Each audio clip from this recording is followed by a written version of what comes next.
Oh, baby. Oh, yes. Oh. There. Oh, no, there. Oh, baby. You are the greatest. This has got to be the best night of my life. I need more, Larry. More. And something new. Here, slip into these. God, Shamra, is there anything we haven't done? There's lots I haven't done, Laugher. That's why I'm leaving you. Leaving? Now?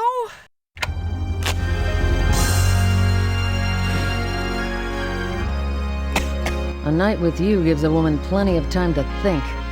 All that New Age philosophy crap just isn't me. What I really love is money. You can't leave me here like this.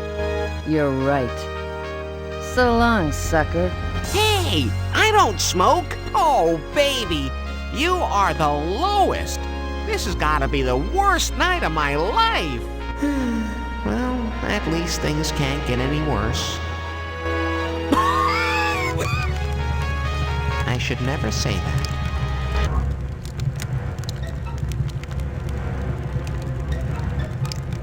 It's called fire. It's Attention! It's going You to in kill the you if you don't penthouse. get Me? Yes, you! The person who spent the night with Shamra. Leave now. We think there may be a fire somewhere.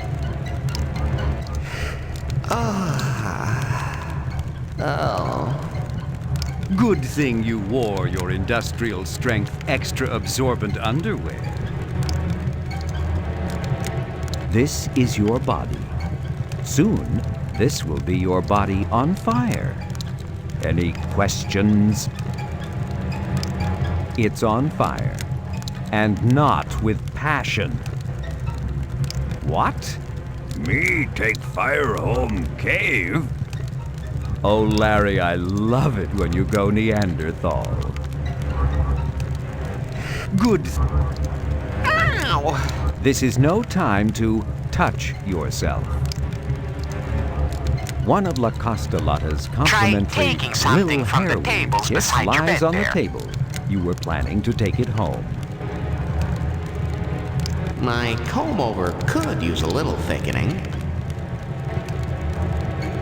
There's nothing more on that table.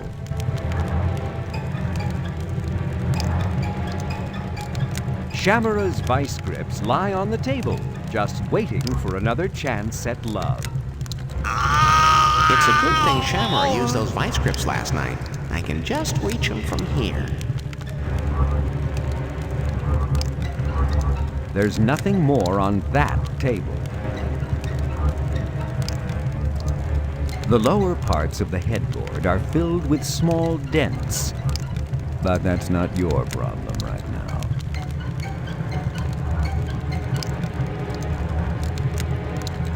You open the La Costalotta complimentary Lil Hair Weave kit and find a needle inside.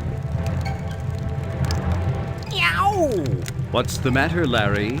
Got a little prick? Yeah. Oh, wait. Oh. You can't possibly bend it with your bare fingers. If you only had a tool. Move your mousey I wish cursor I to had the $1 upper for left every corner time of I've the heard game's that. graphics area until the menu bar appears. Click on the menu bar and the menu will drop down. You did a fine job of bending this steel needle into an attractive zigzag, especially considering you were working with your toes. Ow!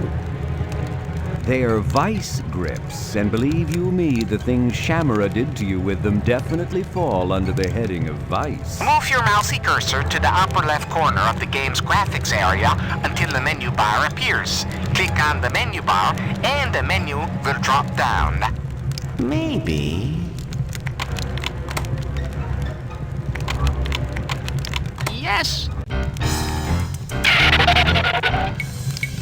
Yum! Are you crazy? This is the 40th floor! Don't you worry. We've got the net here. 3 simple roses, a perfect metaphor of Shamara and you and... Okay, so maybe it's an imperfect metaphor. Sure, right. Yes, this would be a good time to pick flowers. La Costolata recycled an old barbell and a couple of 10-pound weights to make this floor lamp. You don't need to take it, just throw it, now, quick!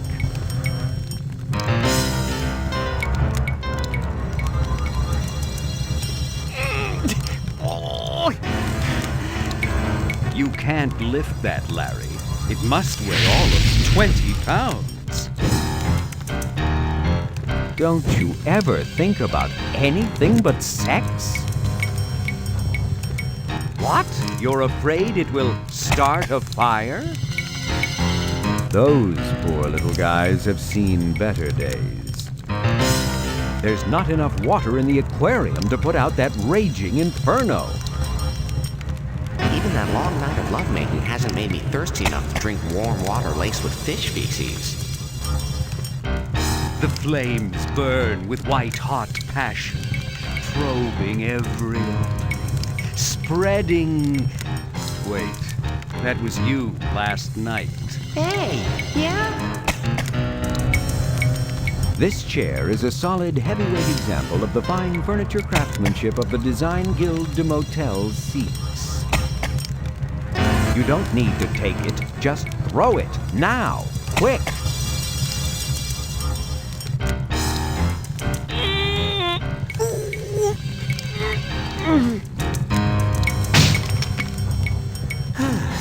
Hotel furniture just ain't what it used to be. This glass door leads to the balcony. And safety.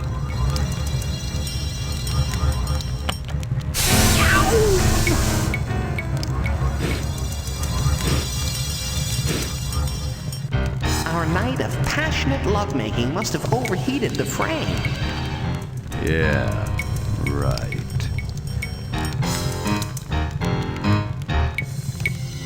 Knock, knock. Who's there? Larry who? Should I have a punchline ready?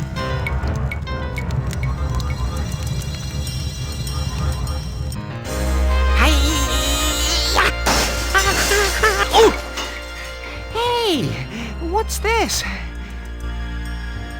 Ow! I hate paper cuts.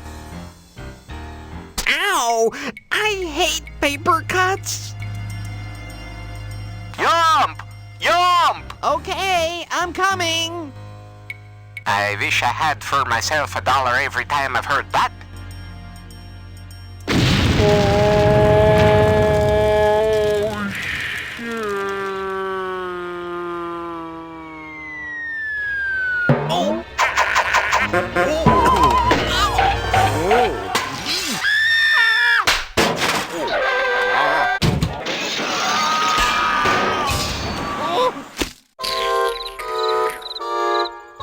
Leisure Suit Larry! You just leapt from the 40th floor of a burning building! What are you gonna do next?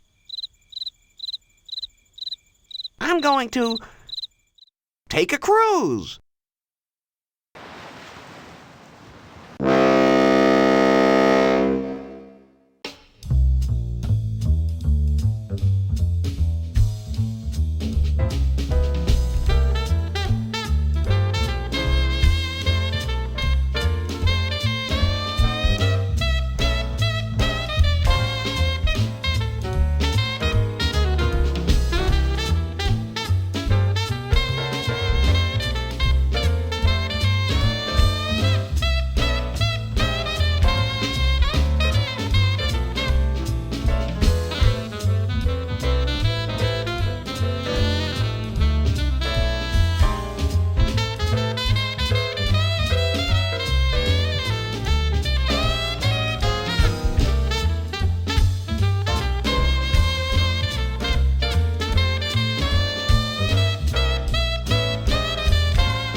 Hello there, boat babes.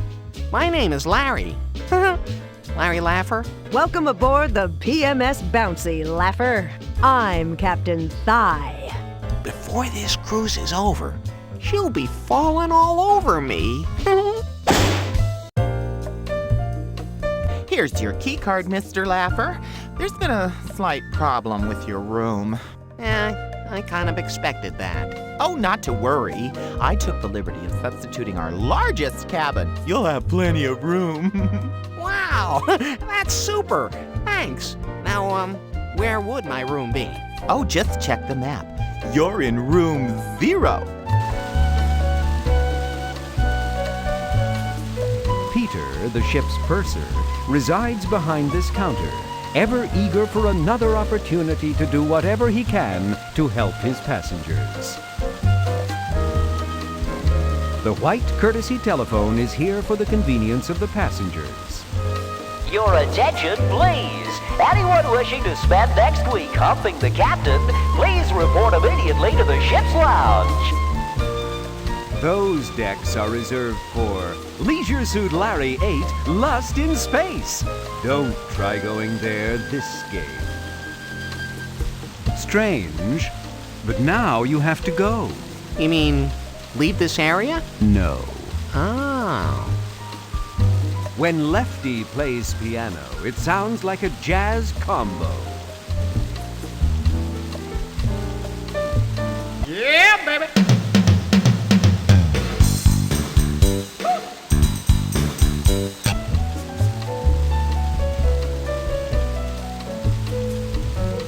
A few chairs there in the back. Oh, never mind. If you're not seated by now, just stand. I'm sure Captain Thigh will be pleased as punch to see such a good turnout this week. And as you all know, each week she runs a little competition for her male, or male-like, passengers, which she calls the Thighs Man Trophy Contest. Isn't that cute? Of course, there's no actual trophy involved. No, what you win is better than hardware. One of you will spend next week cruising on the captain. I mean, what that is. She'll treat you to a 1-week cruise in her cabin where your every need will be met. By now, each of you has received your personal scorecard listing a random set of events the computer assigned you. Now, don't you worry, okay? No one has to enter every event. There's just too many. Just find the ones listed on your scorecard, enter, and win.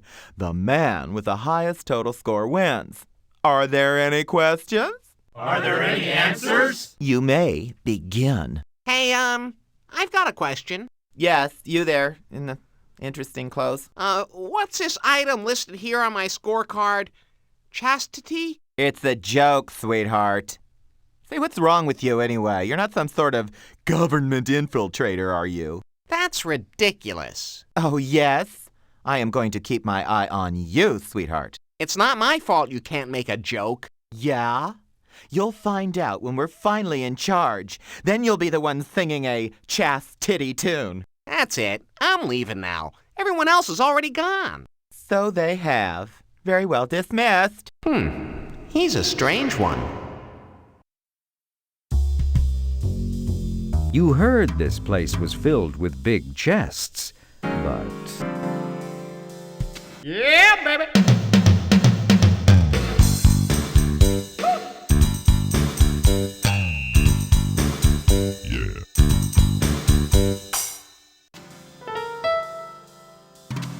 no, you can't log on.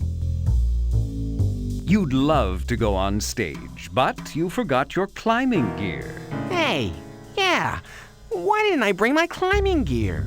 Because you don't have climbing gear. Oh, well, yeah.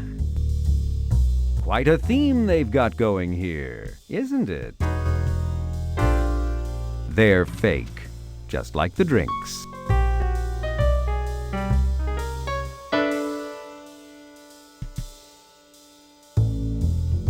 Hey, hold it! What do you think you're doing? You can't go in there. That's private. Why, them women could be naked in there, and the breast is swinging back and forth with the nipple thing, and they could be hanging upside down again, and well, you just don't know. Oh, sorry, I was just looking for the head. Don't you talk that nautical talk to me, bub. I'm just a plain old country boy.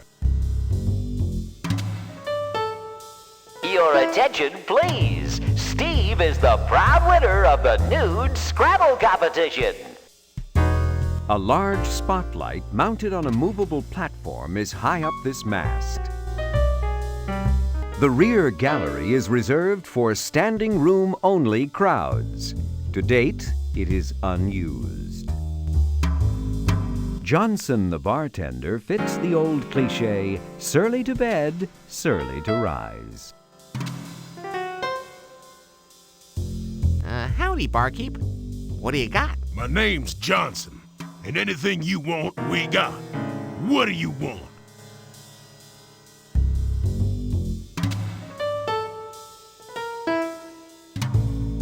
Yeah, baby.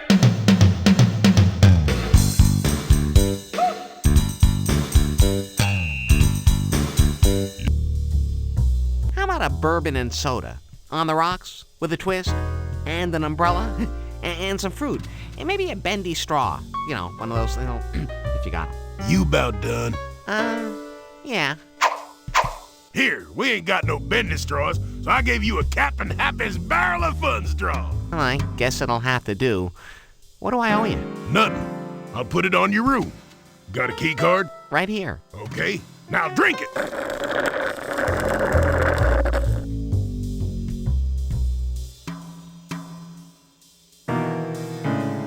Give me Oh, just point to the menu. one of those. No problem. Coming right up. Here you go. Boy, are these drinks watered down. You must get a lot of guys in here telling you their troubles, don't you? Is it hard, Johnson? Yeah, makes me sick. I usually punch their lights out. Why? Oh. No reason. I bet you see a lot of beautiful women working here, huh, Johnson? Yeah, so what? I'm just making conversation. And I'm just making drinks. Why don't you stop yapping and order one? See you later, Johnson. Yeah, whatever.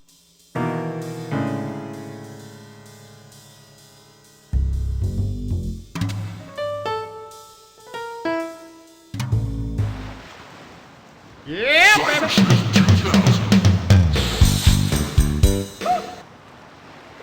Whoever heard of a topiary where's dildo? Up this short ramp is the ship's nautically themed, though politically incorrect lounge, the Proud Little Seaman. At various times, it doubles as a meeting room, theater, bar, and comedy club. A one-eyed topiary weasel? Probably in show business. This railing runs around the entire ship, and yet it never gets tired.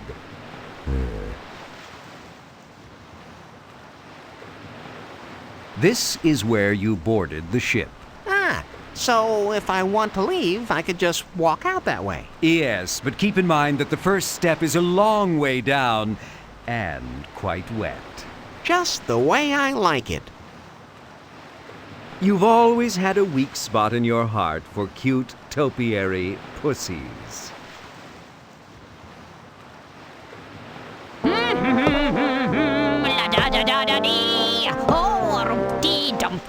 This wheel must do something, but you have no idea what. Ow! Actually, I rather enjoyed that. This vent is like Washington, D.C. All right, I give up. How is a vent like Washington, D.C.? Did you notice its menu's title bar? Your attention, please. Mark has just finished with a record high score in the nude curling competition. A small sign reads, "Open only in case of fire. Caution, alarm will sound." No alarm sounds. Makes me wonder about all those times I didn't sneak into movie theaters.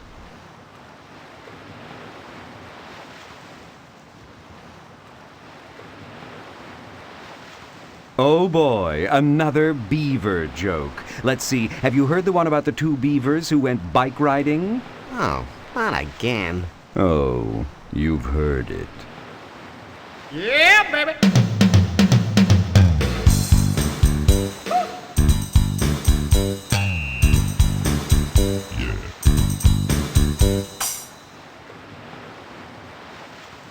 Every fine ship has plants carved into the shape of animals. But a goose?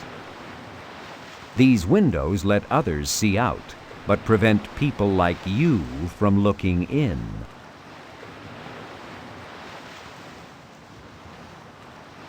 Yeah, baby.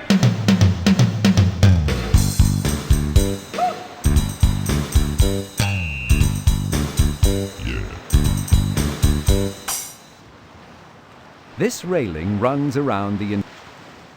If you look over this railing, you can see the nude sunbathers down by the pool. Oh my God! Nude volleyball! Oh, and nude roller derby! Nude lawn darts! Oh, nude curling! Nude caber tossing! Nude ferret legging! Even nude gerbil colonics! Oh, I can't take any more! That was great, huh? Was it good for you too? The kumquat tree is an evergreen shrub with beautiful sweet-scented white flowers, cultivated for its small orange-yellow citrus fruit, which is commonly eaten fresh or in preserves, but rarely in quiche. And this is the first one you've ever seen that's been sculpted into a sheep shape. Quickly, repeat after me. Sheep shape, sheep shape, sheep shape. Ah, you snare a delicious kumquat from the tree. How you wish you had a taste icon so you could taste it. Hey, wait, with this new interface, you might. All right, who screwed up that plant? This handsome sailor entertains the many children on the cruise. What are you doing? Oh, I'm the handsome sailor who entertains the many children on this cruise. But I haven't seen a single child anywhere. That's because this game is too dirty for kids. So, exactly what is it you do? Well, I make balloon animals. Say, do you want one? Not really. I'll consider that a yes. Here you go.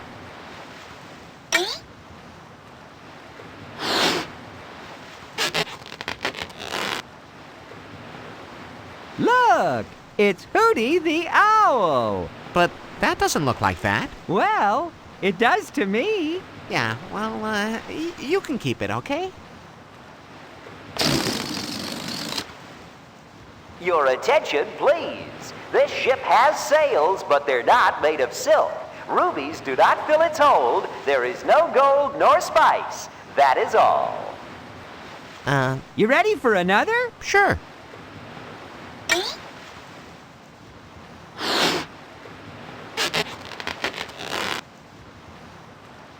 Look, it's a bald eagle. But that doesn't look like that. It does to me. Yeah, well, you can keep it, okay?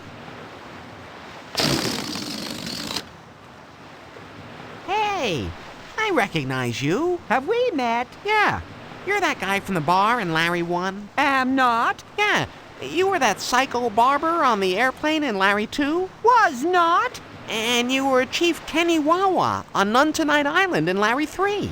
Was not. And you hid all the floppy disks from Larry 4. Did not. Yeah, and in Larry 5, you were that geek on the boardwalk. Was not. Yeah, and in Larry 6, you were in the pool floating on that inflatable pussy. How was that? No, not me. How about another balloon animal? Whatever.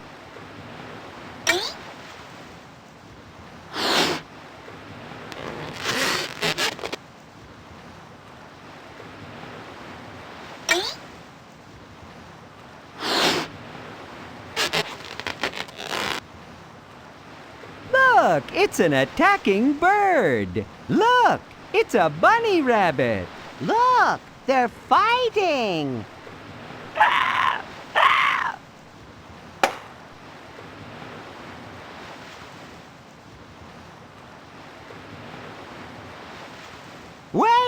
I learned something new. Not again.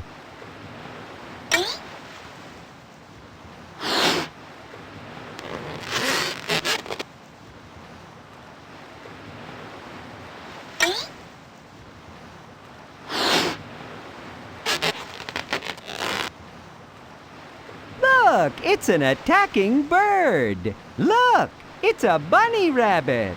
Look, they're fighting.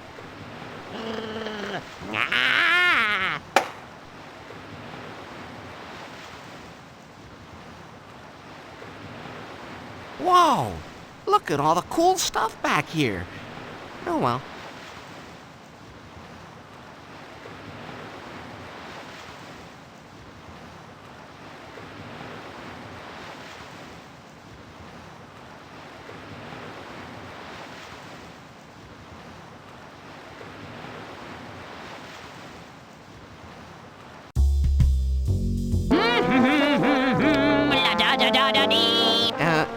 Excuse me, ma'am.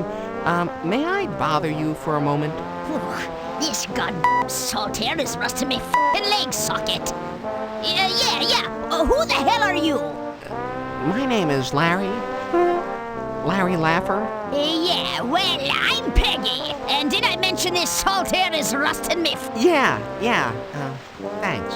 Well, you don't have to be so f***ing uppity.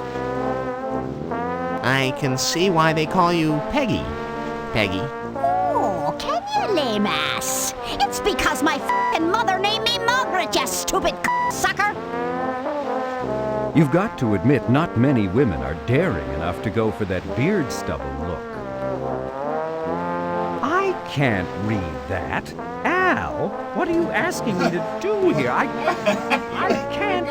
I have standards. I'm a professional spokesperson. I happen to be the voice of the Allied car dealers of Banning.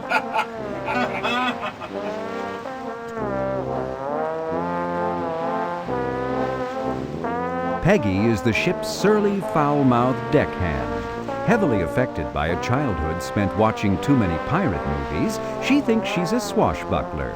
She even had her peg leg rigged to accept multiple interchangeable janitorial attachments. Peggy's one good eye is more than enough. Does she have any? So, how'd you lose your leg, Peg? Freak f***ing accident, that's how. One day, I inadvertently combined KZ Jelly with deodorant spray, forming a powerful contact explosive. Sexual lubricant? Deodorant spray?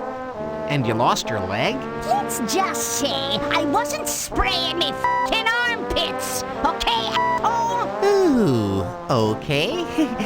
No more details, please.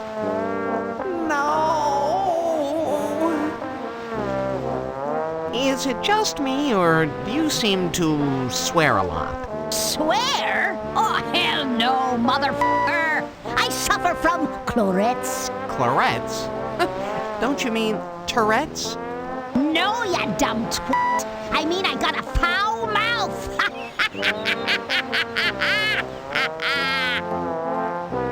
Miss Peggy, can you help me with these competitions? Help you? Hell no! It's guys like you that dribble all over the f***ing Love Master, and then guess who has to clean all that shit up? Yeah. Good old Peggy, that's who. Shit. I can't tell you how many times me peg leg's been stuck in that goddamn drain. I'll see you around, Miss Peggy. It's been my f***ing pleasure, you prick.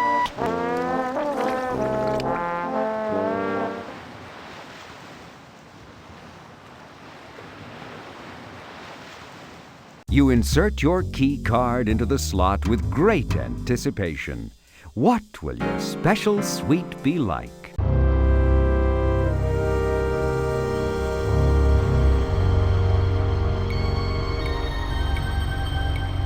Cybersniff 2000. Your attention, please. Jem has just won the Strip Twister Championship. This pipe is clearly marked water, for what that's worth. This little giant safety shower was built according to the traditional principles of design and workmanship of the master craftsmen of Vrohuti. Well, that's good. Not that good. Their traditional principle is make it last until the warranty expires. Oh. Hey, wait. When will that be? Give or take a week? Sure. Ooh, about 12 years ago. Did I say oh? While it may look like there are 2 pipes leaking near your bed, there's really just one. The rolling of the ship makes the water land on either side of your pillow. Oh, well, that's good, I guess. Not that good. Guess where it's going to land when the sea is calm? Oh. You've been provided with the finest in Army surplus cots. Well, that's good. Not that good. It's from the Uzbekistan Army, and the only reason it's surplus is because sleeping on it is less comfortable than sleeping on frozen tundra. Oh. These barrels were once used to store toxic sludge, but apparently no longer. Well, that's good. Not that good. It's all leaked out onto your floor. Oh. The shop light illuminates very little. Much of the engine room is shrouded in darkness. Well, that's good. No, Larry. That's very good. The toilet paper is like Clint Eastwood's face. Old and rough, yet tanned and ready for love. It's at least a couple grades below grocery sack.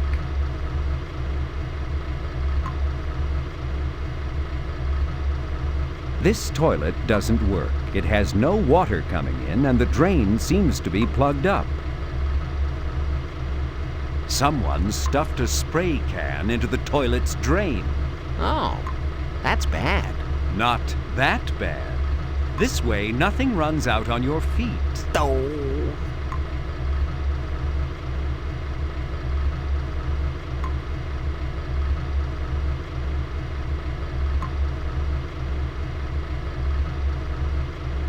Your key card has an all-important magnetic stripe on the back, so it may be used for shipboard purchases and even to unlock your cabin door.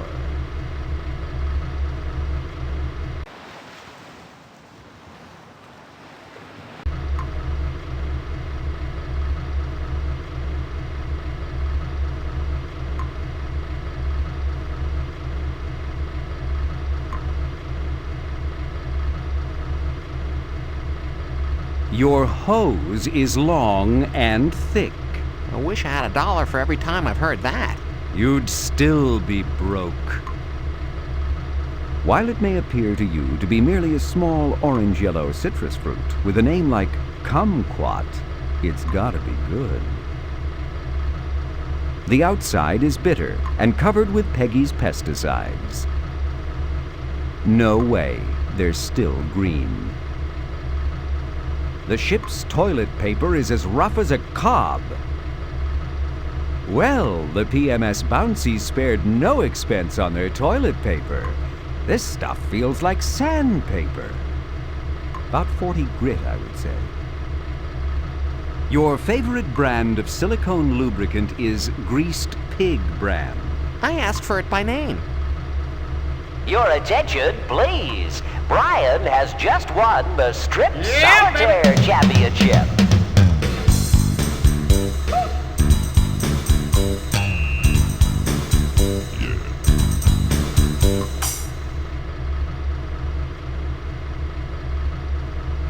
This pipe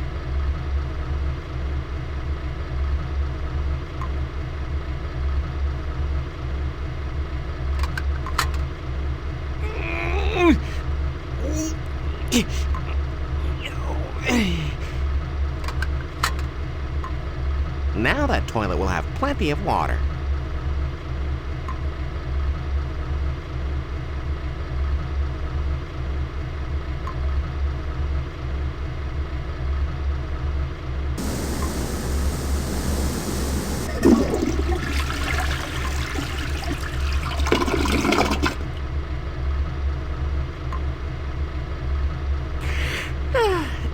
dive for a little shut-eye.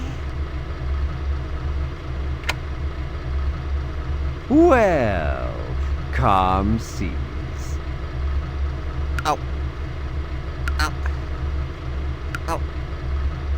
Oh. Oh. Ah. Oh.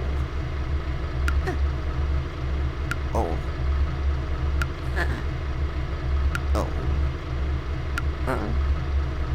Oh. Oh. Oh. Oh.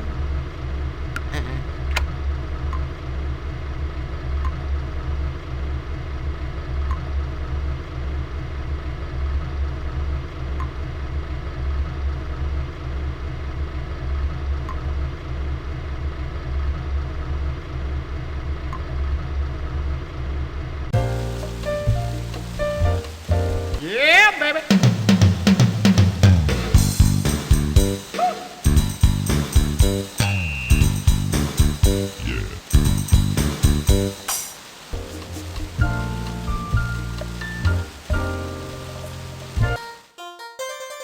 Yeah, baby.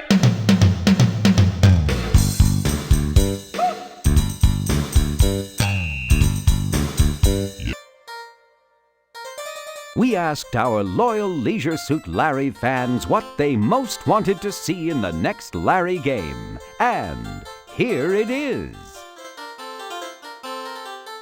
You never change, Larry. You always would take any beaver you could get.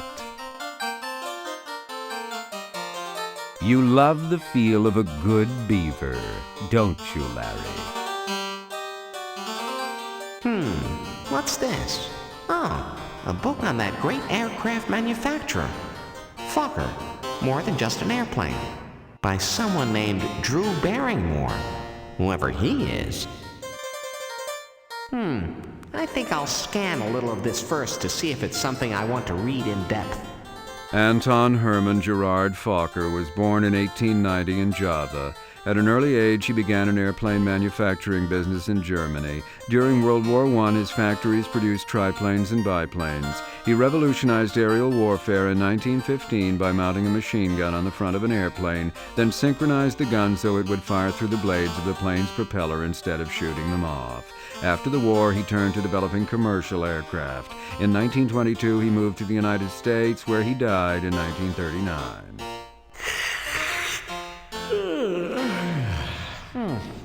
Oh, I don't think so. Your attention, please.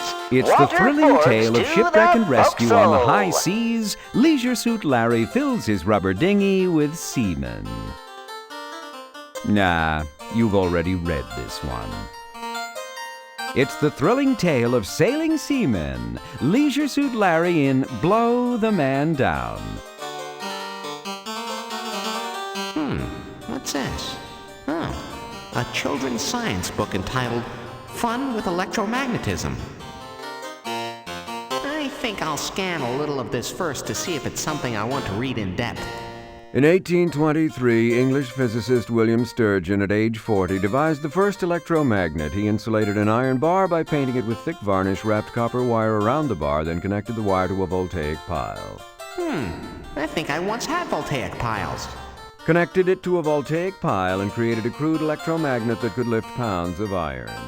You too can have fun with electromagnets. Wrap any iron bar with wire and apply electricity, and you're having fun with electromagnetism. I think I'll pass on this one. Jeez, don't they have anything with steamy raw yet sensitive and meaningful sex? It's the thrilling tale of adventure on the high seas. Leisure Suit Larry spends a night hoisting the old yardarm.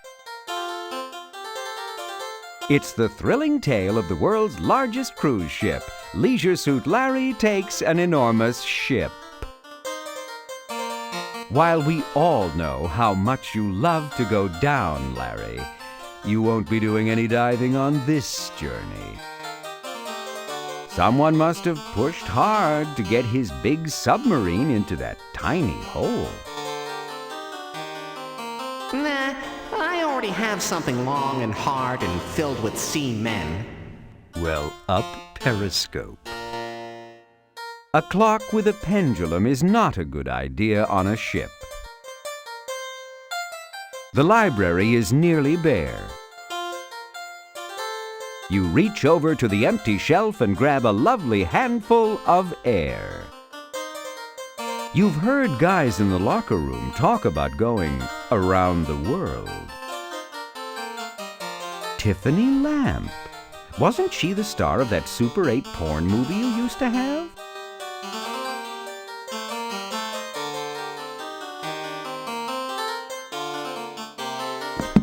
Excuse me, miss. That's Ms. Victorian Principles. Nice to meet you. My name is Larry. Larry Laffer. Oh, I so love dual first names. One cruise I met Boutros Ghali. Even Victorian's pen is in perfect alignment. Prudish and proud. Yes, this gal brings new meaning to the word uptight. Hey. Yeah, isn't that 2 words? All right, she's a tight ass, okay? I'm sorry, sir. I'm reading that particular book. Oh, is it good? Oh, well, of course, sir. If it weren't, I wouldn't read it. This book is entitled Prosaic and Uninspired. My way of life can now be yours, too.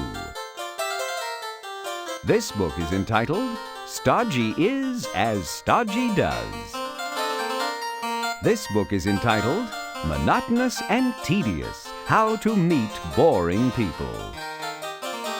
This book is entitled Intensity Through Dullness. Not enough people refer to paste as mucilage anymore. You aren't thinking of fingering my mucilage, are you? Who, me? Oh, no. You've been known to pound a few in your day, but not rubber stamps. Victorian's computer is as conservative as she. DOS 2.1 indeed. These curtains match Victorian precisely. Conservative, stable, dull, and boring, and yet well-made, trim, and nicely hung, too. Yes, Victorian has quite a set. Isn't that sweet? Victorian keeps photos of her family on her computer table. Victorian has a petite incandescent lamp here for her late-night work sessions. Isn't that sweet? A little girl and her pussy. Are you the ship's librarian? Yes, I am. Do you see something you'd like to check out?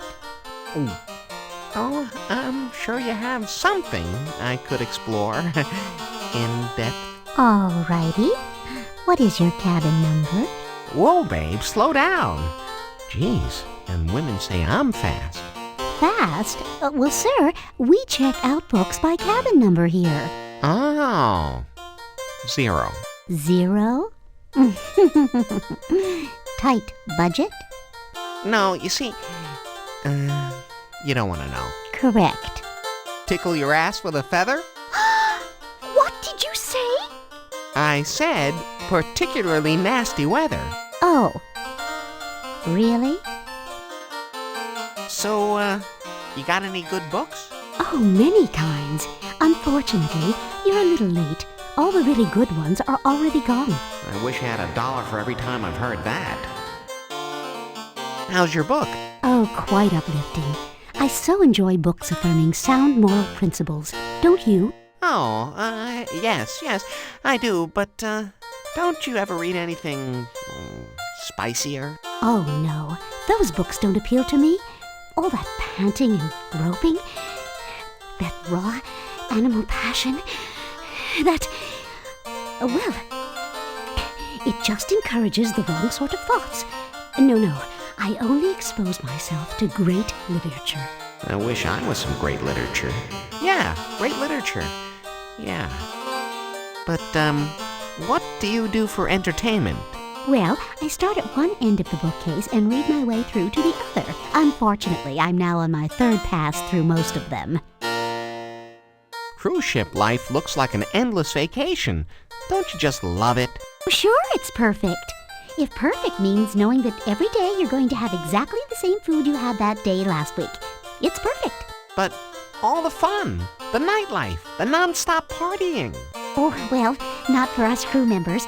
For us, it's more like never being able to leave the office. 945.3 471.24 198.33. Oh, what are you doing? What do you think? Whispering Dewey Decimal numbers to you. Turn you on, huh? Hardly. I've filed them all. Did I mention my name is Larry? Now would you like to have sex? You're disgusting. You'll never get anywhere with me, you pathetic loser. How about me whispering a few Dewey Decimal numbers in your ear, Victorian? As if I haven't heard that line before. Men, you're all alike. What about these? Oh, those? Those are already checked out.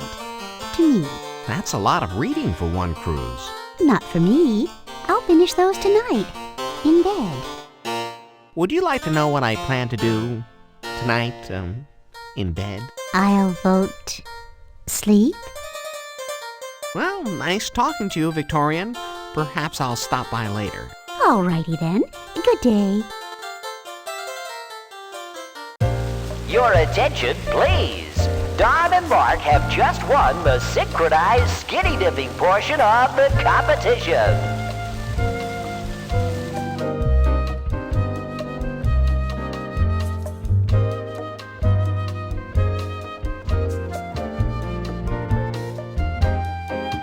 The Paradise Casino is the proud possessor of the world's largest replica of Michelangelo's David made entirely from used playing cards. This is Han Ja-Ub, the Tiki god of war. Look at the rage and bloodlust in his eyes. This is Blo Ja-Ub, the Tiki god of love. Look at his warm, smiling expression. Clasping quite a paradise her own self, Lady Luck stands ready to shower riches on all those who pass beneath her. From way down here, it's difficult to be sure, but there may be a metal spike protruding through the ceiling.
Bob Bitt, the sculptor, is hard at work, putting the finishing touches on his masterpiece, the Venus o' Dice. Hello? Excuse me? Mr. Sculptor, sir? I guess he's busy. The world's largest Venus de Milo replica, constructed entirely from used casino dice, stands before you nearly complete. Bob Bitt, the sculptor, wouldn't appreciate you climbing up his scaffold and disturbing him while he's completing his masterpiece.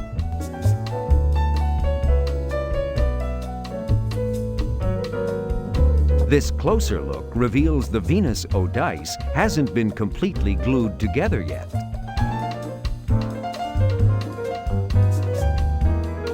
Nobody will ever miss a couple of these dice.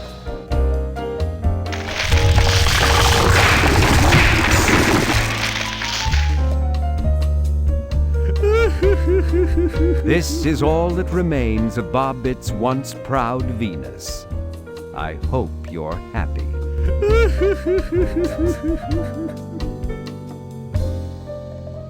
Sculptor Bob seems more than just a little distraught. He'd prefer to be alone with his shattered dreams. Sculptor Bob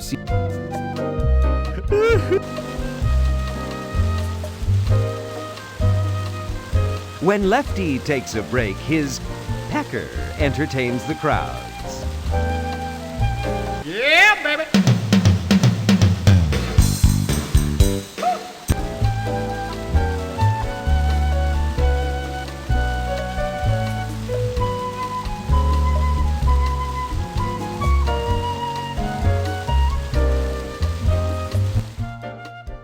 Yeah, baby! This ice sculpture of Captain Thigh as a mermaid is incredibly detailed, right down to her drippings. My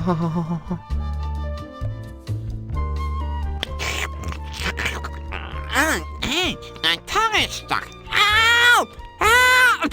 Oh, that wasn't worth it. Many of the upper-class passengers are enjoying a delicious buffet meal right now. Burly sailors from throughout the ship are just waiting for a chance to enforce this dining room's new no dweebs policy. Your attention, please. Al has just captured the nude high There are hurdles some portion signs of near the that Thighs door, Man and Trophy more signs Championship. on it.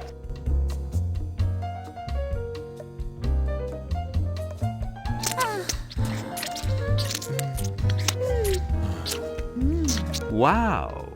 This ship has everything. There are some large posters on either side of that door.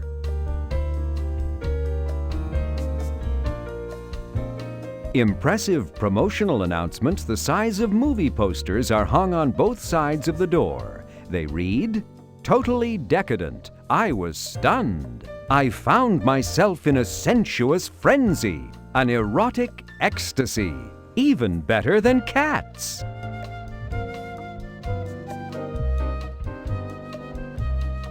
This door is locked. There are several small signs on the door. Closed to the public, do not enter, members only, 18 and older only. Hey, look! Mexican cheese dip!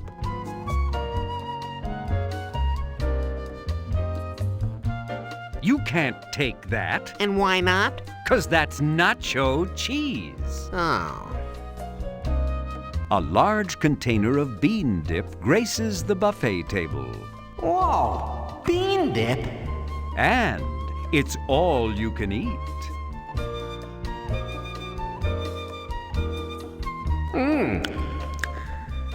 I love bean dip. Just because it's all you can eat doesn't mean you're obligated to make yourself sick. Why not? I don't think anyone will even notice that wee little laddie.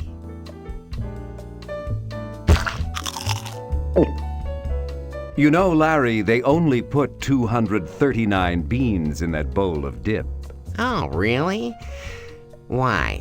Because any more and it would be too farty. That sounds like a Mark Siebert joke.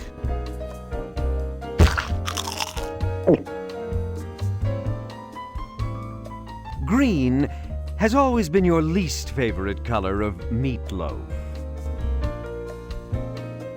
Oh my God! No, Larry, it's not what you think. Those are slender mushrooms imported directly from the Klahani mushroom cellars of Issaquah, Washington. Oh, good. I was afraid they were turnips. Ah, lima bean, curd, sauce, paste.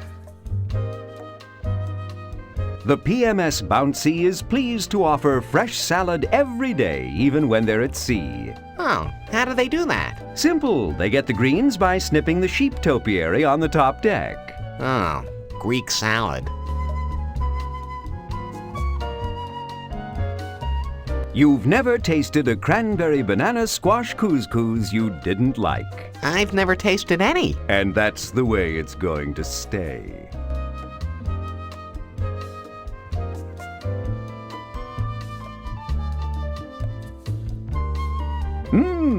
Just what you've been waiting for. Broccoli yogurt with tripe on the bottom. New from those fine people who bring you spork.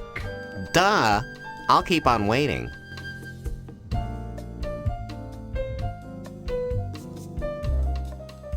Your attention, please. Ben has just beaten off all comers in the self-stimulation simulation.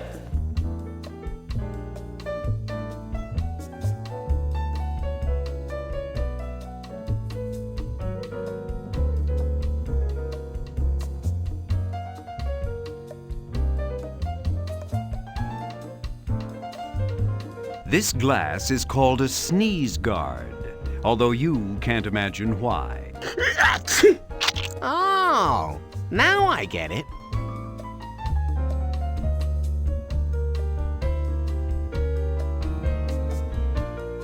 This powerful heat lamp slowly blackens the outside of the spork, generating a pungent, acrid stench, distracting diners from the spork's normal, pungent, acrid stench. Oh, no. Keep hands off. You burn self, okay? The heat lamp's turnoffs are bad hair days and men who take too long. It's beneath the sneeze guard and contempt.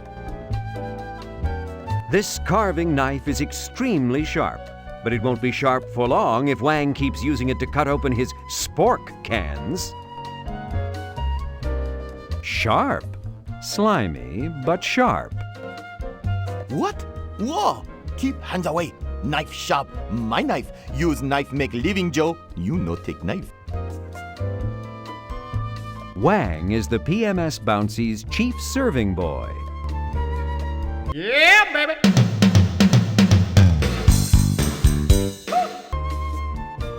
Say, is it safe to let your meat hang that way? Yours is... oh, never mind. Too easy, huh? What are you serving? We got spork. Very best. You like, okay? Pork. Yeah, that sounds good. Jesus, Mary and Joseph in a tiny canoe. Are you deaf? It's spork. I heard you the first time. I'll take one serving, please. You got it, boss. No complaint raider. Okie dokie.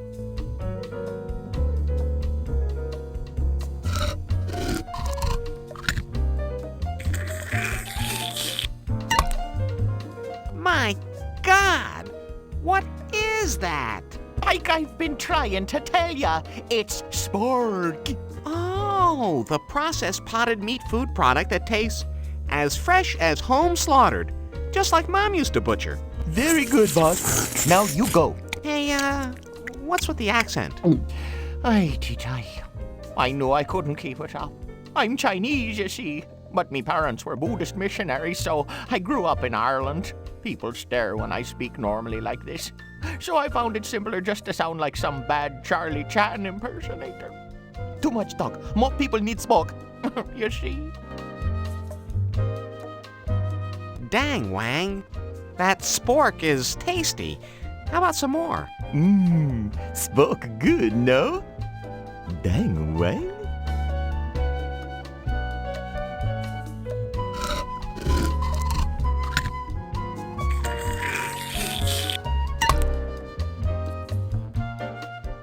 Now be sure not to exceed the maximum daily allowance. Those warnings are on the can for a reason, you know. Oh no! Not enough smoke! Must get more! No touchy! Since Wang's not looking, I may as well steal his knife.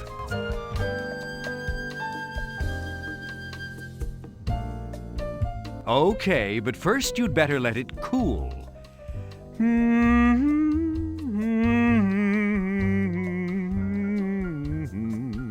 Okay, now. Ow! Ooh! Ooh! Oh! Hot, hot, hot, hot, hot. Ooh! In a masochistic, self-abusive sort of way, you rather enjoyed that.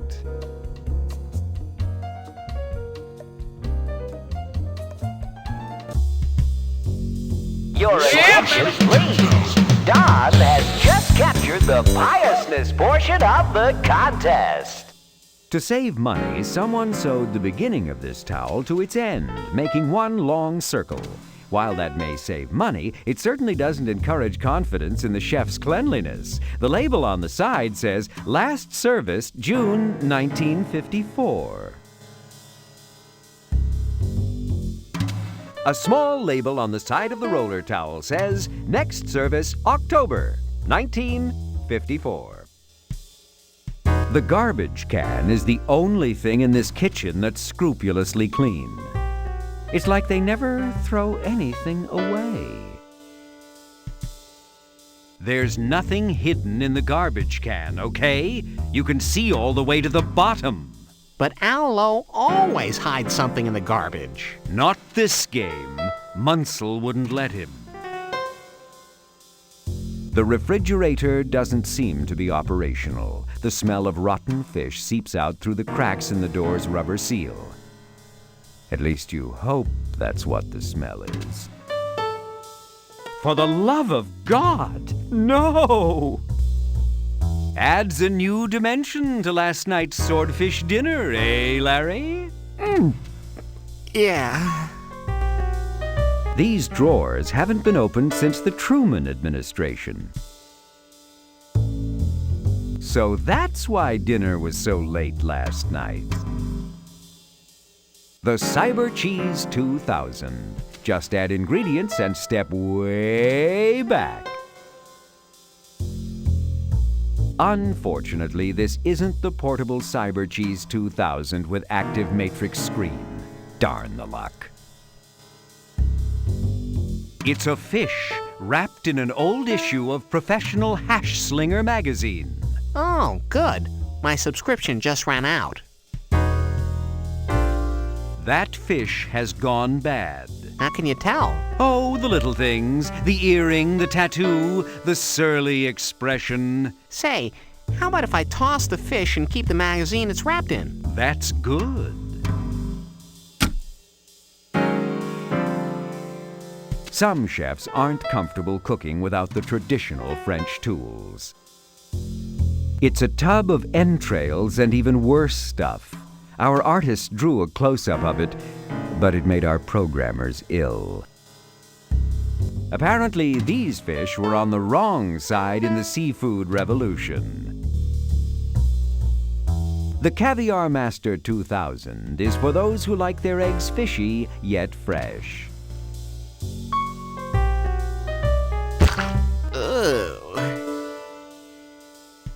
You've always found the concept of sticking insects to curly paper appealing. No, not Fifi. Do you know the three principal parts of the common wood stove? The lifter, leg, and poker.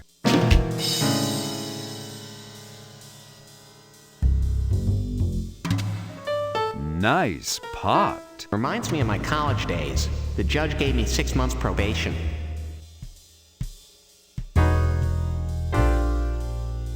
This shaker contains only genuine sea salt, scraped from the hull of the ship before its annual hosing down.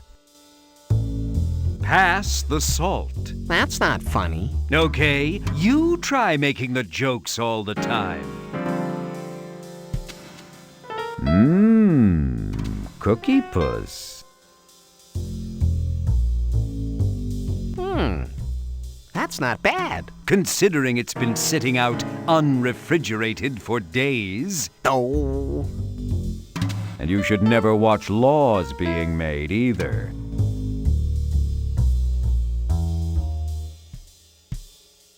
Your attention, please. Mark has just captured the temperance portion of the contest.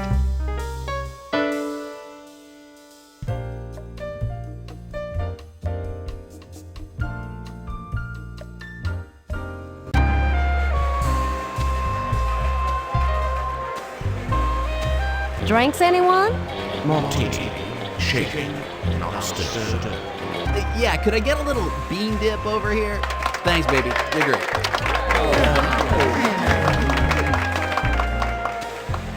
Oh, take me, Larry. Take me now. And then you wake up. It's Snow Job and Reem Job. Those lovable, crazy, happy-go-lucky alcoholic Tiki brothers. They had their own series on Fox for a week. Disco will never die. If there's a God, it will. Those slots just remind you of the slots back in Lost Wages, as chronicled in Leisure Suit Larry in the Land of the Lounge Lizards. Available everywhere that stores wrap your purchase in plain brown paper. The Paradise Casino has chosen a unique way to display the grand prize in the Progressive Slot Machine Challenge, Carcano. You doubt seriously if those umbrellas are real brass. Yes, these blackjack tables do look inviting, but you played enough blackjack when you were in Lost Wages, as documented in Leisure Suit Larry in the Land of the Lounge Lizards. Available at sleazier software stores everywhere in the Great Sierra Collector's Edition, Leisure Suit Larry's greatest hits and misses. Yeah, baby.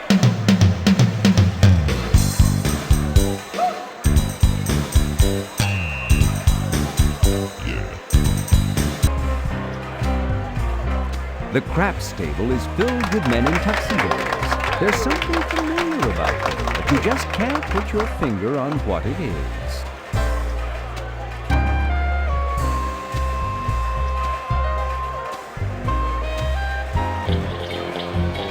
Hey, I hear there's free drinks at the blackjack tables. Of course, there's free drinks here, too.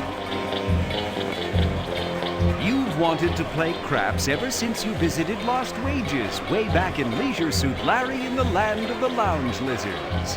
Just one of the many great games available in Sierra's handsome Collector's Edition, Leisure Suit Larry's greatest hits and misses. Available wherever fine software is re-shrink wrapped in the back room, even though they never admit that's what they do.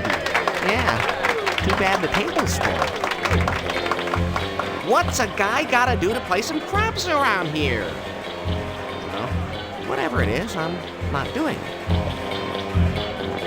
Not here, Larry, but maybe someday.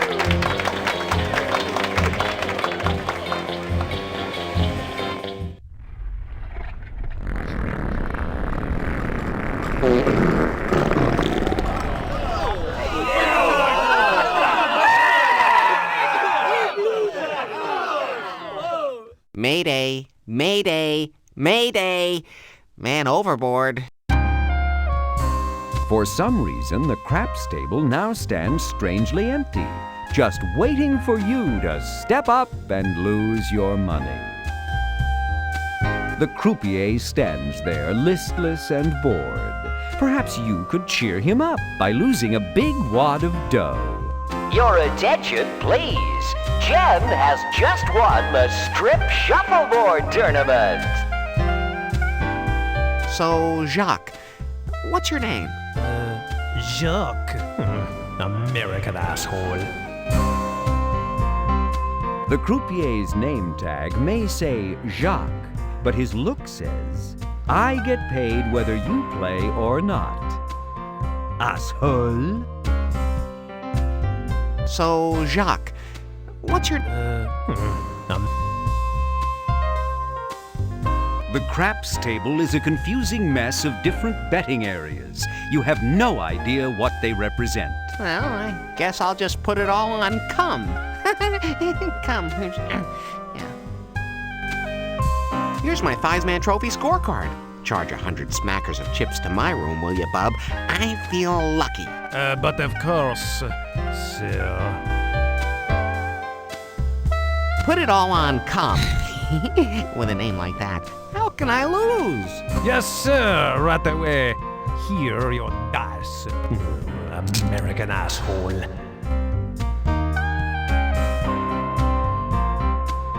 This pair of white plastic dice is just like the ones used in casinos. Those are the dice from the casino, Einstein. Told ya. This page contains the recipe for Venezuelan beaver cheese. The ingredients include beaver milk, as always, milk from the elusive Venezuelan beaver is much preferred, a pinch of salt, rennet, for which lime juice may be substituted in a pinch, and a hint of mold. Now for the details of preparation. Hey, you made a Subiism. What? A Subiism. You know, when you choose a word based on previous words. Okay, like you use the cliche in a pinch, because you just finished saying the phrase pinch of salt. Get it? Damn, you're weird, Larry. Anyhow, there's more on the back of the page. Oh, you mean I have to click again just to hear the back? Oh, stop your whining. Here, the back contains the recipe for Venezuelan beaver cheese and kumquat quiche. The ingredients include beaver cheese and a sliced kumquat. You probably don't want to hear the rest of this either, do you?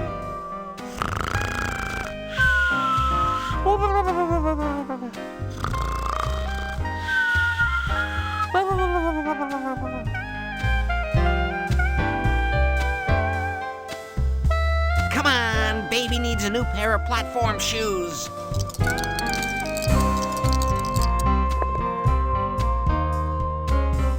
Oh. Let's go again. Another 100 on cum. Well, I mean, the cum line. You know, the line with, yeah. No problem. Yankee asshole.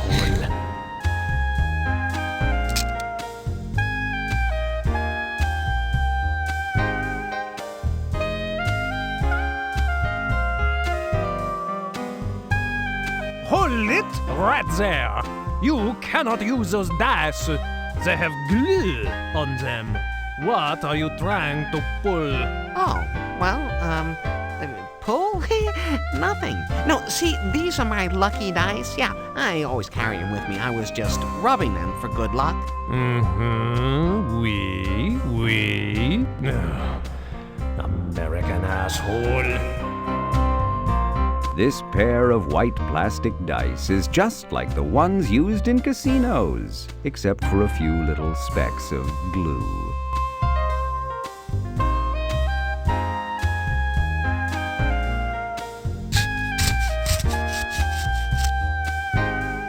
This pair of white plastic dice is just like the ones used in casinos, except some fool has sanded them down so they can't lose. Hey! Oh, was that you?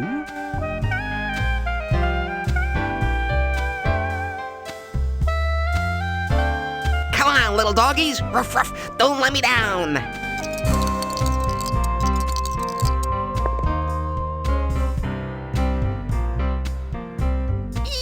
Yippee! Let it ride, fella. I'm rolling now!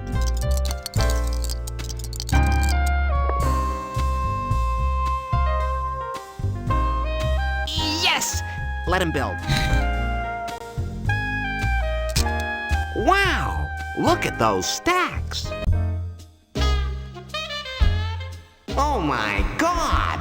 Look at those stacks. Hello, handsome. I'm Doomy Moore. Who, me? Oh, I'm Larry. Larry Laffer. I couldn't help but notice how lucky you are tonight. Well, tonight, yeah. Finally, I'm getting lucky!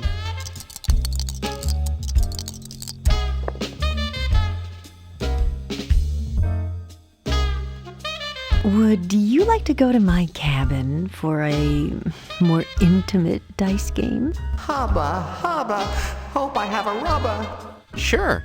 What is it? Strip Liar's Dice. You do know how to play Strip Liar's Dice, don't you, Larry? Sure. No, but I'm willing to learn. Where's your cabin? It's 5:10.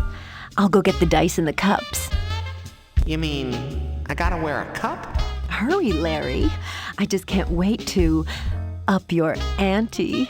Oh.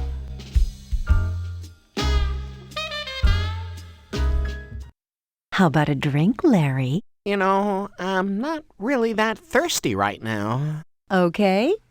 Sit down. Make yourself comfortable, Larry. Great. Mind if I kick off my shoesy woozies? Sure.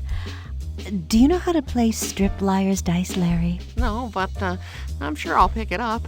Let's go. We'll play with what we've got on right now, okay? Sure. All right. Let's roll. Come on, baby.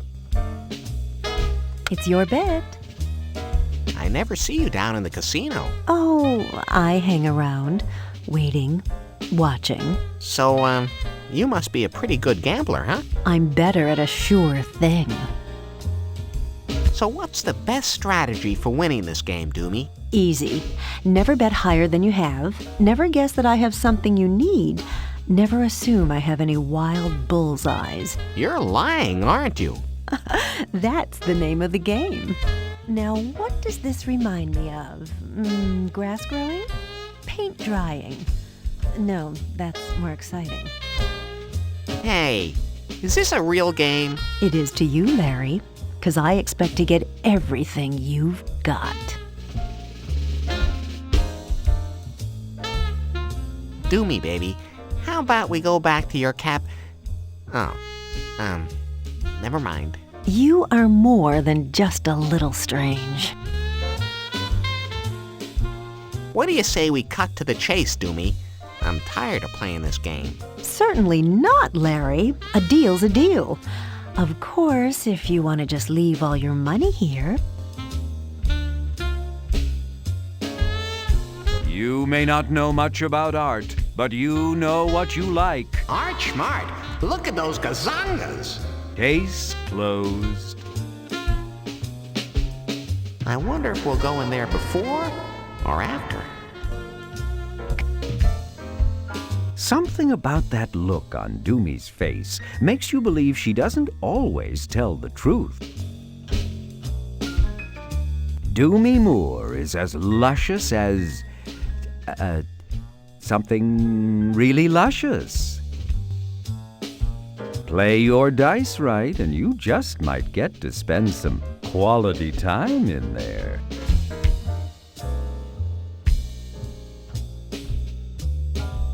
Doomy drinks Colossal Hump exclusively.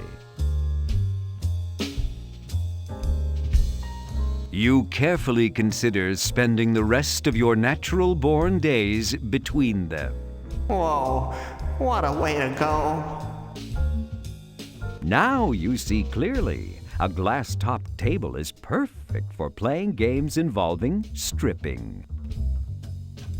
The ship must have bought these cheap plastic flowers at the same place La Costa Lotta bought the ones in Leisure Suit Larry 6, Shape Up or Slip Out, available from the kind of software stores your mother warned you about. This area is Doomy's dice cup. Her dice are usually hidden, unless one of you challenges the bid. This is where you and Doomy show your dice when you want to dissuade the other from challenging your bid.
Now, what does this remind me of?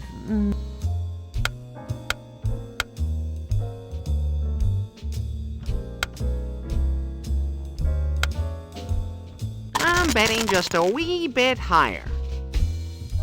Let's see 'em. I'm a laugher, not a bluffer. I'll buy a die. Come on, baby needs a new pair of shoes.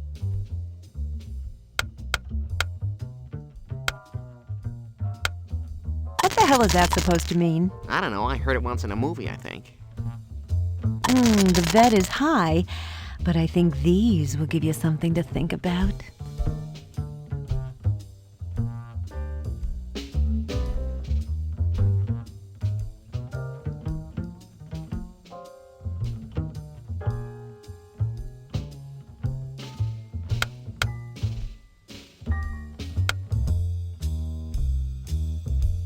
Okie dokie. In addition to raising, I'll give you this to think about. The dice are calling. They say higher, higher. Let's see what you got. I think the dice speak for themselves. I'll buy a die. Come on, baby. And away we go.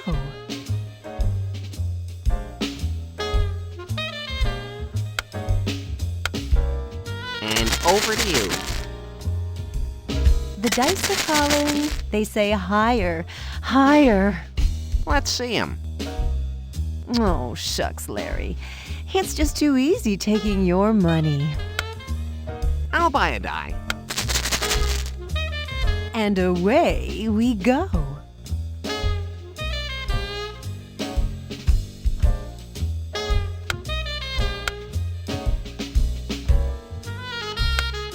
That's my bet. I'll show these dice and re-roll. The dice are calling. They say higher, higher. What do you think? I just fell off the turnip truck? Show 'em, babe. I guess I've got the touch. I'll buy a die. Rattle them bones.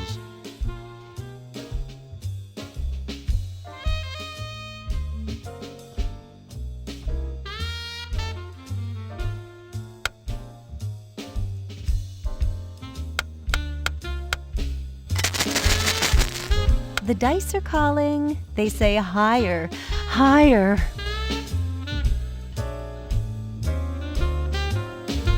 Show 'em. I think the dice speak for themselves. I'll buy a die. Come on, baby.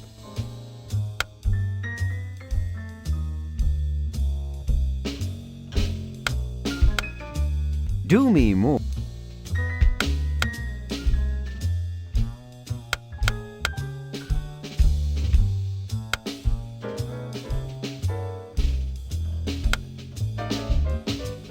Okie dokie. In addition to raising, I'll give you this to think about. The dice are calling. They say higher, higher. Let's see what you got. I don't believe it. I'll buy a die. Okay, chew on this. Okie dokie. In addition to raising, I'll give you this to think about. The dice are calling. They say higher, higher. Let's see 'em. I thought I had you. I'll buy a die.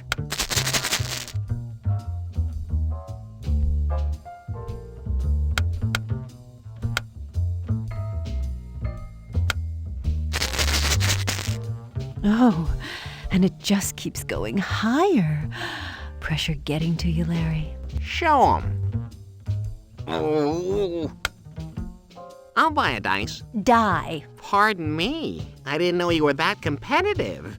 Maybe I should come back later when you calm down. Larry, darling, it's one die, two dice. Dice is the plural of die. Oh, well, I knew that. Never mind. Rattle them bones.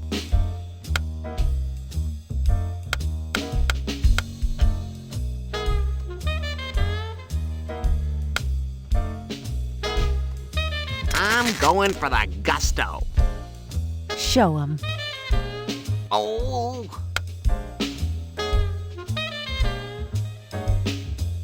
Boy, I hate to lose this jacket. It's been wrinkle-free for over 15 years. I'll make sure it gets a good home. Preferably some landfill. I'll buy a die. It's your bet.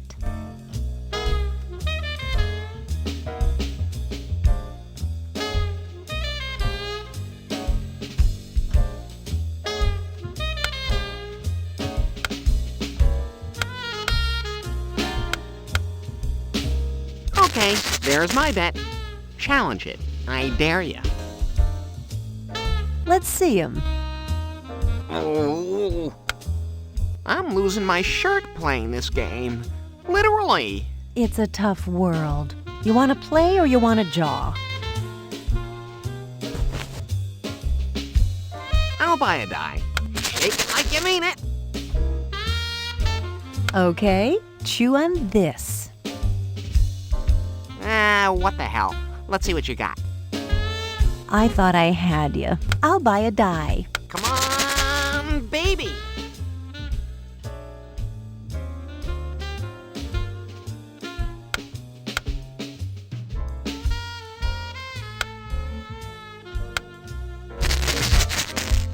The dice are calling. They say higher, higher. Let's see him. I'm on a roll. I'll buy a die.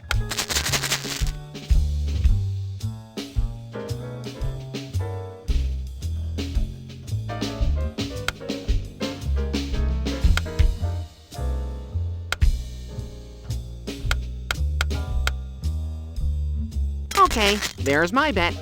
Challenge it. I dare ya. The dice are calling. They say higher, higher. Let's see him. And it looks like we have a loser. Aw, take care of these pants. They're custom made. Permapress, super high gloss, and fireproof. So incineration is out, I guess. Gee, I'm impressed. I'll buy a die. It's your bet.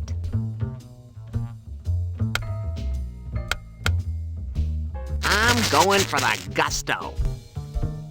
Oh, I just can't help myself. Your move? Yeah, and I'm the Queen of England. Let's see him. I guess I've got the touch. I think I'll start with my shoe. Hey, I kicked off my shoes before we started. Didn't we agree we'd play with what we had on? Yeah, I suppose so. I'll buy a die.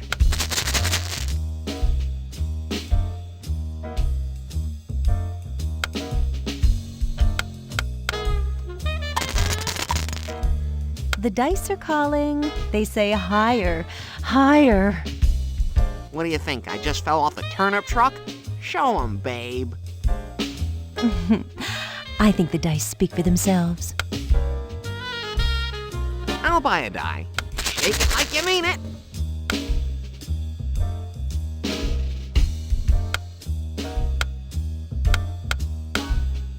That's my bet. I'll show these dice and re-roll.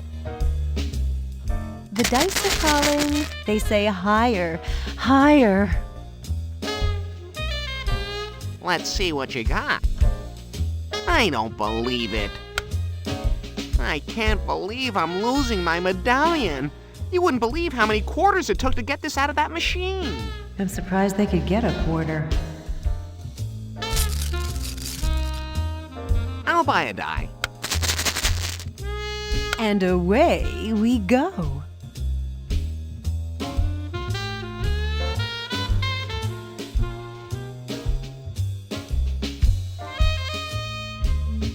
Let's see him. When you've got it, you've got it. I suppose I'll sell off my blouse. Oh, now we're getting somewhere. Hubba, hubba, woo, woo. Larry, control yourself.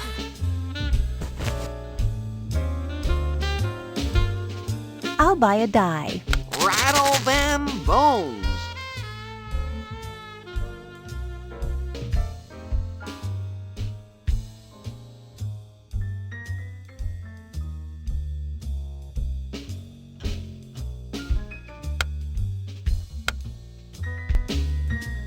I don't think so.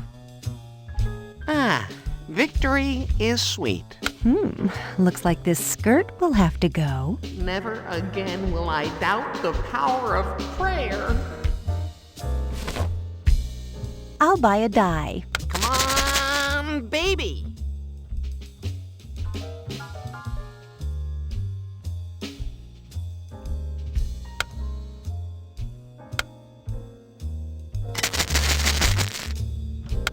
Here's my bet.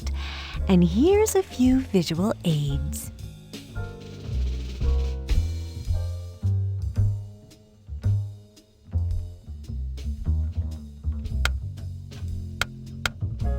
That's my bet. I'll show these dice and re-roll. Let's see 'em. I'm a laugher, not a bluffer. I'll buy a die. Come on, baby.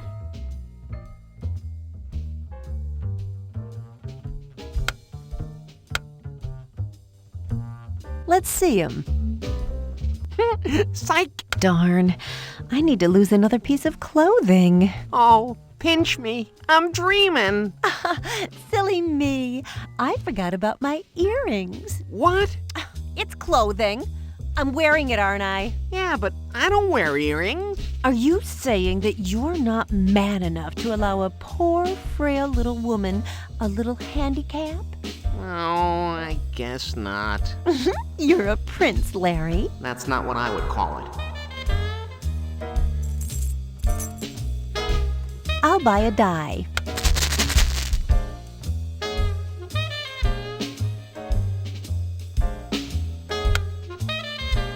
And over to you. Oh, I just can't help myself. Your move? Let's see him. And it looks like we have a loser. Well, I guess my jockeys are all that's left. Prepare yourself. Larry, I don't think anything could prepare me for that. Something else, isn't it? Something else is right. I'll buy a die.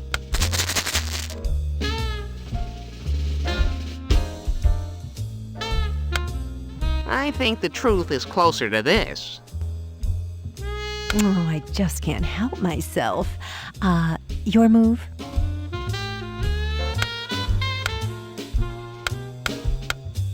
That's my bet. I'll show these dice and re-roll. The bet is high, but I think these will give you something to think about.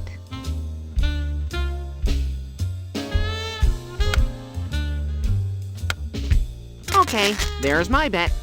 Challenge it. I dare you. Oh, and it just keeps going higher. Pressure getting to you, Larry.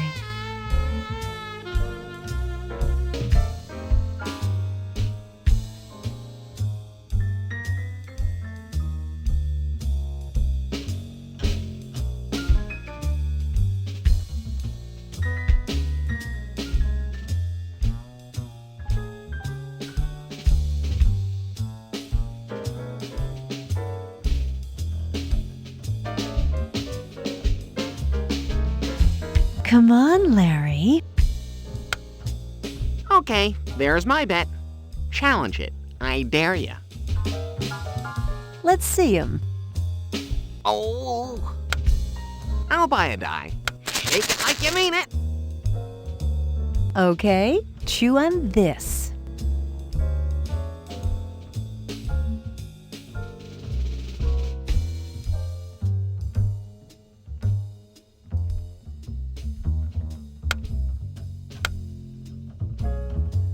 Okie dokie. In addition to raising, I'll give you this to think about. Here's my bet. And here's a few visual aids.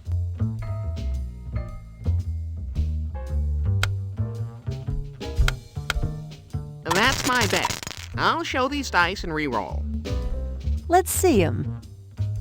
I'm a laugher, not a bluffer. And here goes the other earring. Getting excited, Larry? Ecstatic. I'll buy a die.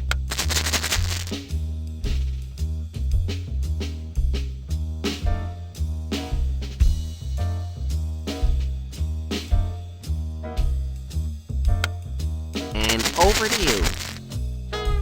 The dice are calling. They say higher, higher.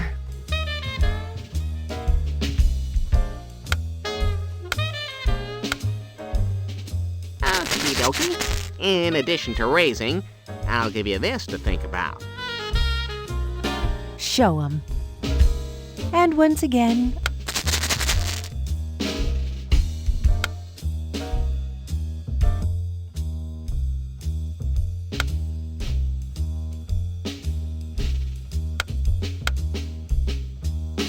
you need to increase. Okie dokie. In addition to raising, I'll give you this to think about. The dice are calling. They say higher, higher. Let's see what you got. I know.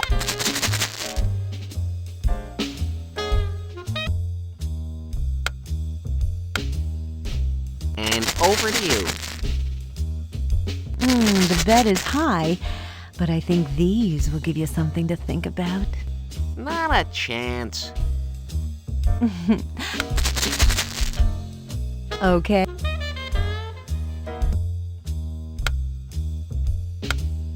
I'm going for the gusto. I've got a bad feeling about. Oh, shake it like. Okay.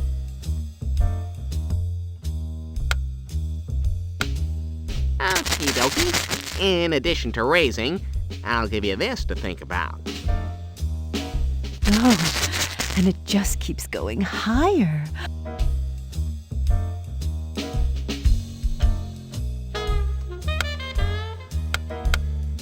Okie dokie.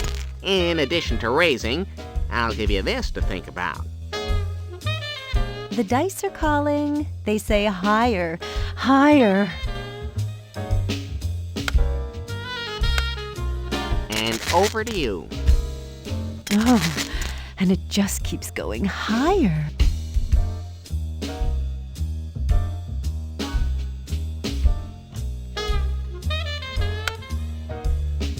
And let's see 'em. Son of a. And here goes the other earring. Getting excited, Larry? Ecstatic. I'll buy a die.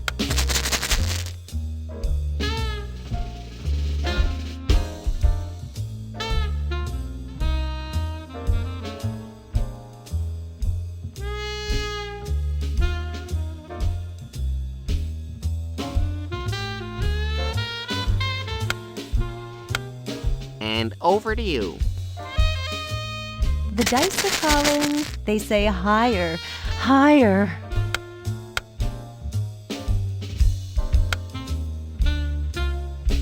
That's my bet. I'll show these dice and re-roll. I just can't help myself. Your move?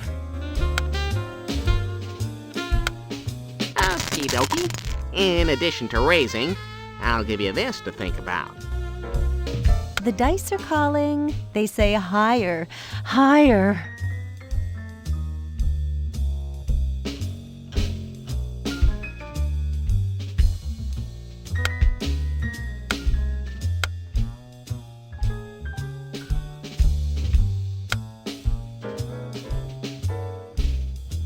And over to you. Show 'em. Psych! I'll buy a die. Rattle them bones.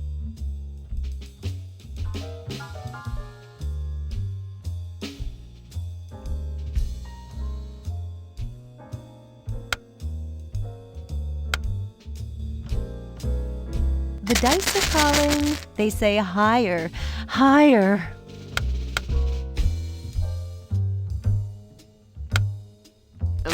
bet. I'll show these dice and re-roll.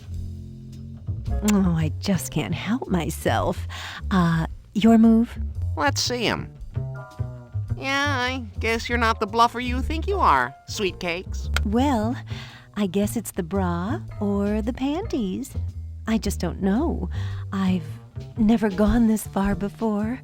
I'm so embarrassed. I'll flip a coin.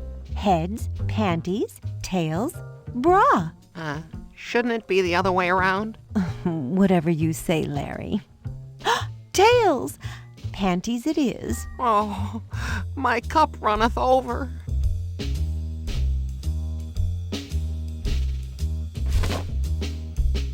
Oh! Here you are, Larry. You earned them. Perhaps I could freshen your drink? Oh, no thanks. I'll just suck on the ice cubes. Oh. I'll buy a die. Come on, baby.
Oh, and it just keeps going higher. Yeah, and I'm the Queen of England. Let's see him. C'est la vie.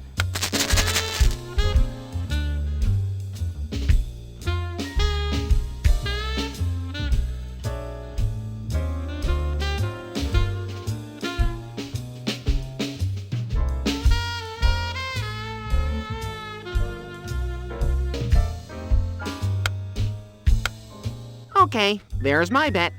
Challenge it. I dare ya. Here's my bet. And here's a few visual aids.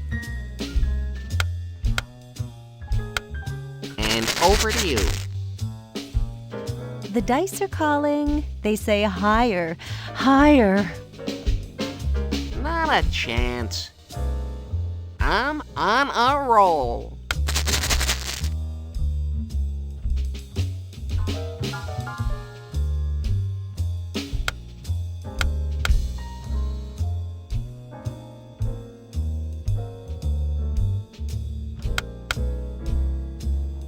Okay, there's my bet.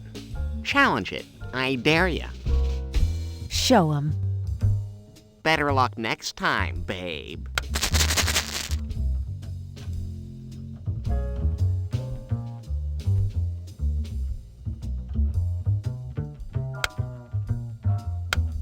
And over to you. Oh, I just can't help myself. Your move?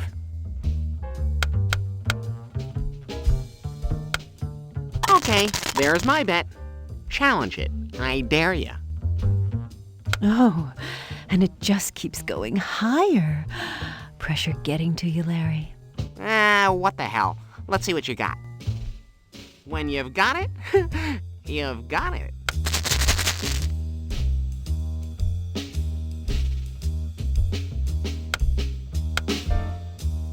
I've got a bad feeling about this, but oh, what the hell. Let's see him. I'm a laugher, not a bluffer. Well, that does it, Larry. You're just too damn good for me. I guess this is the moment you've been waiting for. Make yourself comfortable, Larry. Yeah. How about a drink, Larry? You know, I'm not really that thirsty right now. Oh, come on, humor me. Besides, won't we have more fun if we're both a little loose? I guess you're right. Sure. This ought to fix him.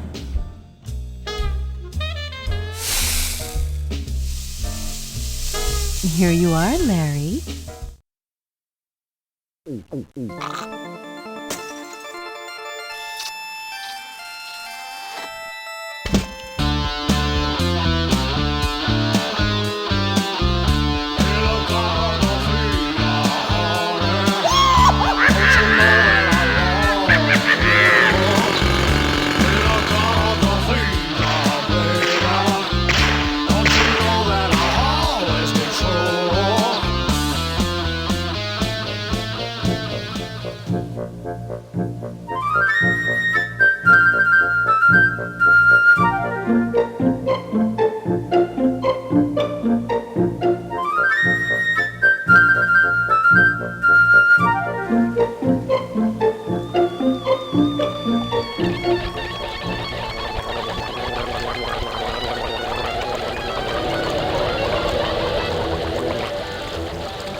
Once again, Larry, you snatch defeat from the jaws of victory. Okay, there's my room. I'm gonna make it without a single soul seeing me naked. Oh! Oh!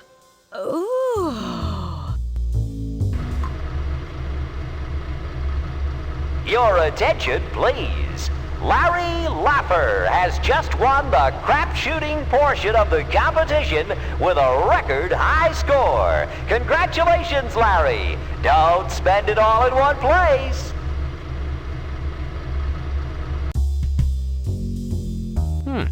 I gotta get a couple of these. A couple of statues? Not exactly. The chest turns out to be nothing more than a block of styrofoam, merely painted to resemble a chest. But as you are examining it, it tips forward, and under it you find nothing. However, hidden between the chest and the wall, you find nothing.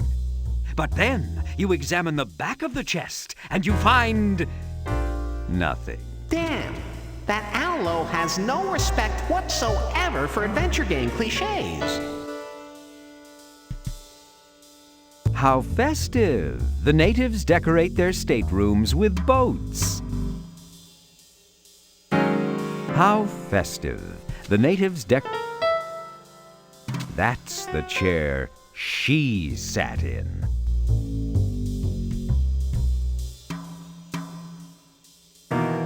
That feels good.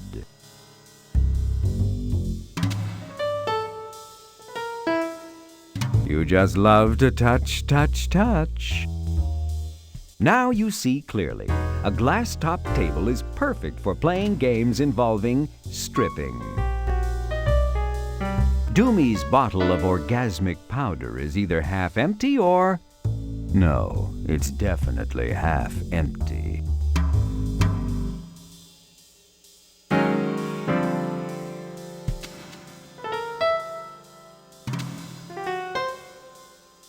Judging from your reaction to this stuff, a little goes a long way. Must be some sort of psyche aphrodisiac. Far out. One taste of that was enough.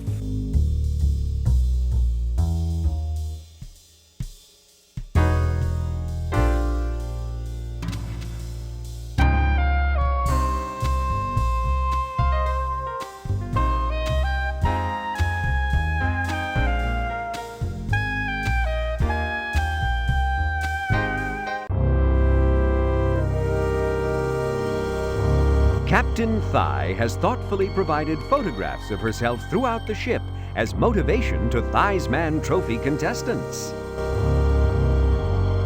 Jeez, if guys like that can win this contest, how hard can it be? In your case, not that hard.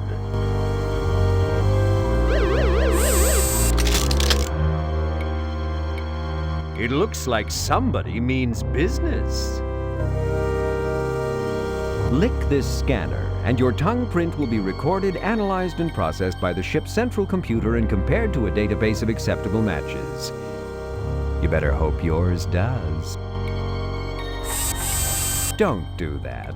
That would mean instant death. Besides, you don't know where that finger's been. Intense security is this door's hallmark. To its left is a keycard scanner, a retinal scanner, a fingerprint scanner, a voice print scanner, a tongue print scanner, and an auto DNA sampler. Something tells you it would be better for you to pass all those tests than to fail any one.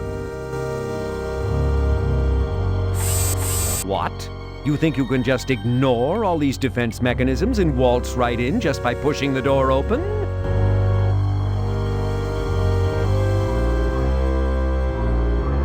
Hey, look! The door doesn't quite latch. I can just walk right in. Okay, it's your ass. Your attention, please. Don has just won the high-speed portion of the contest.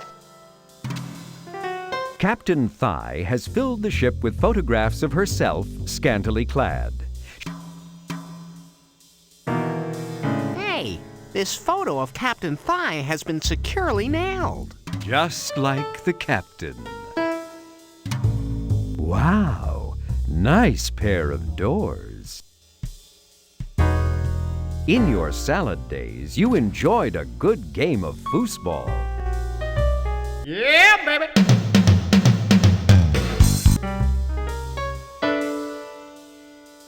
You don't have the balls. Hey, that was harsh. I'm not referring to cojones, clown. The foosball is missing. Oh, I see. A snack vending machine is a good thing. An empty snack vending machine is a bad thing. It's nice to have a soda vending machine in your break area. It's not nice to have an empty soda vending machine in your break area. The ship's employees are fortunate to have a microwave in their break room for those odd-hour snacks. Yuck! Doesn't anybody ever clean that thing? I wish I had $1 for every time I've heard that. What lowlife spit in the water bottle? Perhaps you should look first. The sink is filled with old coffee grounds and food scraps. I wish I had $1 for every... Oh, never mind. You'd take everything but the kitchen sink. Does that mean I don't get it? Larry, you never get it. There's nothing in the cabinets. You don't need to open that. This tube of KZ brand sexual lubricant and roulette wheel polish has barely been used. You never know when you might find a beautiful babe in need of a roulette wheel that needs polishing. Oh. A small puddle of sludge graces the bottom of the coffee pot. You'd rather drink rancid bog scum. There are several notices posted on the employees' bulletin board, along with photographs of gamblers no longer permitted in the casino. Attention dealers! Special seminar. Dealing from the bottom of the deck made easy. Saturday, 3 a.m., Ship's Lounge. A jumper wire with alligator clips at each end is tacked to the bulletin board. A sign beside it reads, "Attention pit bosses, attach this wire to slot machines to prevent jackpots." Sure, you can take the jumper wire, but why would you ever want to prevent a jackpot? This locker is protected by a standard combination lock. For a bad time, call Peggy. She talk too much.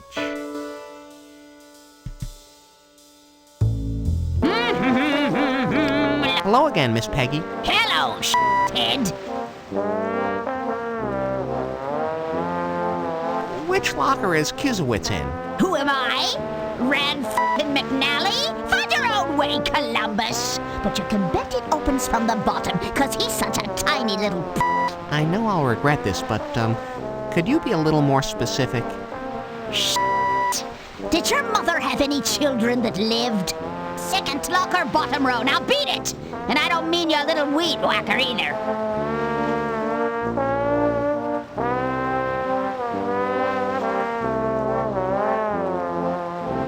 I can't get Susie Q's locker open.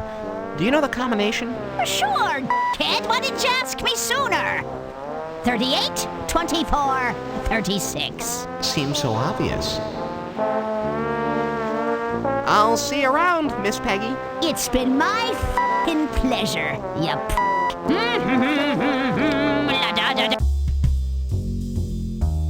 Your attention, please. All contestants in last night's 24-hour gerbil swapping contest, please report to the infirmary.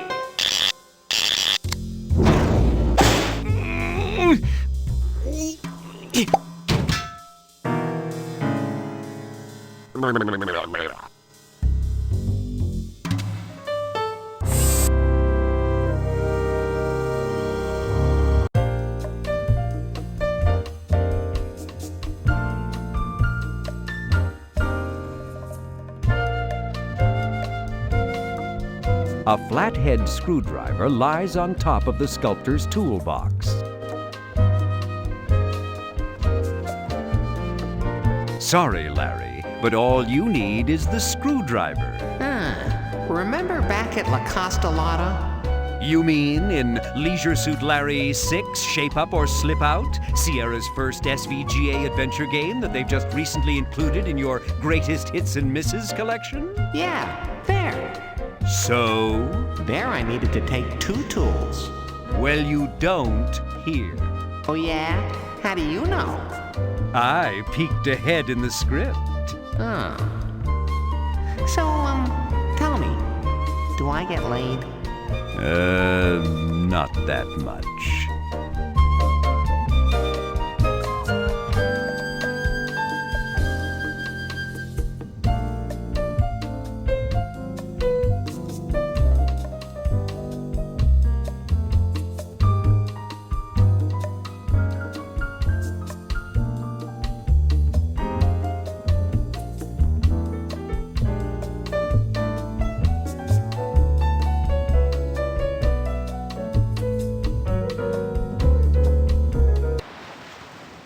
Yeah, baby!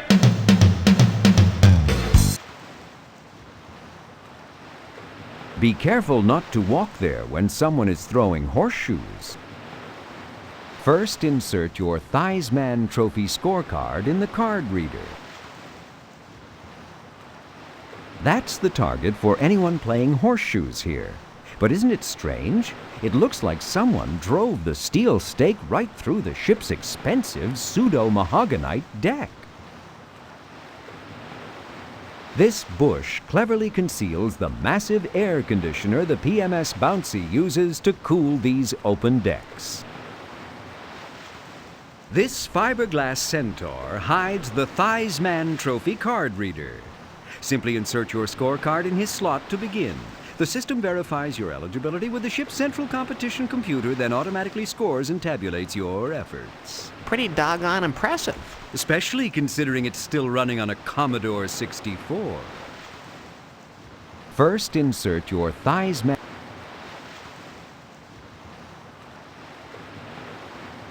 Insert your Theisman Trophy scorecard into this slot whenever you're ready to compete.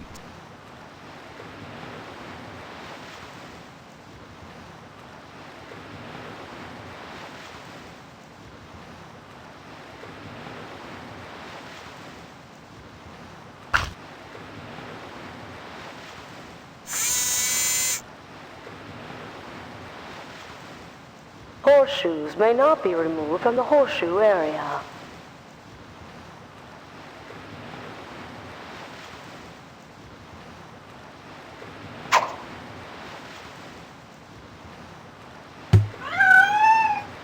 That was typical. Do not exit the horseshoe area without removing your scorecard from the horse's ass. You horse's ass. Ugh. I hope that's my card.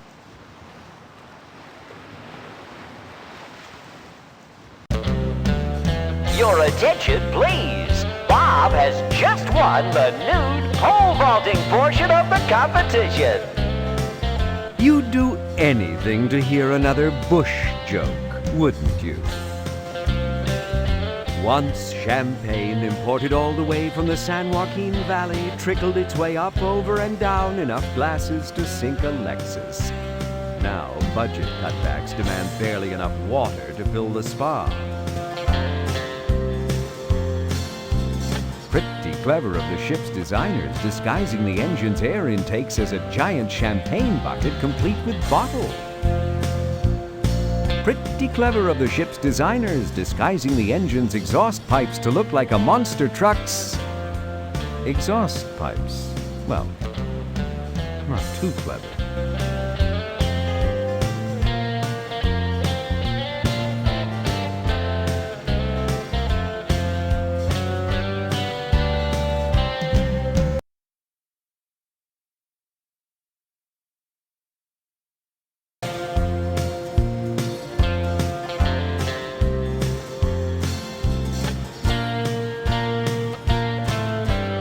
Hiya, girls.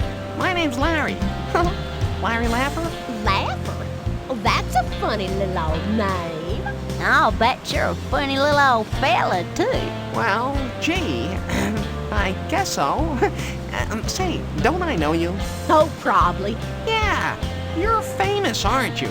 We're the Jugs. My name's Naomi. And this here's my daughter. Why don't you?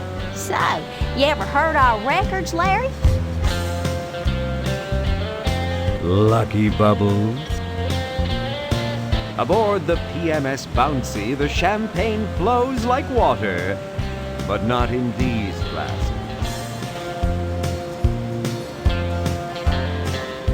The jugs are every bit as natural as their hair. They look so much alike they could be mother and daughter. This jug's for you. They look so much alike they could be mother and daughter. You pray that dew isn't flammable.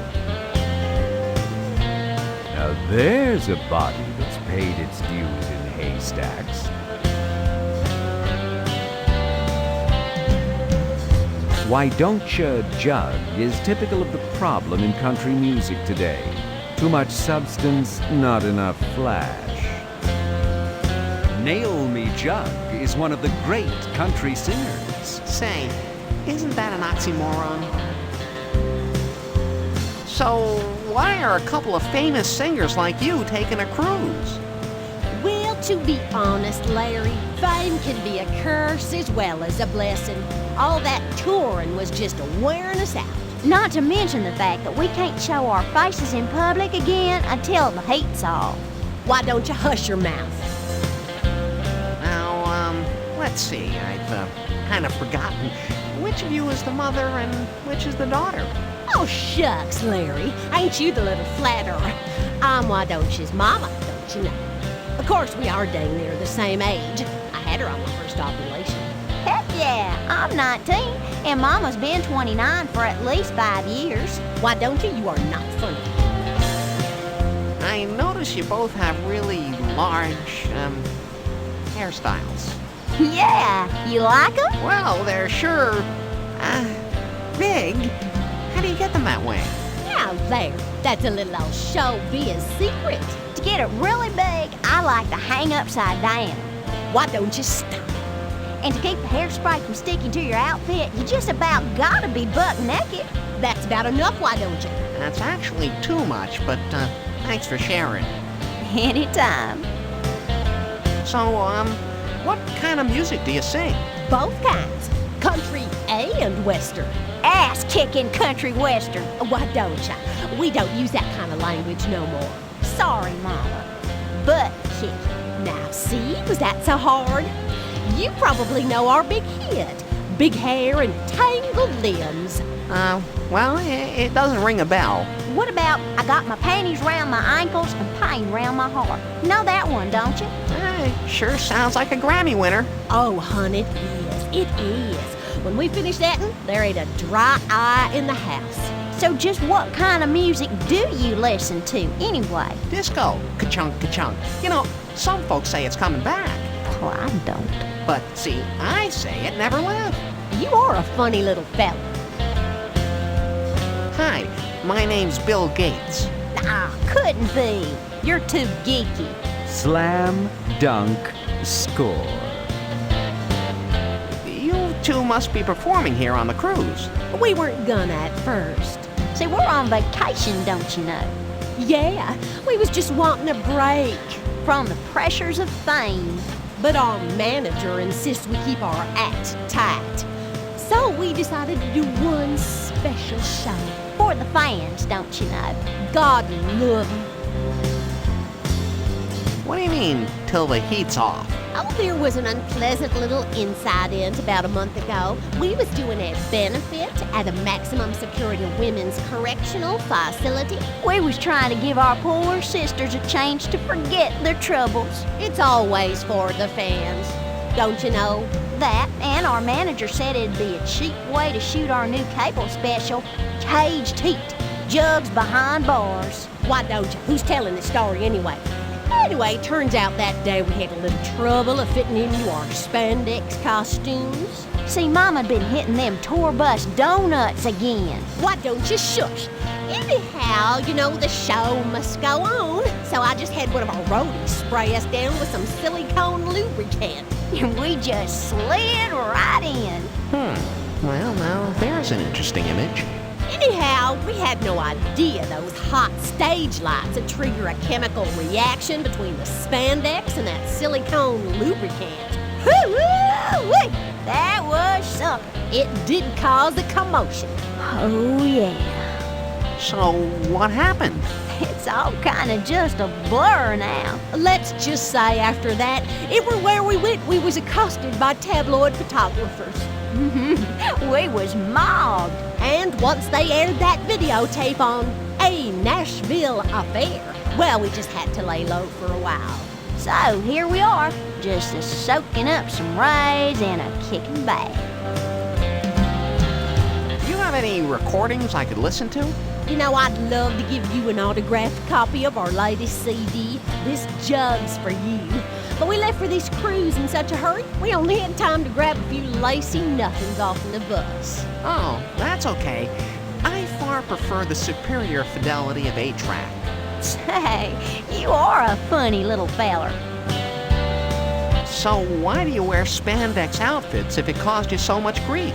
For the fans, don't you know? Yep, it's always for the fans. And because its mild corseting action keeps Mama out of them full-figured sizes. Why don't you? That'll be enough.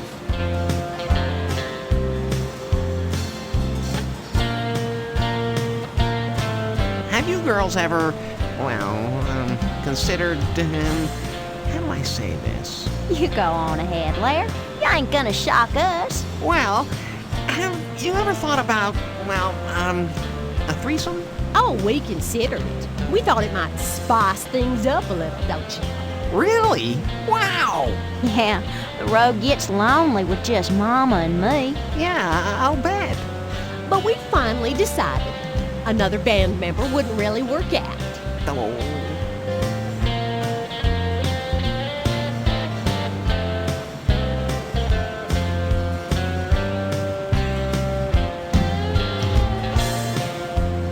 Well, it's been nice chatting with you.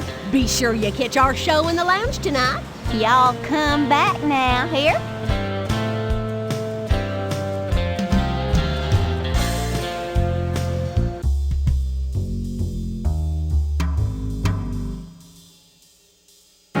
Your attention, please. Al has Johnson. just finished How's the it hanging, flatulence Johnson? portion of the competition. It's me, Larry. Hey, fella, what's your EDAP name will again? reopen in 15 well, minutes. you can call me Lar, or you can call me Larry, or you can call me Larry, Larry Laugher. You can call me Laugher, but don't call me Schmuck. Excuse me, Johnson. I want a glass of lime juice. No. Why not? We don't serve just lime juice. And why not? 'Cause it ain't on the menu. Oh, it ain't it? Nope. And if it ain't on the menu, I ain't serving it. Well then, how about you make me a lime Ricky, Johnson? Is that on your menu? Yeah. Okay. 1 lime Ricky. Coming up. But leave out the gin, okay? Okay. Virgin. And leave out the soda water, okay? Okay. And leave out the sugar, okay? Okay. And leave out the friggin' ice, okay? Why, you... And make it snappy. Here, bucker up.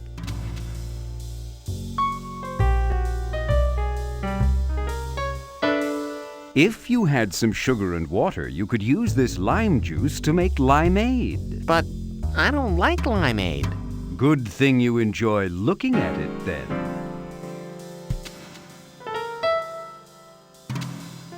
Do you have a drinking problem?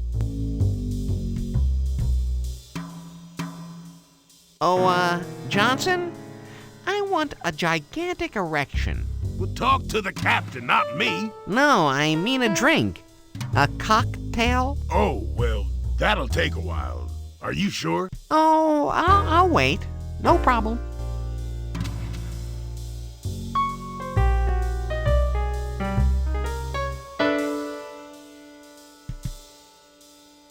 Now that's a can of hairspray. Yeah, baby!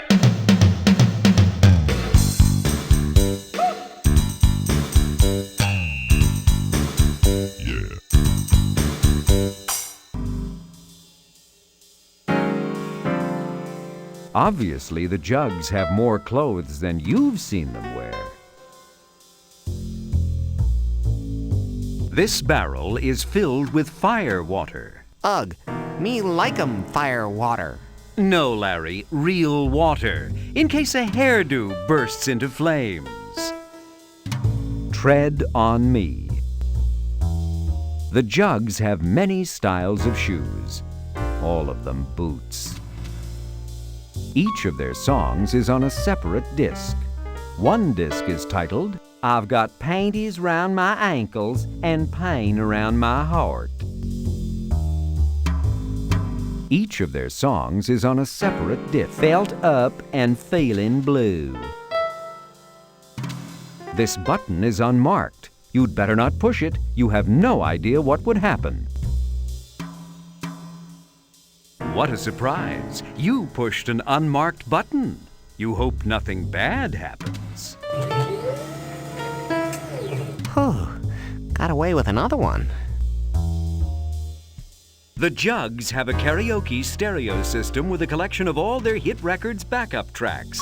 They use it for practice as well as for some of these small-time gigs. That way, they needn't be bothered with hiring live musicians. Boy, does that suck.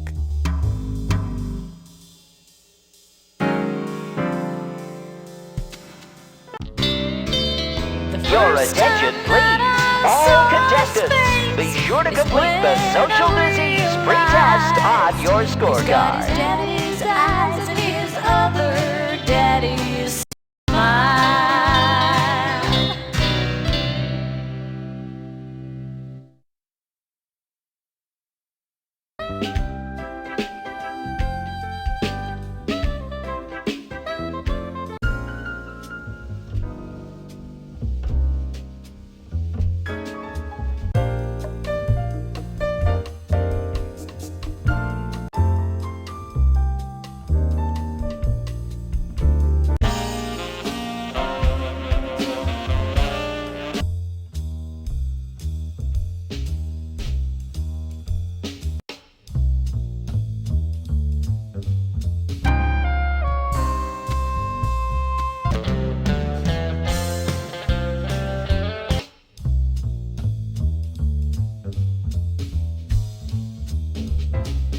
That's not a mirror, just a shadowy reflection of one. Can't you just picture the jugs, their heads hovering above that hair trough?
Hey, loser!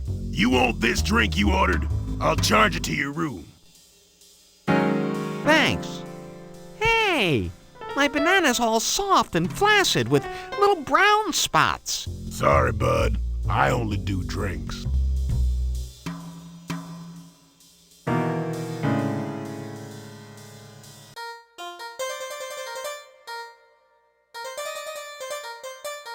You love the feel of a good beaver, don't you, Larry?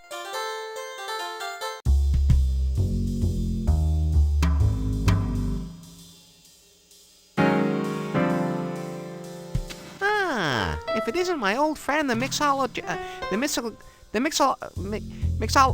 bartender. Yeah, right. You want a drink or don't you? Oh, Johnson? I want a gigantic erection. Well, talk to the captain, not me. No, I mean a drink. Oh, well, that'll take a while. Are you sure? Oh, I'll wait. No problem. Your attention, please. on Lane in, has honey. just won the new Mama, not blindfolded again. tattooing competition. Yee-haw! Hey, loser! You want this drink you ordered? I'll charge it to your room. Thanks. Sorry. Yeah. Oh, no. Oh.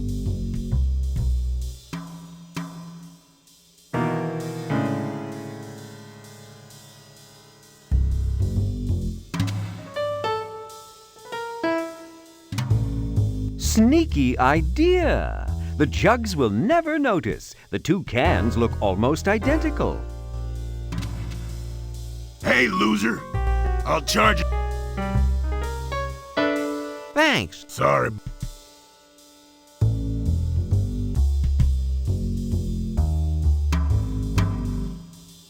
This is the follow spot used for stage shows.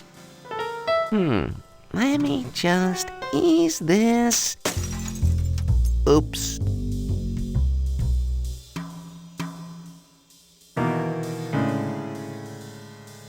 That's a sneaky idea. The bulb fits, it's the right voltage, but won't it make the stage uncomfortably warm?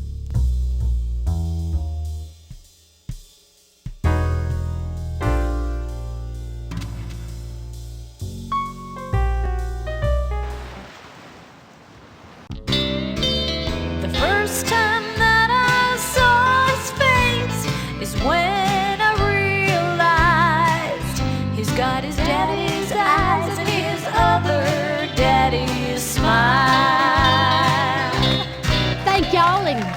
class. Thank you so much.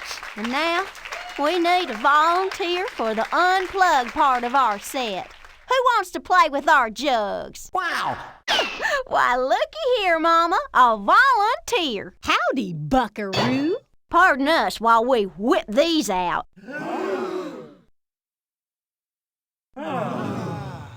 Hey, Johnson, how about some of that special lighting?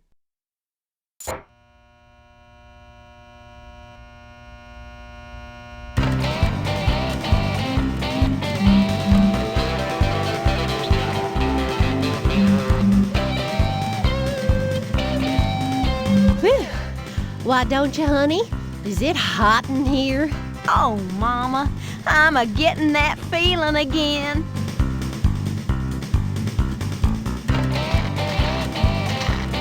Grab it.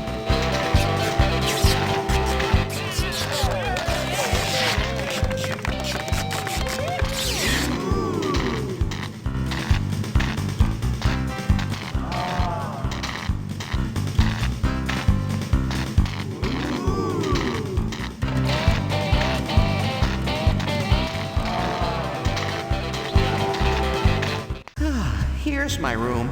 This time I made it.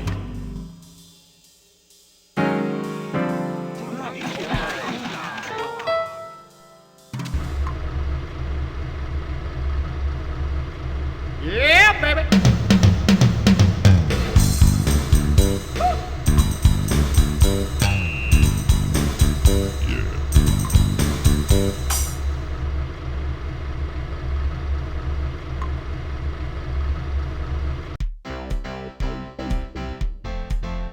Evidently, there's a strange collection of characters lying about at the nude pool. Yeah, baby.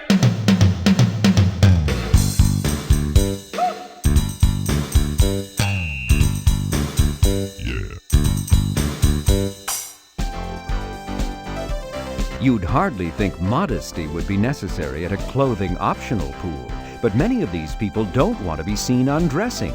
Naked, sure, but removing their clothing? Really? The cabana steward's name tag reads Dick. How does he pin that on? Your attention, please. Would the winner of last week's Pleasing the Captain competition please report to the infirmary at this time? Your test results are in.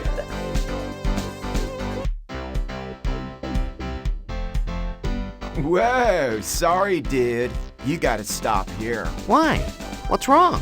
You can't enter the pool like that. Like what? Like that. You know, dressed. Why not, dude? Safety reasons, dude. For sure. Safety reasons? Wait, Purser's orders. That polyester fabric could ignite in this tropical sun. So, drop 'em. Well, I don't think I should enter naked. I mean, everyone would, stare, you know, at my, physical attributes. Yeah, for sure. You know, Dick, once I went into a restaurant that required a tie, and, well, because of my personal aversion to owning anything other than leisure wear, I never had a tie. So Sure, I got courtesy loaners. Oh. This little dude right here is exactly what you need. Oh, great. Of course I couldn't get a normal swimsuit. Can I at least have a towel to cover it up? For sure. No problem, dude. Now, don't get it wet. It might shrink. Cybersniff 2000. Oh, I got sunscreen in my eyes. Boy, oh, towel boy. I need a towel here, please, quick. Oops. Oh, boy. Oh, thank you. Well, well, what have we here? Is that your trunk, or are you just glad to see me? And what's your name, little Babar? Larry? Larry Laffer. And you? Drew, very more. You know, I haven't seen a codpiece since I took Professor Lipkin's minor playwrights of the late Elizabethan period during my sophomore year at Barnard, and I've never seen one with such a cute African influence.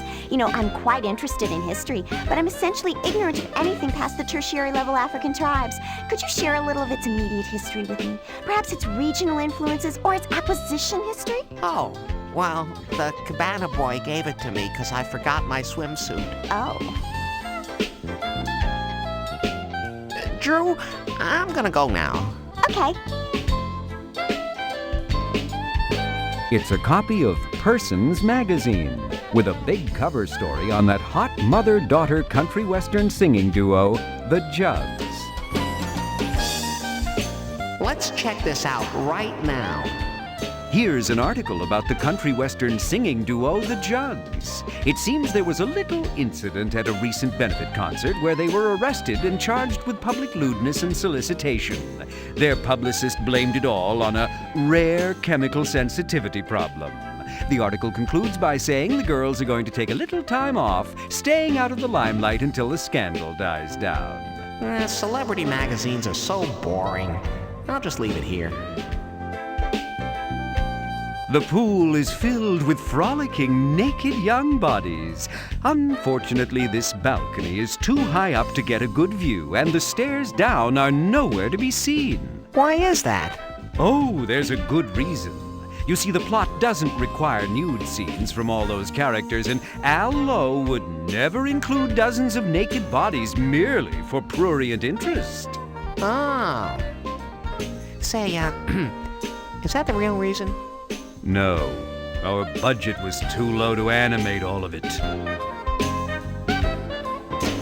Whoever removed random message 22, please report to security immediately. The Jugs must have lost the electric chase lights from their clothing in the frenzy of our passionate lovemaking. Either that or their batteries run down.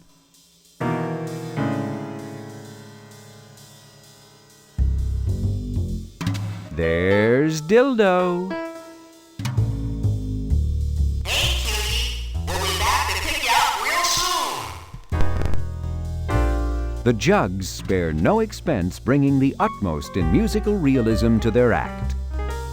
Fortunately for everyone, there is no tape in Mr. Karaoke Box. That's the remote control the sound engineer uses to turn on and off the Jugs' electric clothing. There's a remote possibility you could use that. The idea is for you to find a woman and get turned on. You haven't seen a mixer like this since you ran sound for that rock band back in high school. Well, what's this? The sound man left his earplugs lying under the mixer.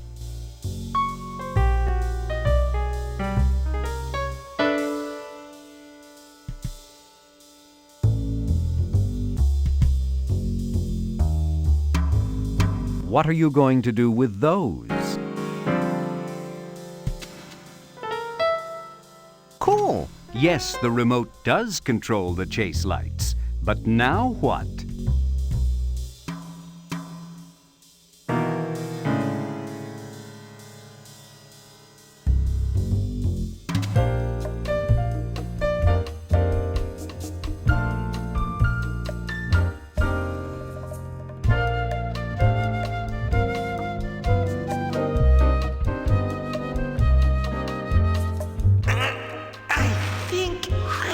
Just barely reach it from here.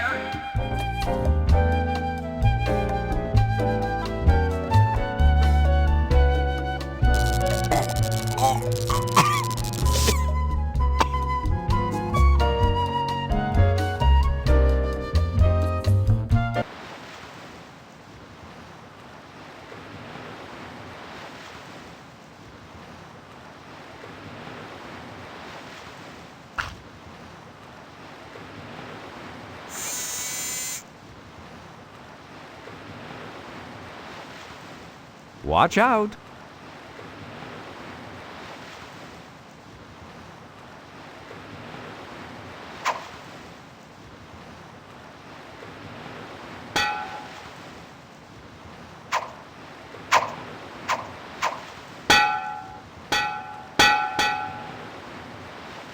Congratulations.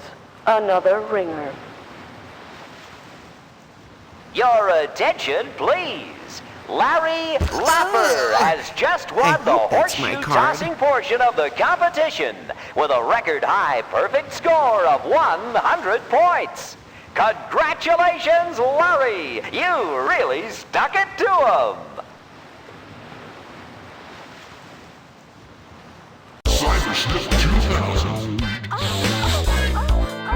Lovemaster 2000 is not a registered trademark of up-and-coming productions of Sierra Northwest, a division of Sierra Publishing, a part of Sierra Online Incorporated, a member of CUC International, a company publicly traded on the New York Stock Exchange under the symbol CU. All rights reserved. Your mileage may vary. Your marriage may vary. This booth is occupied, and evidently quite successfully, too. This booth looks empty. Yeah, baby!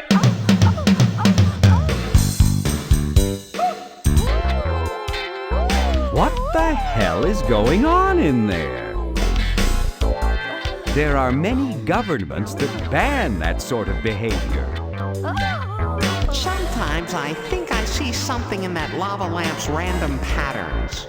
Wrong, Larry. It's just your dirty mind. This booth is unoccupied. This is where you stick it. That is, insert your Theisman Trophy scorecard. There are many...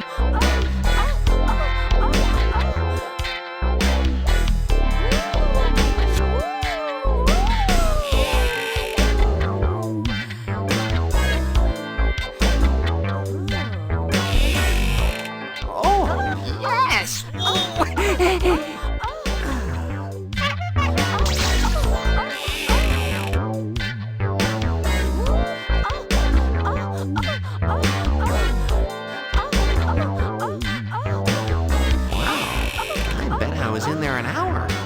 Your score, Larry Lapper, 2.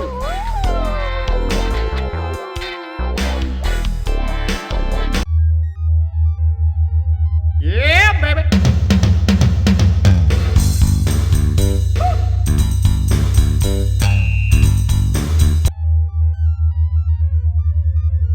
This console contains the ship's Cyberfashion 2000 computer, which uses powerful state-of-the-art massively parallel neural net processing to determine a person's stylishness quotient. Its 3D scanner synthesizes images from a circular scanning platform and displays them on a high-resolution 2048 by 2048 32-bit color monitor. The CPU compares the scanned image with terabytes of trendy fashion data stored on the giant tape drives in the background. After computing the stylishness quotient to within 1/1000th of 1%, it transmits the resulting score to the ship's central competition computer and simultaneously reports it here in the fashion competition chamber through an 88K 64-bit 128 times oversampled THX-certified voice synthesis system.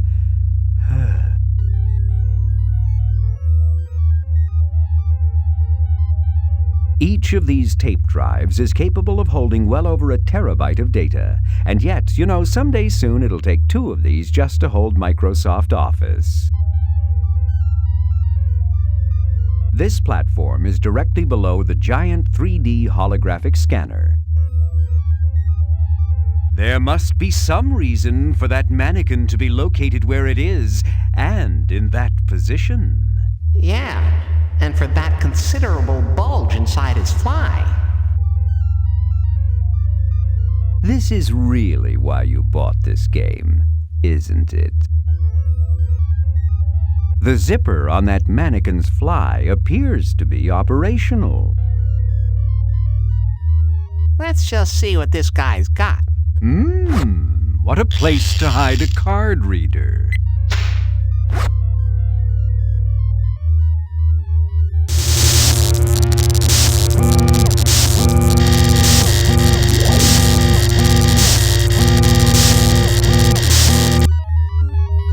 Your score is 2. Hey, that's you.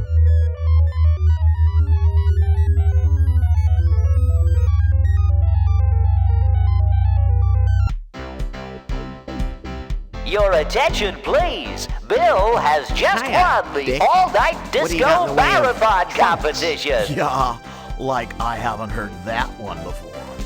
Your attention, please. Lane has just won the spud trucking competition by hoisting a full load. It's the erotic adventures of Hercules. The guy on the cover makes Fabio look like a 98-pound weakling. Well, Mr. Grabby, not much on manners, are we? Shouldn't we ask the lady's permission to borrow her reading matter instead of just swiping it? There are few superlatives that could do justice to the innocent beauty of Drew Barrymore's naked form. How about she's all that and a side of fries? Well, yes, maybe that one. Hi, Drew. It's me, Larry. Oh, hi, Larry. So, what's up, other than the obvious? Drew never computes without her SPF 300. Want me to rub some of that sunscreen on your back, Drew? No, I just applied some. Too bad you were late. I had trouble getting it on the small of my back. Oh. What's wrong, Larry? Codpiece too tight? You'd love to move the branch, but your heart couldn't take it. If you'd just move over a little, that branch wouldn't be in the way. The palm branch is quite strong. You'll never break it. You can't even move it. If you couldn't plainly see, you'd swear Drew's legs go all the way up to her shoulders.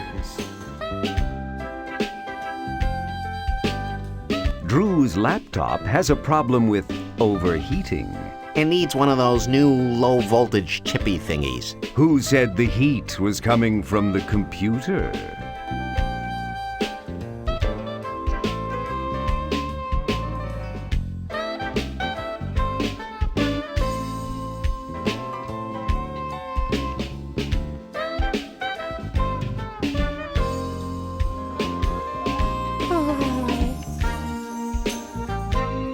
This is your favorite part of the game, isn't it? What is this, junior high? You just love to touch, touch, touch. Drew's face is every bit the match for her body. You don't have any clothing at all, do you, Drew? Of course not. I love nudism so much that just as soon as I board ship, I get rid of every single piece of pesky clothing. Good idea. And I force my cabin boy to lock up my suitcase someplace where I can't possibly find it so I can spend the entire week here by the pool naked. I eat, sleep, sun, and swim here, never leaving the comfort of the chaise. It may not be an ideal vacation for everyone, but for me, well, it's what I love most. Oh, this tropical sun is brutal. I hope you don't mind, Larry, but I need to spend a few minutes rubbing this sunscreen all over my naked body. Need help? No, but nice try. I really like the way it makes my skin glisten, you know? The way it brings out the soft little hairs on the back of my neck, my arms, my... Stop! I can't take it! Aww, I didn't realize I was being so hard on you. Excuse me, Larry, here comes the waiter. This'll just take a second. Waiter! A waiter! Hey there, beautiful. What can I do for you? I want a gigantic erection. Well, looks like your little buddy there's got you covered, huh? What? I said, bring me a gigantic erection. Well, okay, baby. I'm your man. Well, where is it? I'm working on it. You mind moving that computer? Look, I want a mixed drink, a cocktail, you know, lime juice, 151 proof rum, vodka, triple sec mayonnaise with a hollowed out frozen banana to suck through. You know, a gigantic erection. Okay, but it'll take a while, you know.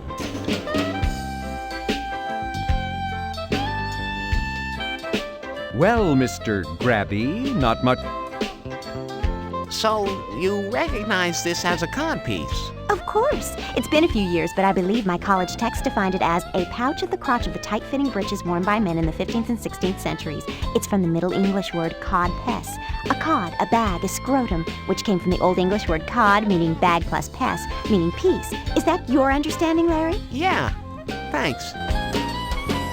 Aren't you worried about overexposure? Oh, no, not anymore. Sure, once upon a time I had to limit my exposure, especially on a tropical cruise like this, but ever since I discovered this SPF 300, I have no problems at all. Every few minutes I carefully, slowly, thoroughly rub it over every single inch of my naked body. Oh. And of course my laptop computer here does offer some protection, although I do get a peculiar tan line. Oh. Larry, is my nudity making you uncomfortable? Is this hard for you? No, it's been like this ever since I got here. So, did I ever tell you I know Al Lowe personally? Who? Oh, I remember him. He came through here last November. Unimpressive. Yeah, maybe. Not him, Larry. You. Drew, would you mind if I borrowed your book? Not at all. I finished it. I've always been very fond of that wonderful German inventor, Anton Fokker.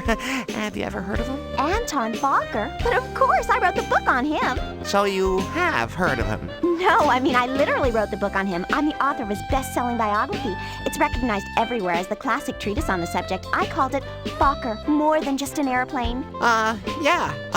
I just love discussing historical aircraft designers. Me too. You know, it's funny, Larry. It seems like these cruise ships are filled with phonies who just want to bore me. I could see that. But it's wonderful to find a kindred spirit like you, someone interested in aviation history, particularly the airplanes of my dear, sweet Anton.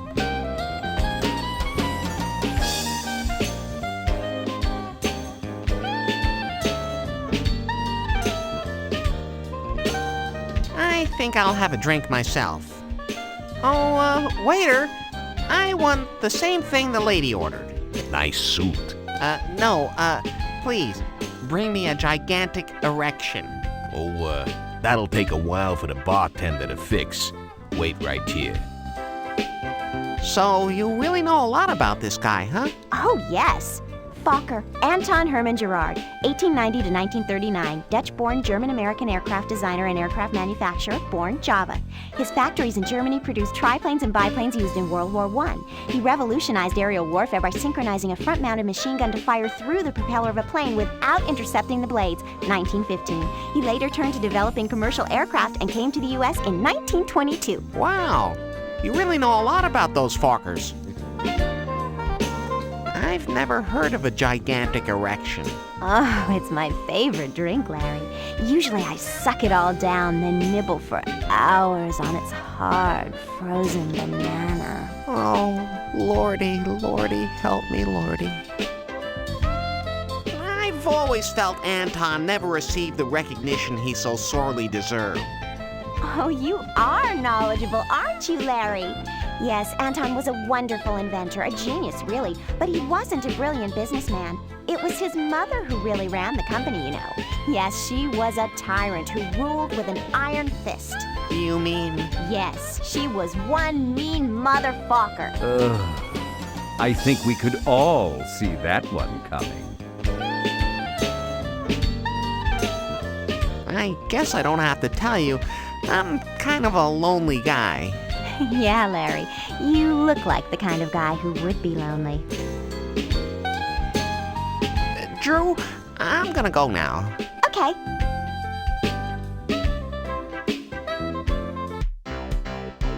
Tonight, a spectacular display of audio animatronics in the proud little Seaman Lounge. Don't miss your chance to see great moments with Mr. Clinton in the lounge nightly.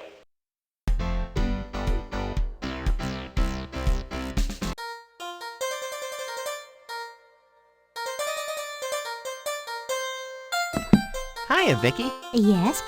Oh, it's you again. Just a moment. Let me look that up for you. maybe I can just slip this out of here while she's not looking. Congratulations, Fagin. Now what? You never know when something should be more sticky. We have one book on that, but the captain is reading it.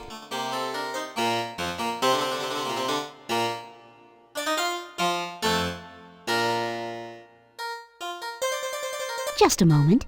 Let me look that up for you.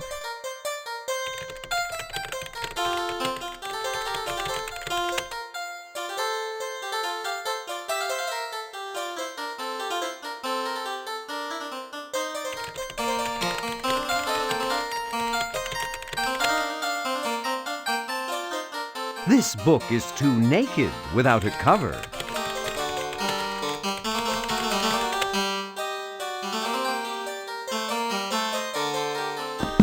Nice going, Larry.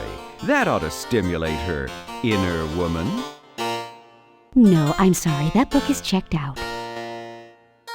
Well, nice talking to you, Victorian. Perhaps I'll stop by later. Alrighty then. Good day.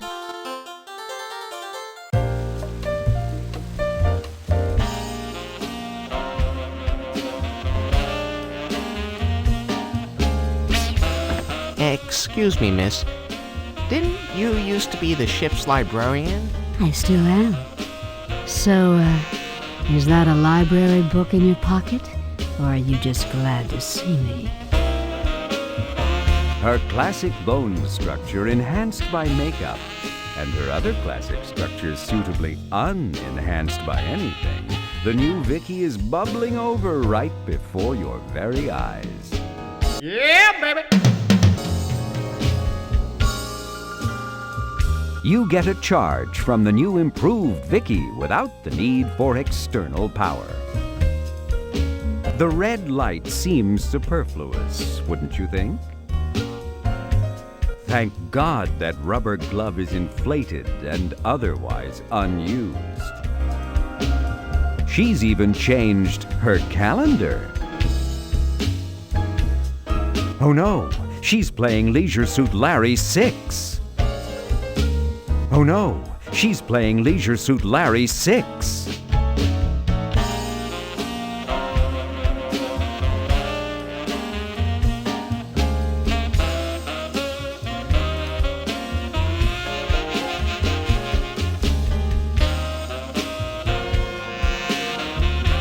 Little Larry loves whipped cream. A rubber chicken is always good for a few laughs. This is that sailing masterpiece, A Sail of Two Titties by Charles Dickens. A Field Guide to Pornography by M.U. Schwantz. Vicky's taste has certainly changed since you first met her.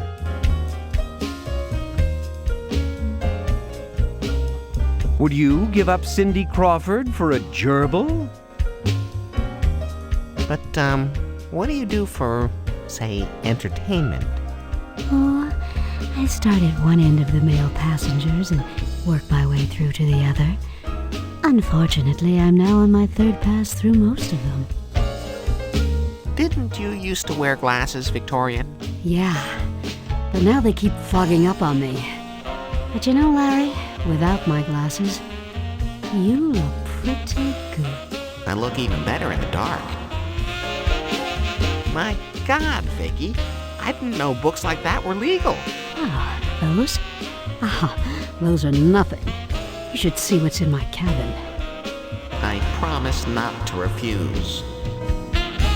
I bet life aboard a cruise ship is like an endless vacation. Don't you just love it? Sure. It's perfect. If perfect means knowing that every day you're going to have exactly the same men you had every day last week. But all the fun, the nightlife, the non-stop partying. Oh, not for me. It's more like working in an office. That reminds me. I wonder where I left my earmuffs. Where have you been all my life? Particularly nasty weather. Of course you may. And what's more, I'll help you. Larry, it it's time to turn my literary research into action. Well, yes, I could... Yes. Wow. Oh, Larry. Ow. Oh, Larry. You're bringing out my inner woman. Right on, cowboy. Yes. Oh, yes. Oh, such an animal. Yippee-yi, Oh, I didn't know you could have this much fun behind a Burp desk. me like I'm Tupperware.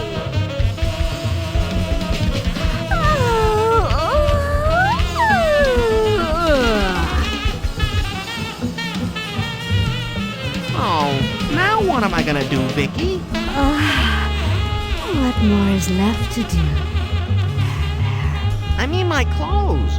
How can I get back to my room naked? Ah, don't worry, Lar. I can loan you a jacket. Just a little farther. This time I'm gonna make it for sure.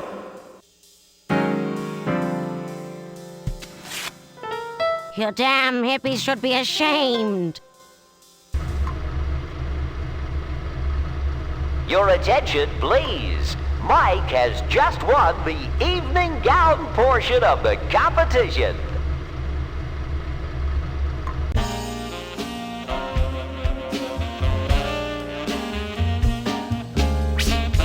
I'm back. So you are. How about me whispering a few Dewey Decimal numbers in your ear, Vicky? As if I haven't heard that line before. Men, you're all alike. You don't need a pickup line. Just ask me. You know, you are the greatest, baby. Ka-chunk, ka-chunk. Yeah, right. Nice line. No, really, since you left, I've done nothing but read about sex, and now I'm the most sexually knowledgeable person on this ship. Oh, really? I'd like to see you prove that. Yeah, I bet you would. No, I don't think I'll prove it with you. I know now. You just weren't that good. There must be some way to test your theory that you're the most sexually competent person aboard ship. Oh, really? How? So, what do you say we see how you do on the old Love Master 2000? Oh, good idea. But it won't work. I'm an employee, and employees aren't allowed Thighs-Man Trophy scorecards. But, I have a card. You could use mine. Well, I don't know. No self-confidence, eh? You're on. Cybersnip 2000. Okay, Vicky. There you go. This'll prove who's the real sexpert. Do you want to get out? I think I like Tell me, what you gonna do? Do you want to get out? What you gonna do? Do you want to get out? Funky, y'all. What you gonna do? Sound like a jumper. Do you want to get out? Come on, tell me. Come on. Get down on it. Get down on it. Get down on it. Get down on it. Come on now. Get down on it. Get down on it. Well, pal, let's see you top that. Oh, I couldn't. You win, I guess. Now, how about some private lessons? Dream on. I'm heading for my cabin and a nice stimulating book. But wait! I didn't even lose all my clothes yet! Oh. Your score, Larry Laffer, 1,000. Wow, a perfect score. Laffer, come by the office, okay? I get off at midnight. Please? Well, you didn't beat Vicky, but who cares? You got a record high score on the Love Master 2000.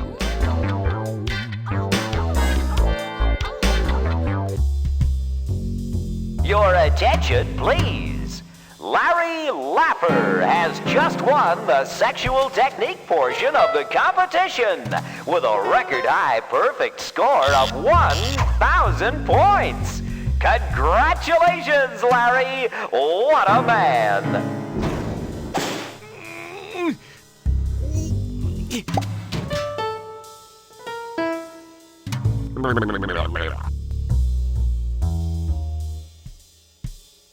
Hello, who dares to enter my private chambers? Ah, you here for dirty pictures? Huh? Oh, excuse me. I'm Larry. Larry Laffer. Oh, yeah, you make me laugh, you big zero. Big Zero? Huh. Well, yeah, that is my cabin number. Listen, I can't quite read your name tag. Is that, Exel Watsakits? Maybe, maybe not. You here for dirty pictures? No. At least I don't think so. Okay, whatever. You're the boss. Hunky dunky dory wory.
Do you know where I could obtain some, well, photographs? You know, the, good kind, wink wink. Ah, Mr. Leaf Blower wants to buy some filthy pictures, huh? Oh, no, I have no interest in pornography. I'm an artist. Oh, yes, artist, me too. And these are very special. Oh, how's that? Why, they are pictures of you! Wow! What?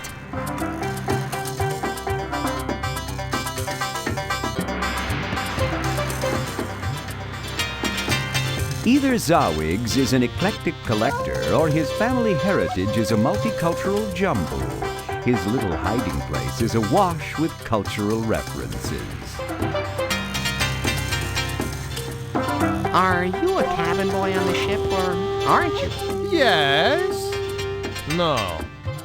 Perhaps. Not clear.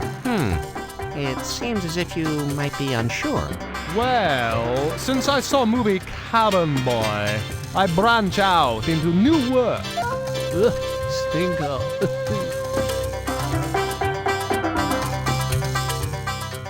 Hey, him all over ship. Keep eye out. So, experts, how about cleaning my cabin? It's a mess. I could do that.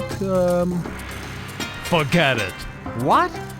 Aren't you a cabin boy? Actually, from now on you will please refer to me as Individual Accoutrement Maintenance Young Person. Or I am YIP for short. See, boss? No more manual labor. Why? Why? Who gonna fire a guy with filthy pictures? You don't mean blackmail? No. Wash out your mouth. Everyone buy for personal portfolio. Keepsake, memorabilia, good stuff. Use good film, good camera, good angles. Hasselblad, medium format, 90mm lens. Blows up, real nice. Good for over sofa, even better for over bed.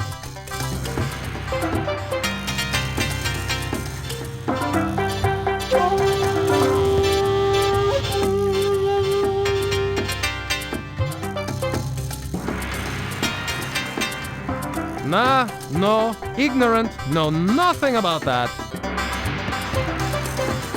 Really? You don't say. So, Susie Q, do you take care of Drew Barrymore's cabin? Yes. No. Maybe. Not help you, anyway. How about some fine silver, huh? Very heavy plate. Thanks, but, I'm trying to find her clothes. I think you know where her suitcase is. Oh, I know. Believe me, I know. But too busy to help you. Bye, Joey.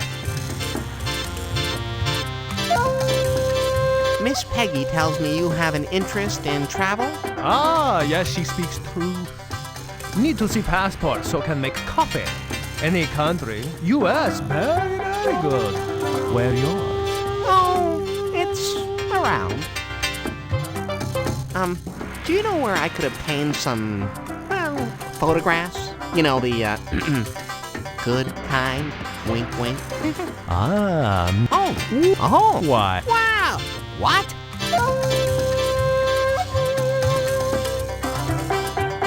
Say, how did you get photographs of me like this? Oh, it's no problem, really.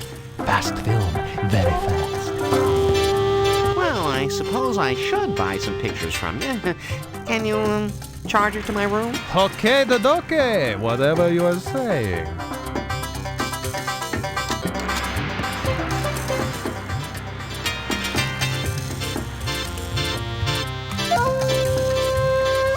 That large air vent must help Ziggenfuss keep his cool.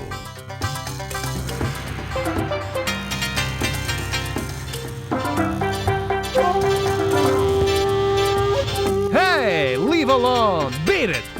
Talk, me, here, hello, right here.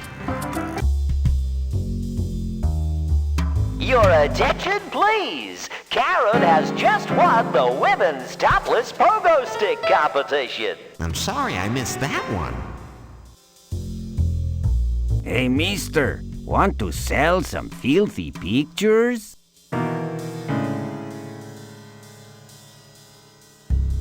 You could stick the photograph to the key card if the photo was sticky.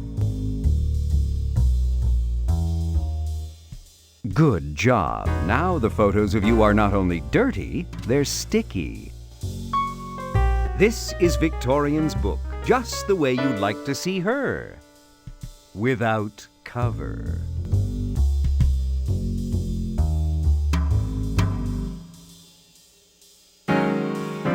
Good idea. Yeah, but first I'm gonna tear off some of this groinal area.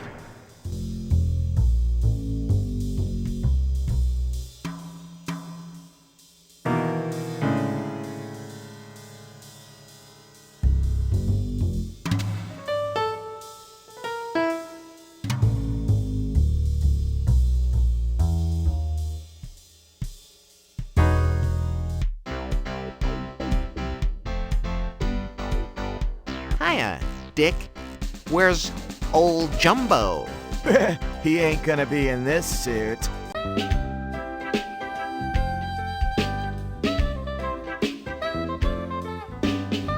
Those together? Hardly.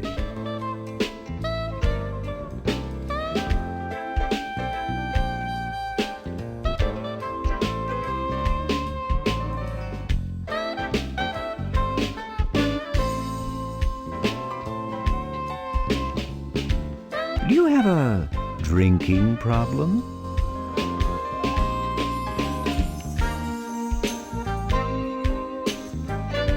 Hello, Drew. Working hard? That's funny, coming from a guy with an elephant codpiece. Do you have a drinking problem? You led a troubled, lonely childhood, didn't you? I would really enjoy having a more in-depth discussion with you, Drew. Really? Me too. In fact, I could balk her all night long. Oh, that's pretty much what I was thinking. So, you want to go back to my room to see my aircraft etchings? I'd love to, but I can't.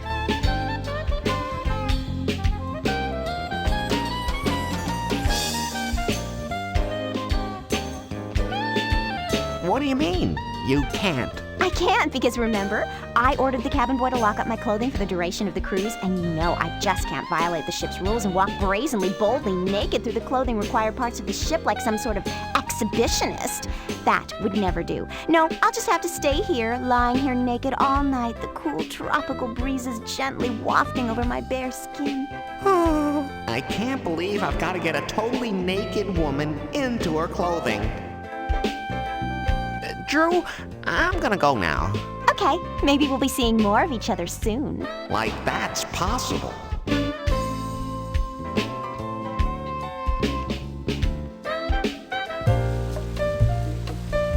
May I use your telephone? No. This telephone is for official Purser's desk business only. You must use the telephone on that pole over there. Where could I find a cabin boy? I don't know where the cabin boys go. Maybe one of the other employees knows. So stop bugging me with your personal problems. I'm only here to serve our passengers. But I am a passenger. See, there you go again. I'd like my passport, please. I'm Larry. Larry Laffer. Impossible. Absolutely impossible. Nope, not allowed. What do you mean, not allowed? Why not? It's my passport. I should be able to get my passport at any time. Ooh, Mr. Big Tough Guy.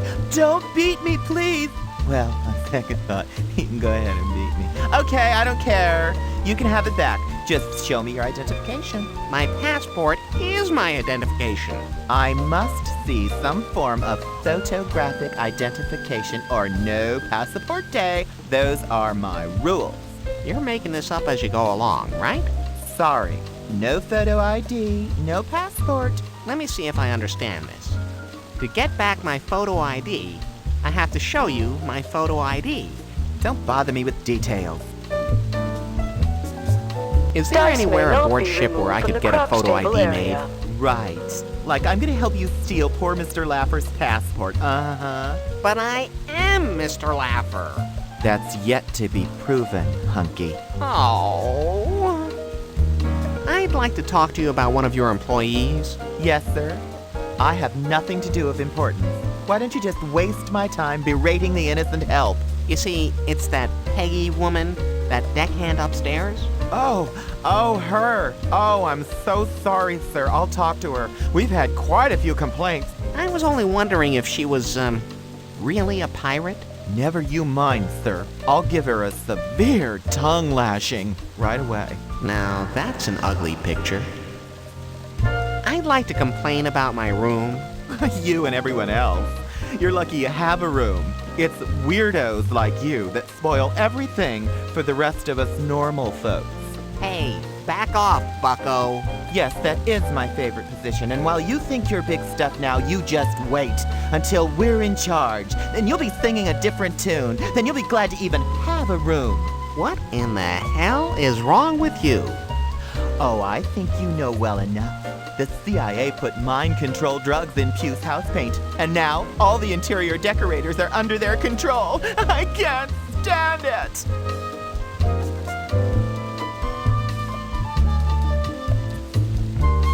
I'd like my passport, please. What for? You have no need for it here aboard ship. Look, here's my photo ID. That's what you said you needed, right? Now be a nice little puckered pandering purser and procure my passport. Pronto! Yes, sir. bitch. Here you are. Do not lose it. There are many nefarious types roaming this ship. All of them mooching ill-gotten booty, such as this, from our unsuspecting guileless guests. I doubt that. You're just paranoid. Oh, muchísimos gracias, senor. We ranking officers can never get enough insults from lowly passenger scum. Okay, Bowling see you balls around. may not be Just removed from the what do you bowling mean by competition that? area. Your attention, please. Don has won the Skepticism Trophy, but refuses to believe it.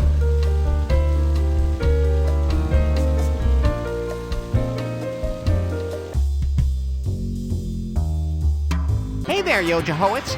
Same right at you, Mr. Loaf in the Pants.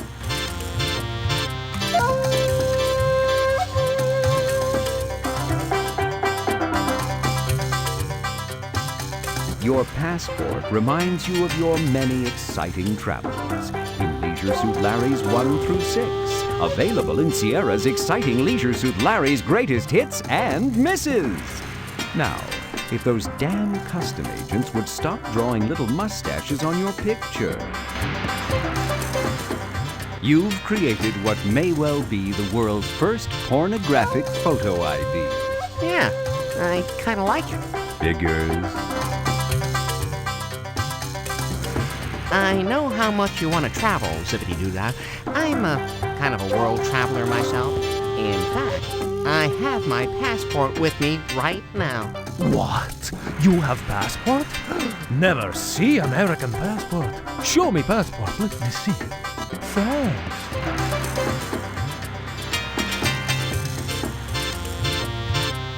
Bye.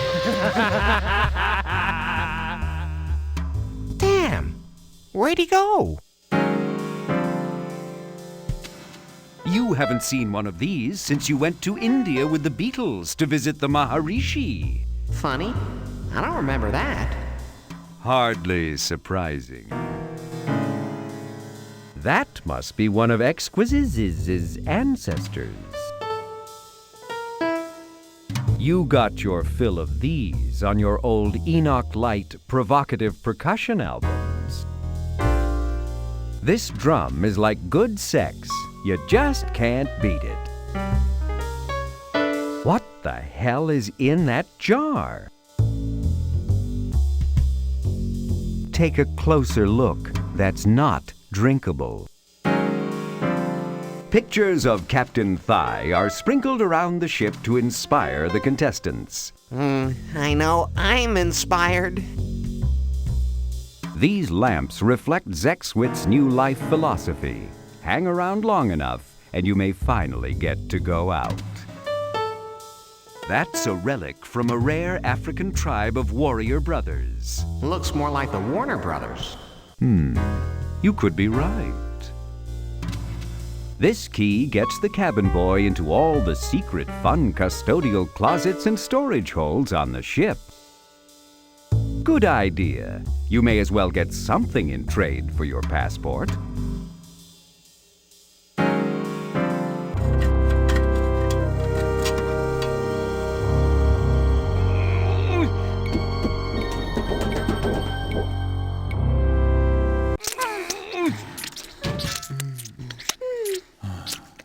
I'm not sure I can resist. Oh, what the hell? I want it all. You miscalculate and end up licking air. Hey. Oh, let me lick that. You miscalculate. It might be a table. It feels like a big bunch of whipped cream. Ooh, kinky. Ka-chunk, ka-chunk. It is, in fact, whipped cream. It's covered with whipped cream. Are you sure you want to lick that, Larry? Oh, what the hell? On second thought, don't answer. Tastes a little like chicken.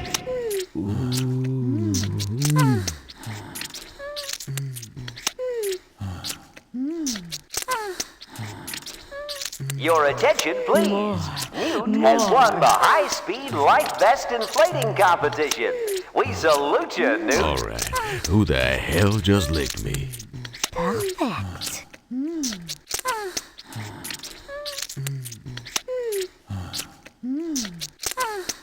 Hey, I don't want to be left out of this.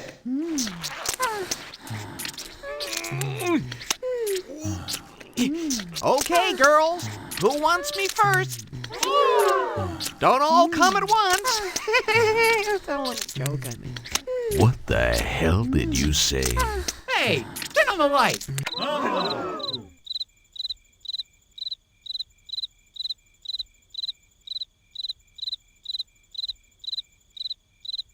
Blind dessert taste test. Oh, that was close. It's nice to see the sight challenged having a good time. Idiot. Fool. Miniaturist?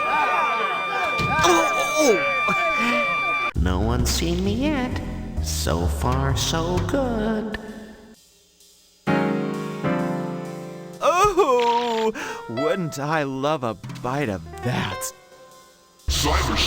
Larry, so nice you could drop by and dressed for the occasion. Whoa, who's this?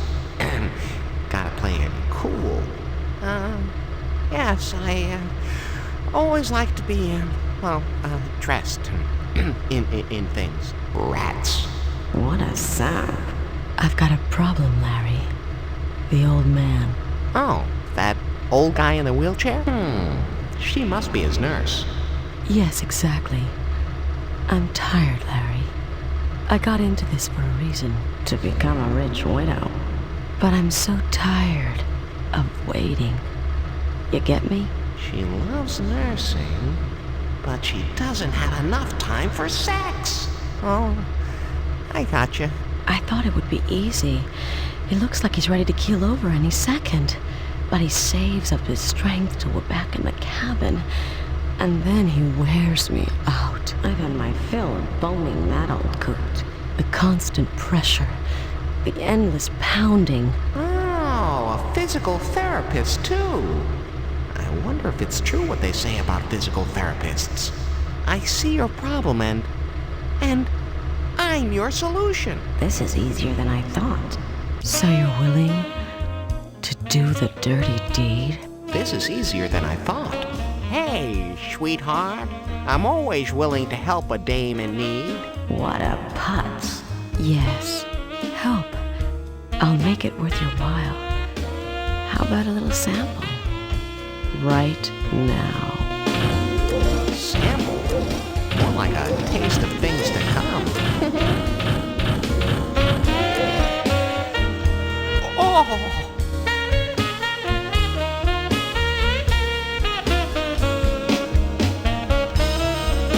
Come by my cabin late tonight, and we'll work out the kinks. I'll lay out my plan. He'll do the killing. I'll get off scot-free. Sounds great! When can you fit me in? Wait! What cabin? What's your name?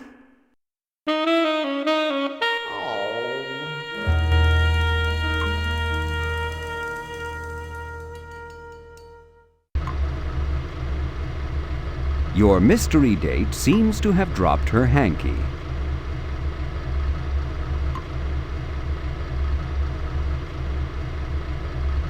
This lacy silk handkerchief embroidered with the initials AB emits a faint odor. Your attention, please. Brian has just won the fly fishing portion of the competition by landing a 103-pound groper using nothing but his fly. The Cyber Palm 2000 is not a real palm tree, merely an incredible simulation. There's nothing on the table but crumbs, flecks of whipped cream, and little plastic surfers. You mean? Yes. The dessert tasting is deserted. Oh. This entire area smells of chocolate. This table won a design competition in the category Best Furniture in the Shape of a Tropical Island. This entire room smells of chocolate. It's amazing what can be done with injection molding.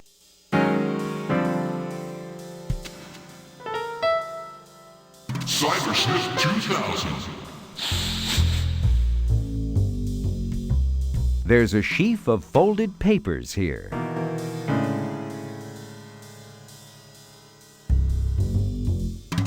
This life insurance policy in the amount of $1 billion is on one Aristotle K. Boning, with the beneficiary listed as Annette B. Boning. It emits a very faint smell.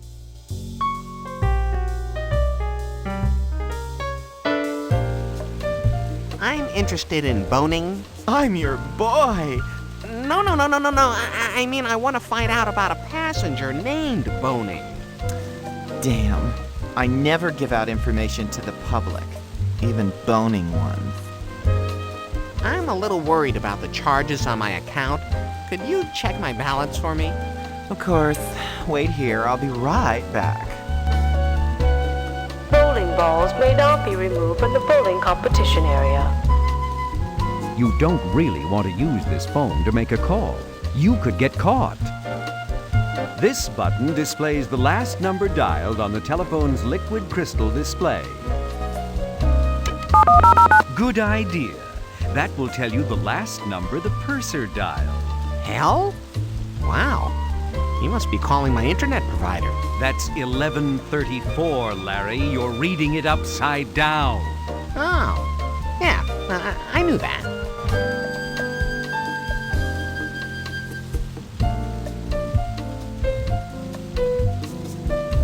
Your account is next to nothing. Only $19,123.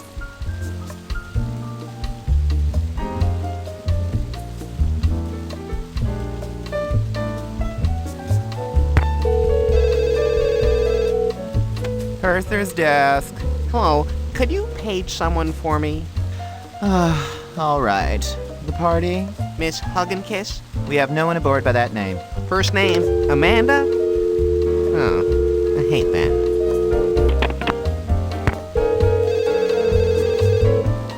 Purser's desk, where we have absolutely nothing to do, and we do it religiously. Hello?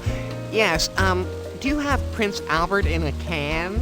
No, we don't. Well, let him out!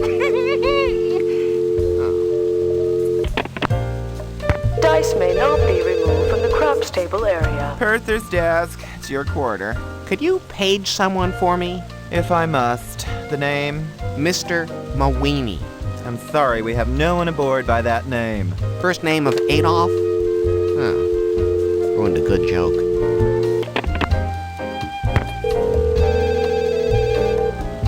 Purser's desk. Yes, hello. Could you page someone for me? If I must. The party? Mr. Butts. Nice try, sweetie. His first name is Seymour. Oh.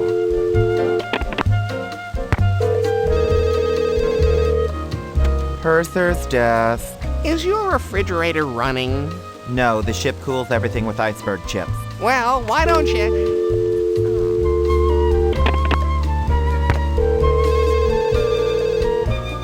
Purser's desk. Yeah, hi there. Is there a bowling alley aboard the ship? Of course there is. This is the luxury liner. Oh. Do you have luxurious 10-pound balls? Of course, and I also have an upright pin. Yeah, well, how can you walk straight?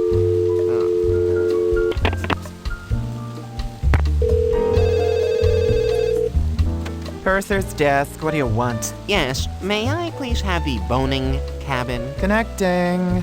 Hello? Are you boning? We were, till this damn phone rang.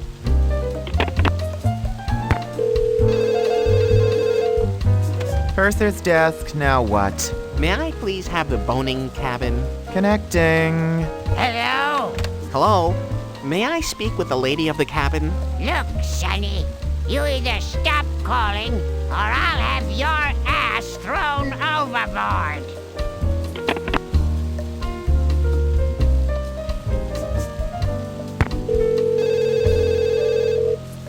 Purser's desk. Is this really important? This is Agent Fritzlin with the SBI. Are you in charge? Of course I'm in charge. What the hell is the SBI? Shipboard Bureau of Investigation. We're looking for the passport of one Larry Laffer. Now, listen carefully. Are you listening? What? Damn it, man. Pay attention. Laffer. Larry Laffer. Retrieve his passport from the ship's safe, place it in a plain brown manila envelope, seal it carefully, place a small pencil mark across the seal, and leave it on the corner of your desk. Then leave your station and wait out of sight. One of my men will walk by in exactly 11 minutes. Synchronize watches on my mark. 5, 4. Oh, just right. I know who you are, okay? And I never, ever give up. 3, 2. Nothing, do you understand? You people lurk everywhere. 2, 1, 0.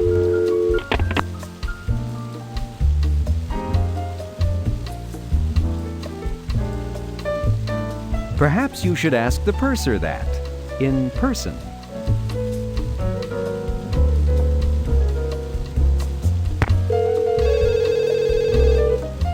Purser's desk. Now what? Is there anywhere aboard ship where I could have a photo ID made? Nice try, sweetie.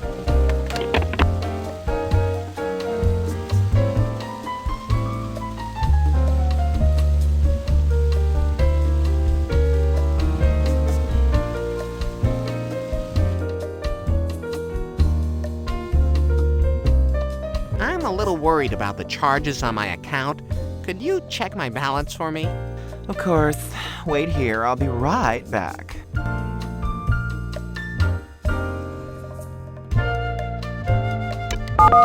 Good idea. Go oil?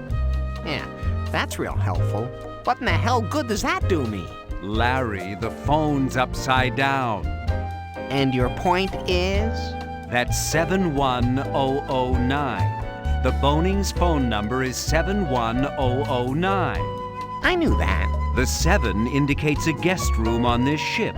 1009 is their room number. Huh. Yeah. Okay, yeah, that could be helpful. The white courtesy zones are for loading and unloading only. Your account is next to nothing. Your attention, please. Al has just been disqualified from further competition because of excessive artificial enhancement. Redundant. You're not fooling anybody, Al. Hello again, Drew. Oh, hi, Larry. So how's it trumpeting?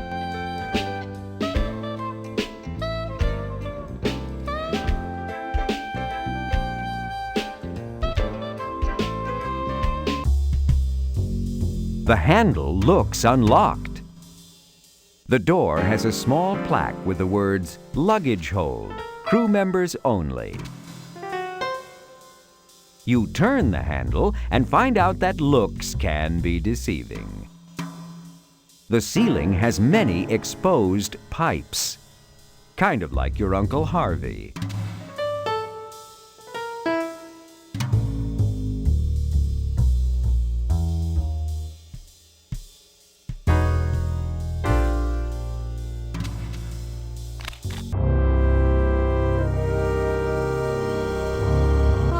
No.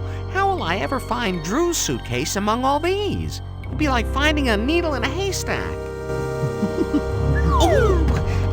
Ow. Cybersmith 2000. Yeah, baby!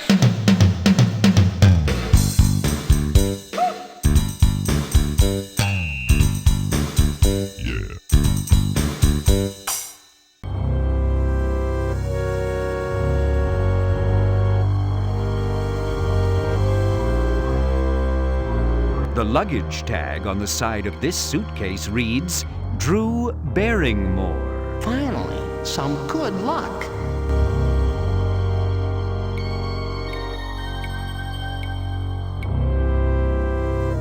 Drew Barrymore's suitcase is light on clothes, but unfortunately heavy on books.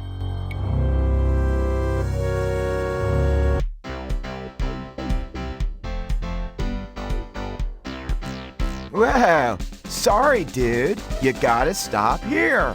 Like, duh. What, again? Now what? You cannot enter the pool like that. Like what? Like that. You know, carrying a suitcase. Really? And why not? Purser's orders. You might change into your clothes or something. Oh, all right. Can I leave it here? I mean, will you keep an eye on it for me? Dude, do I look like a check room? I mean, well, all right. Since it's you, go on, leave it. You want your lil buddy again? Well, I guess. I'm getting kind of used to it. Just so long as you don't let it grow attached.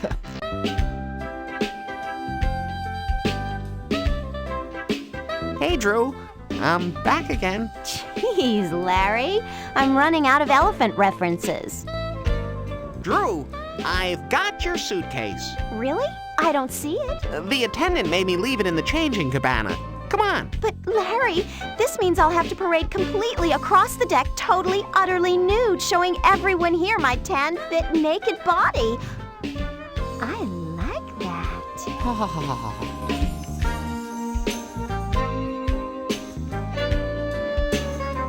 Well, here we are, Drew. It's not much, but it is roomy. Okay, Larry. Just give me a minute to hop in your shower and rinse off this sunscreen, okay?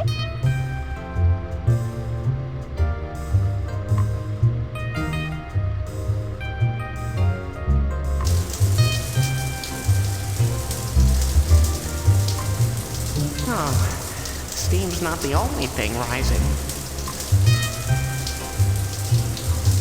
Paging gotten Mr. through this Martino. far. Now if you Mr. could Mark just get her out of the Martino. shower. White courtesy phone, please. Drew, are you coming out soon? In a minute, Larry. I just need to get this lotion off. When they said waterproof, they really meant it. Knock, knock. Who's there? Larry who? Should I have a punchline ready? You don't need to open that.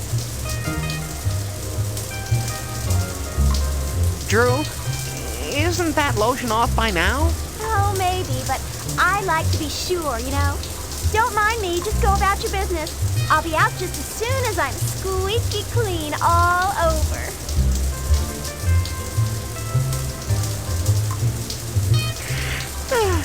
Time for a little shut-eye. Well, come see. Ow. Ow.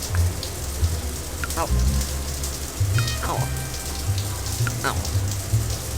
Ah. Oh. Oh. Ah. Oh. Oh.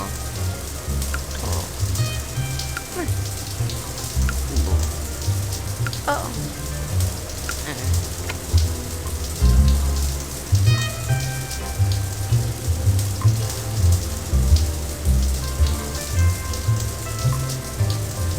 Would you like a little company? I could scrub your back, you know. Thanks, Larry. But ever since I started yoga, I've been able to scrub my own back. Drew, you must be turning into a big pink raisin in there. Actually, this sunscreen is pretty tough. So far, the water just beads up and runs off. I can't even get my hair wet. I'll be out soon. I think this is a usage of the word soon I'm not familiar with. Drew, do you mind if I go run some errands around the ship for a few minutes? No problem, Larry. Go ahead. I'll probably be out by the time you get back, and then we can focker all night. Drew, are you coming out soon? In a minute, Larry. I just... This ought to get her out of there.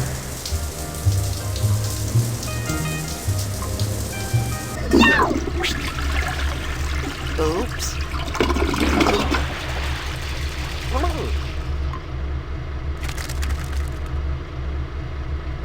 You bastard!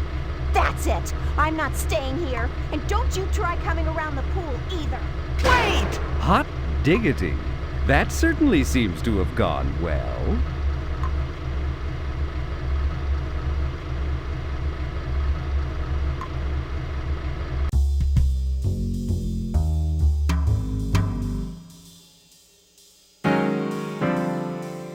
A tasteful gold nameplate above the button says, Boning.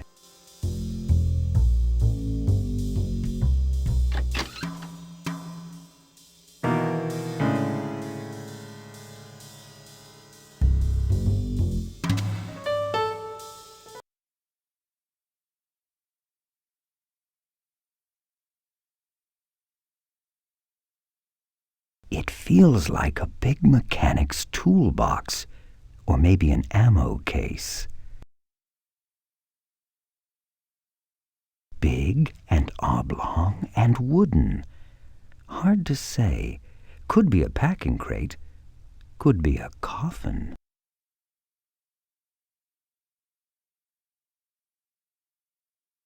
There's not a lot of light in here, but there appears to be one absolutely luscious body lying there on the bed, in the darkness, waiting for you. It feels like a bed. Your attention, please. Jennifer has just won the Women's Topless Accordion Playing Competition. Friends who wish to congratulate her, report to the infirmary.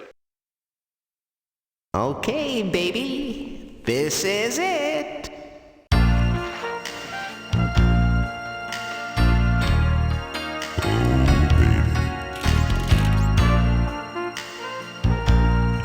Oh, yeah. Oh.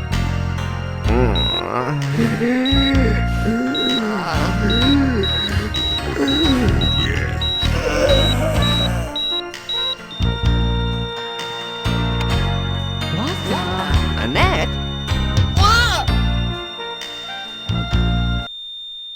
Larry, what are you doing? You weren't supposed to kill him yet. I thought you were... Safely asleep next door? Yes, it's all becoming clear to me now. A heart attack, no evidence, very neat. But now I'm the patsy. Jeez, the old guy's one sound sleeper.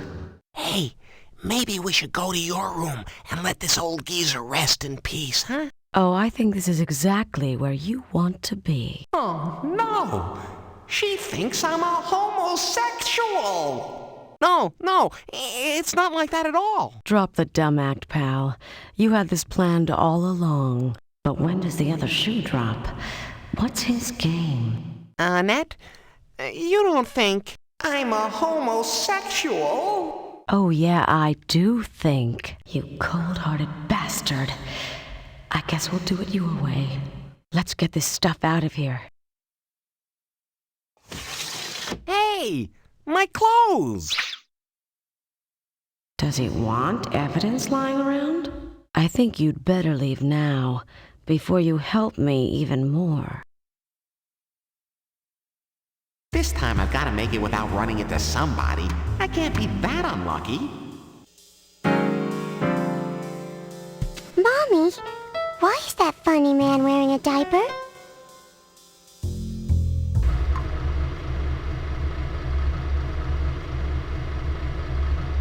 The steam from Drew's shower has produced a small patch of mold.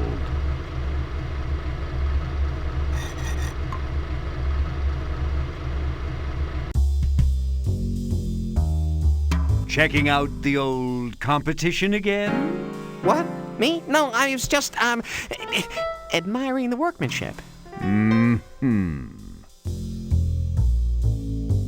If that's what you're looking for, Larry, you've bought the wrong game.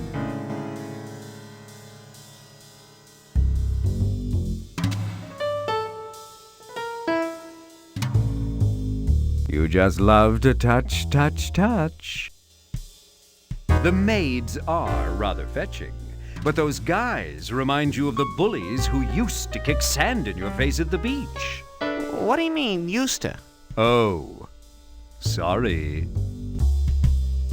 This chandelier makes approximately the same decorating statement as a bunch of $100 bills glued to a coat hanger.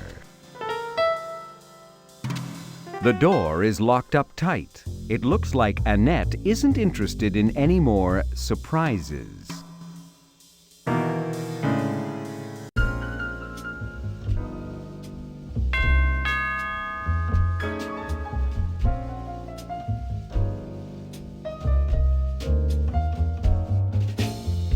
Yes? Oh, it's you. Uh-oh. It's good to see you again. Well, I was just kind of wondering if there's any way I could get you in bed. If we could, talk. I'm not sure what we have to talk about. So, baby, what's your sign? Octagonal. Huh? As in, stop. You don't need to talk to me like that. You know, about the other night, well, I just wanted to, convince you I'm not gay. Personally. Look, you did what you had to do, but I don't want to talk about it, okay? But well, all right. I haven't seen your old friend around lately. Is everything okay? Yes, everything's fine. Here it comes. I hope he's having a nice rest. Gosh, does she have a great body or what? Oh, he's resting comfortably, so it's blackmail. Annette looks as mysterious and sultry as ever.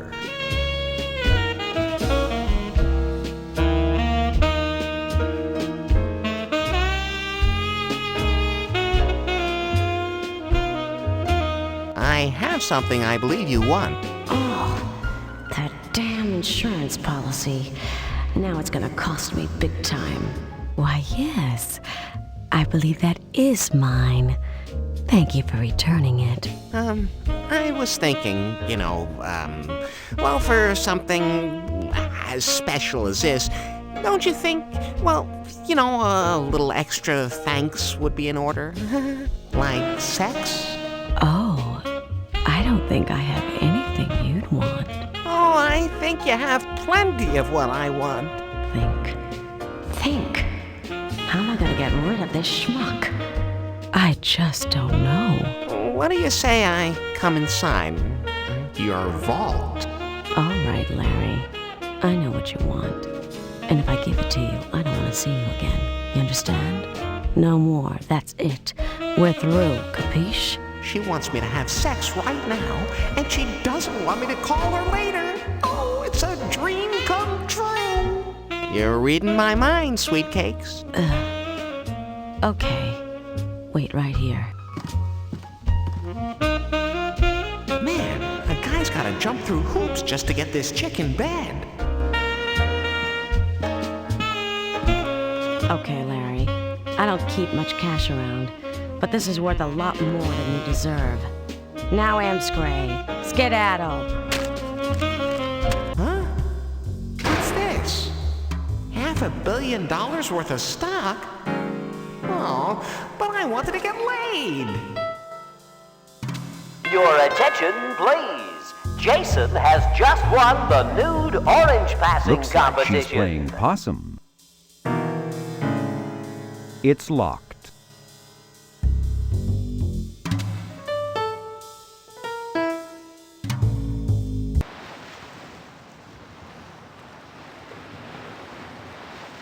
Captain Thigh's whiteboard graphically displays the relative progress of the leading contestants in her Thighsman Trophy race. You know, you just might be able to pull this one together, Larry.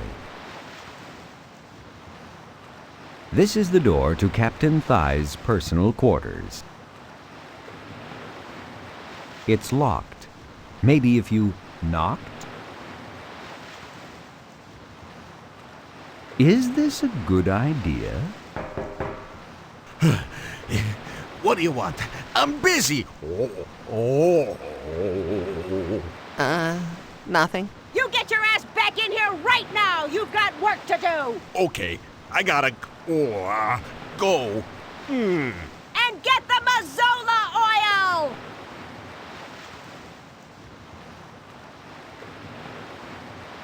This appears to be some sort of electrical box. Heaven only knows what it controls. The radar, the satellite link, the dirty movie channel in your cabin. I've got dirty movies? Well, no, you don't.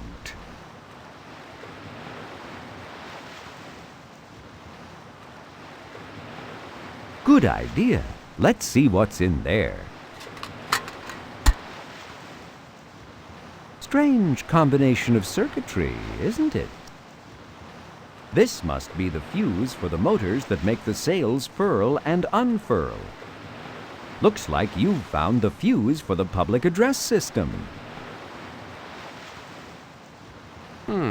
What if I just connected, say, these two circuits together? Yeah, that shouldn't cause any problems, should it?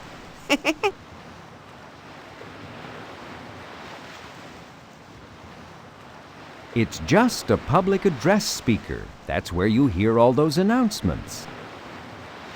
You can never tell when one of these will come in handy, especially in the middle of the ocean. That sounds like I'm supposed to take it. Am I? Try it.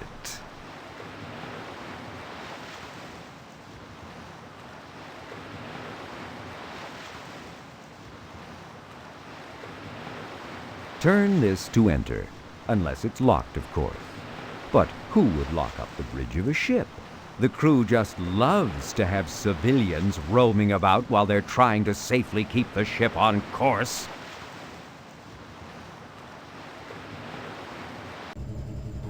Yeah, baby.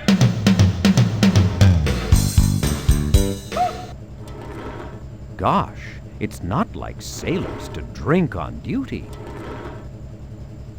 There's no need to use that there. It seems to be hopelessly lost, like you. Why bother with expensive radar and autopilots when a bungee cord works just as well? Sometimes. Every good ship has a pair of fuzzy dice. The bridge is filled with complicated equipment, instruments, computers, and a bungee cord. The front of this box is divided into two parts labeled PA system and sails.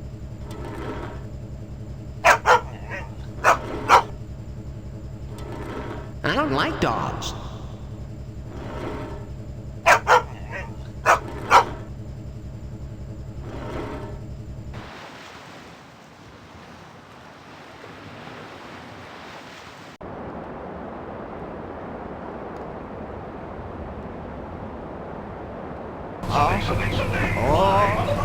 Oh boy.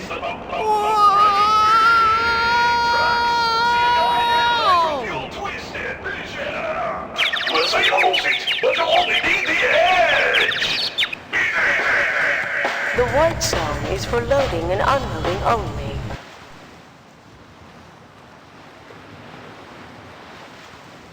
Your attention, please. Bill has just won the cherry-picking competition with a record high score of 2. Way to The go, sails Bill. are made from white polyester, just like your leisure suit, Larry. Leisure suit Larry? Hey, that's me!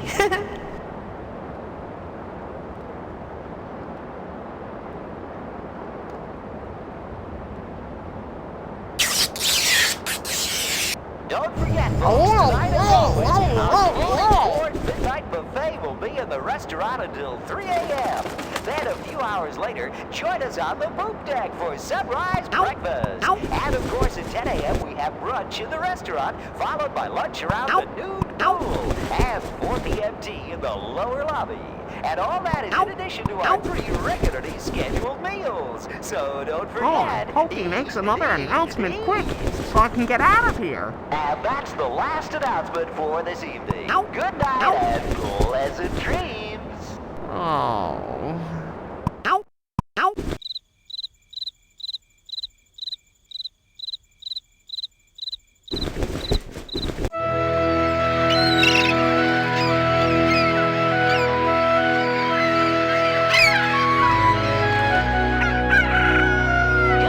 Oh boy. One little cruise, buddies.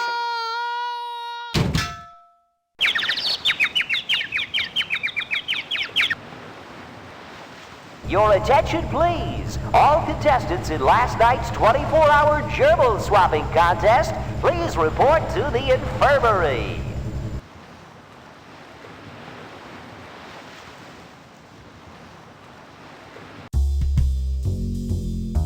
The door has a small plaque with the words, Beaver Hold, crew members only. I don't want to show off, but isn't Beaver Hole the registered trademark of Glow, the glamorous ladies of wrestling?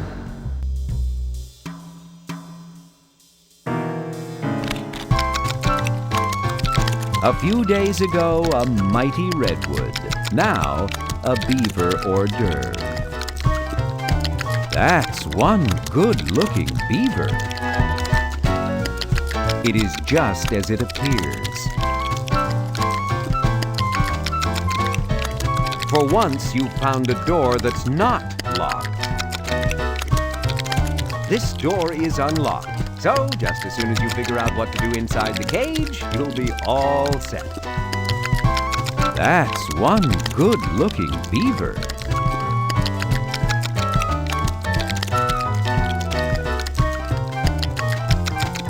If you think you're man enough, go ahead.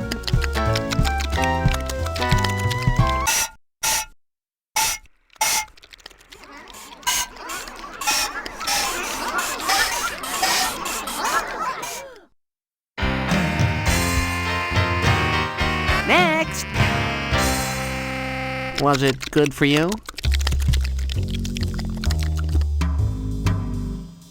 The door has a small plaque with the words, Automatic Pin Setter Hold, Crew Members Only.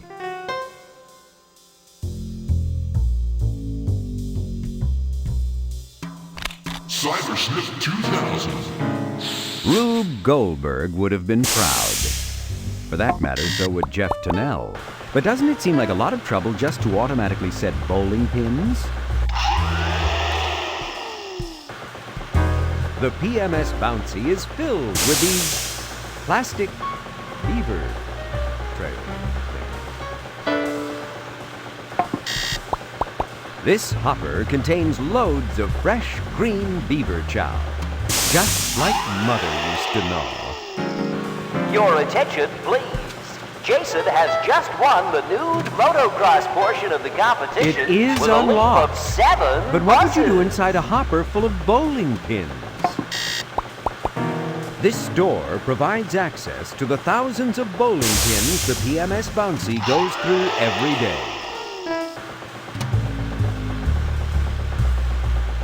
Good idea. You slyly open the hopper door and spray the entire can of deodorant all over the bowling pin.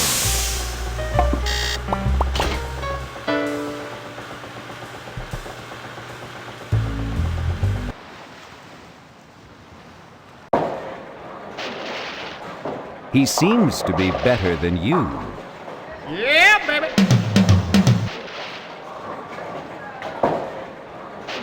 Why would they decorate the bowling alley with a fiberglass walrus? He can't hear you. And even if he could, he wouldn't talk to you. How bizarre. The ship's bowling lanes lead right off the stern. You bet they probably go through a lot of balls.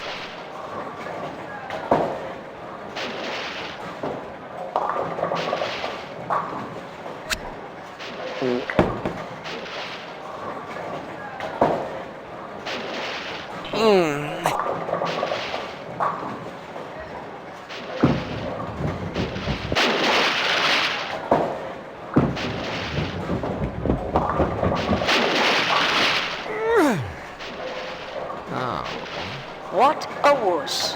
The ship's movements cause your balls to careen madly.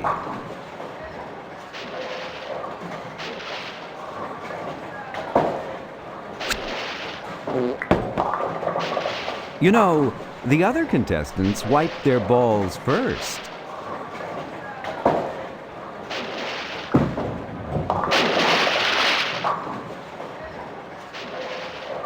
If you own...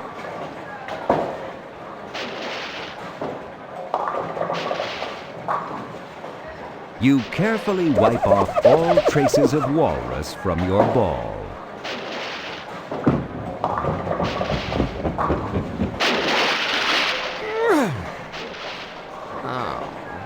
That sucked. The ship's movements cause your balls to careen madly. Yeah, but I didn't think anyone else could see.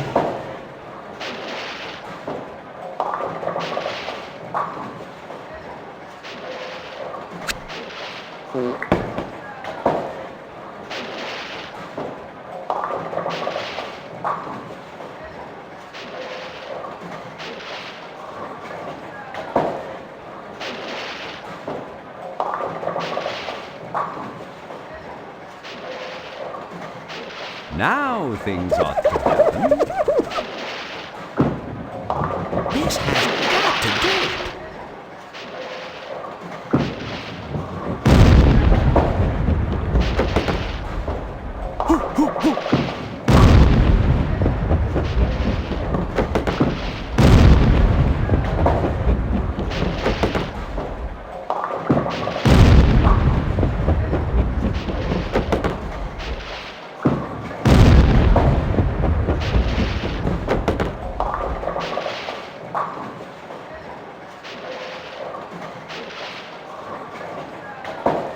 Your attention, please. Larry Lapper has just won the bowling portion of the competition with a record high perfect score of 300 points. Congratulations, Larry. You really blew the place apart.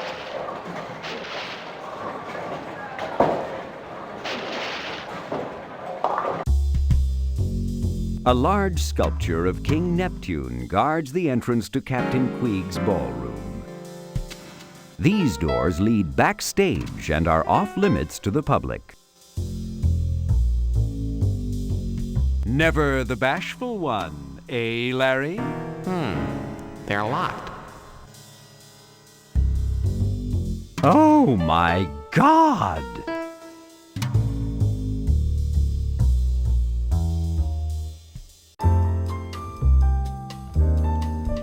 She's just a sculpture, but you could learn to love her just the same. Yeah, baby!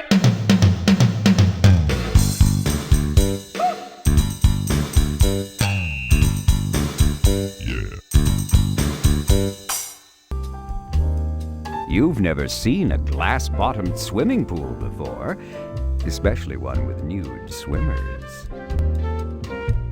Sometime soon, this runway will be covered with beautiful women wearing beautiful clothes and no underwear. And that's beautiful in its own way. A gorgeous woman sits before a drafting table, the floor around her littered with the discards of hours of work. She looks troubled, anguished, distraught. I'd say she needs a good man.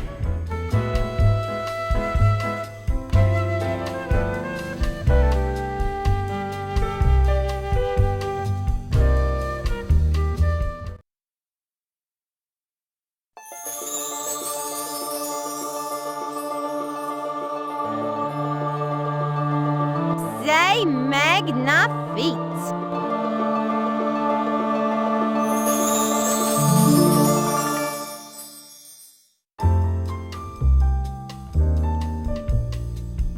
Hello there, beautiful. What's a mermaid like you doing here in this Atlantis city? Get out! This is a private area. I rented this ballroom for the entire cruise, and I certainly don't want anyone to see moi near anyone dressed like vous. Oh, French, huh? I so enjoy the French way. Yeah, I bet you do. Still, I'm having no luck here. Maybe a few minutes of inane distraction with this imbecile will start my creative juices flowing again. Je suis Jamie Lee, the famous haute couture fashion designer. Not Jamie Lee Coitus, former leggy supermodel? Oui, I was and still am quite leggy. And who are vous? Larry? Larry Laffer? You've probably heard of me too, huh? No. Oh, you look distraught. What are you working on? Distraught! I'm bugging! I was gonna use this friggin' cruise to show off my new spring line to the world fashion press. I even paid their way along with us. But now I just learned my arch rival, that bastard Calvin Clone, skulked me. He pirated my entire spring line, waited till we sailed, then showed it to the press as his spring line. He can't do that. Ha! Tell him that. But what in the hell am I supposed to do? My whole line will be laughed at. I gave it my all, and now it'll be called derivative. I gotta show something before we dock, but I'm beaten all out of inspiration. Oh, well, I wish there was something I could do to help you. Jamie's drawing table reminds you of your high school art teacher. Yeah, but she was never that into polyester. Or me, for that matter. My God, Jamie, you've got great legs. Oui, I do. And an ego to match. Jamie's breasts remind you of your high school art teacher. Oh, I remember her. She was that young first-year teacher with the great body. Bingo. You just love to touch, touch, touch. Oh yeah? Feel this. Jamie's body reminds you of your high school art teacher. Yeah, she was something else, but her class was a real disappointment. Yes, who ever heard of a drawing class without nude models? Jamie's face reminds you of your high school art teacher. Yeah, she couldn't be more desirable if I drew her myself, if I could draw. You know, I used to have a lamp like that hanging over my computer desk. And your point is? Oh, nothing, I guess. I am so lame.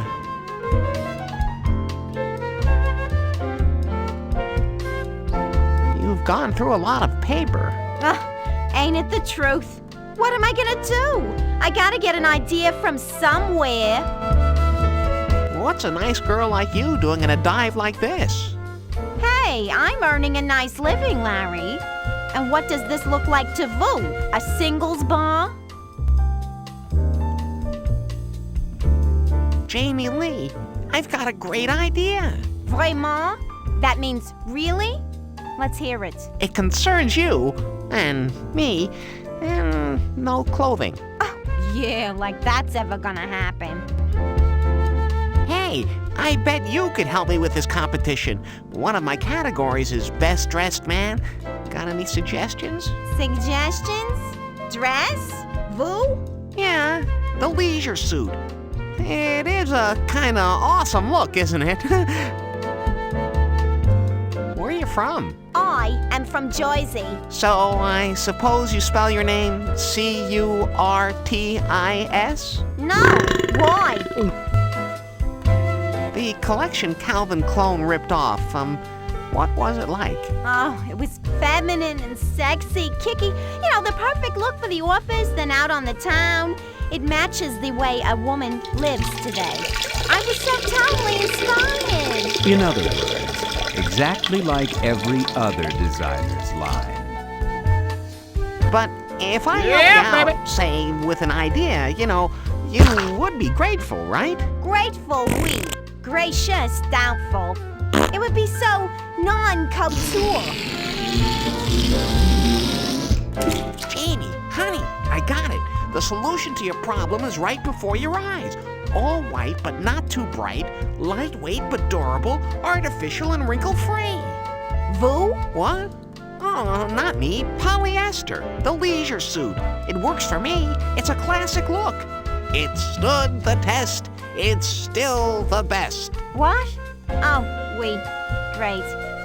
Although retro is in, and fashion has done crazier things. And really, when you come right down to it, ain't fashion just convincing people old ideas are new? Making people desire the crap they just threw away? Sacre bleu, Larry! It just might work! And the best thing is, I'll make that asshole Calvin clone look like Z Fool. Say happening. Oh, but wait. It's impossible. We're in the middle of the ocean here. The press is already aboard, and I have no polyester fabric. Well, I could fax and order to chopper it aboard. No, there's no way. But I do have my best seamstresses here. No, they're just for last-minute alterations. There's no way they could stitch up a whole new line overnight without fabric. Maybe next year, if I even have a next year. What's your favorite fabric this season? Natural dyed and patterned cotton. Soft, flowing, kicky. How about Voo? Felt. Get it? Ugh, I should have guessed. So, would there be any chance of finagling a ticket to this fashion show of yours? Oh, no. It's strictly for the industry press. We would never allow, in public, d'ordinaire. So, if there's gonna be a fashion show, there's gonna have to be models here, right? Oui. But what good will they do moi? They have nothing to wear. Say, that would be a show. I bet modeling is just about the best career ever. Ha! It is to laugh. It sucks, Larry. That's why I'm a designer and not a model. Dig? Here, Jamie Lee, I just dropped in from the Midnight Fabric Store. Get out of here. That's fat, yo. Now, quickly, take off your clothes. Hey, this is working out better than I planned. Well, okay, but you will respect me in the morning, won't you? Move your ass, yo. I got no time for chatting. I need that leisure suit for a pattern. Oh, I thought, well. Oh, and give me that underwear, too. What? Why? No time to explain. Oh, no. Here we go again. Surely I won't run into somebody this time. Well, shiver me timbers. Oh, no! Well, it looks like somebody's already shivered that poor little timber. That little fucking son of a... Well...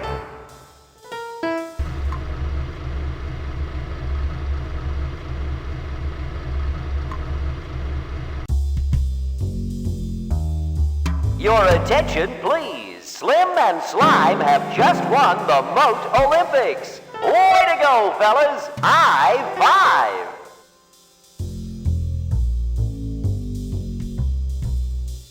You could prepare something if you had a recipe and you had all the ingredients. Cybersnip 2000. The pulsating mold radiates an eldritch glow, reminding you of that monster you left in the back of the fridge so long it self-actualized and organized a union.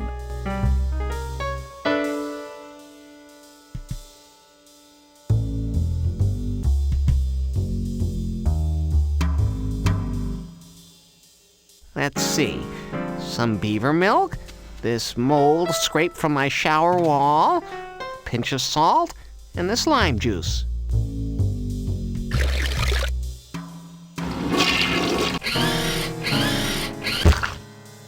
And voila! Venezuelan beaver cheese. P.U. That stuff stinks. Cybersnip 2000.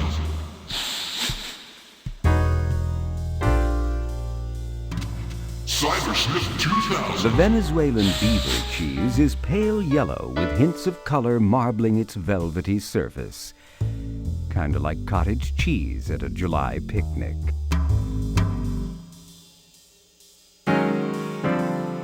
You set the cute little kitchen timer for exactly 55 minutes. Mix the kumquat into your pot of beaver cheese, throw in a few more things you find lying under the kitchen counter, then place the entire mess in a clean baking dish and slam it in the oven. Well, okay, a baking dish. Hey, that doesn't smell half bad. No, it smells all bad.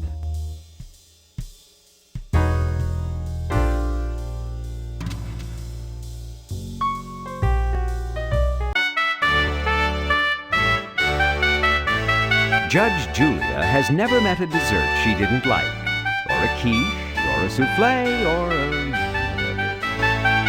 Judge Graham specializes in food for those who want to lower their intake of fat and taste.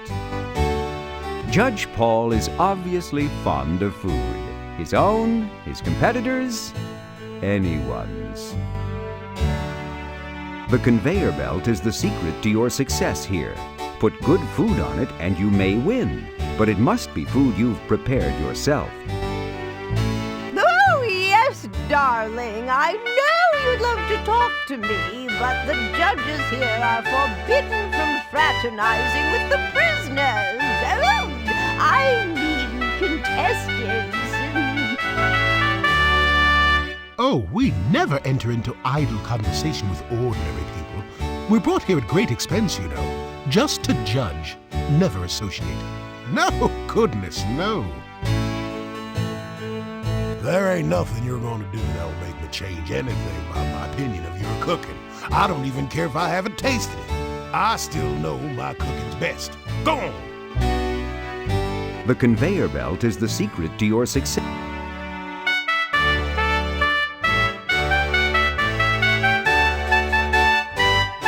Proudly, you present your concoction for evaluation by the panel of esteemed chefs.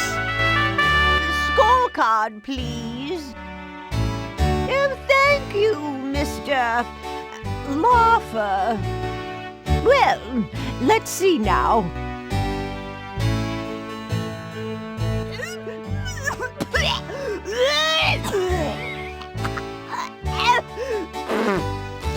Well, this has nothing to distinguish it from the hundreds of other Venezuelan beaver cheese quiches we've endured.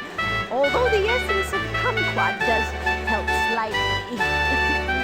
What? I don't even want to bother tasting it then. Wait, I might want to try it. No, never mind.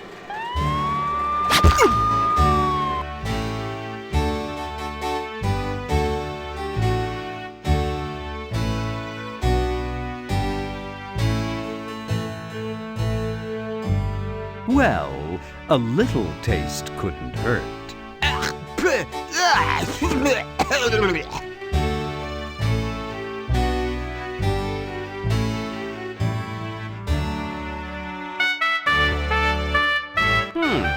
This ought to spice it up a little.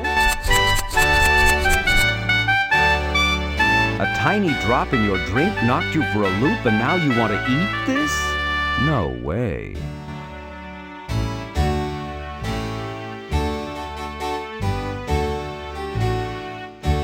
Proudly, you present your special enhanced concoction for evaluation by the panel of esteemed chefs. Scorecard, please.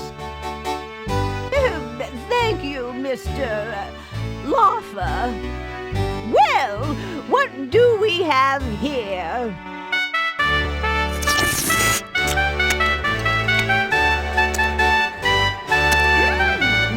I'll have what Yes, she's having. well, delightful.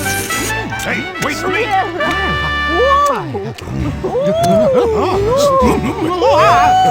You may not know much about cooking, but you know what they like. Look at those scores. You just won the cook-off competition.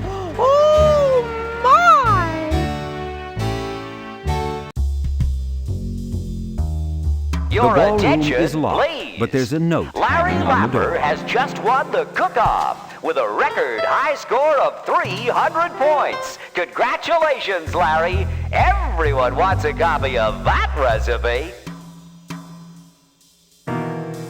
Larry, meet me backstage. Jamie. All right, finally. The ballroom is locked, but there's a note hanging on the door. She left these unlocked. Here I come, baby. Jamie? Jamie Lee? Huh?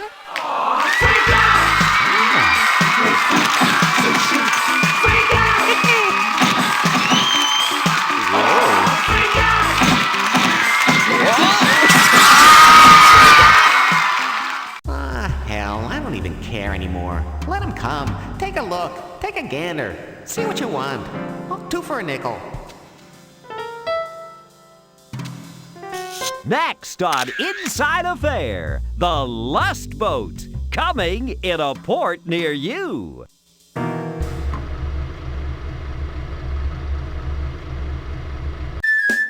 And now, the proud little Seaman Lounge presents our version of Disney's Mr. Lincoln. Welcome to Great Moments with Mr. Clinton, starring our little audio animatronic answer to the deterioration of respect for the office of the President of the United States, Willie! Thank you, thank you, thank you. And let me just say this. Thank you. I am your president. Hey, wait a minute now. I haven't even started the jokes yet. And now, without any further to-do, here comes the hilarity. How do you recognize Al Gore when he's surrounded by Secret Service agents? Easy. He's the stiff one. Now here's something for you folks to ponder. You know what I say to Hillary right before sex? See you in an hour, honey. Huh, but seriously, folks. One day I was jogging along the beach, as I am wont to do, when I found a lamp. I rubbed it, the lamp that is, and a real genie appeared. I was amazed. "What is your wish?" he asked. "Isn't it obvious?" I replied. "Peace in the Middle East. See this map? Make these countries stop fighting each other." The genie looked at the map and then looked at me. "Damn it, man. I'm good, but I'm not that good. These countries have fought for thousands and thousands of years. It just can't be done. Make another wish." Well, I thought about it, and then it struck me I knew exactly what I wanted. You know my wife, Hillary? I want you to make her the most beautiful woman in the world, and I want you to make everybody like her.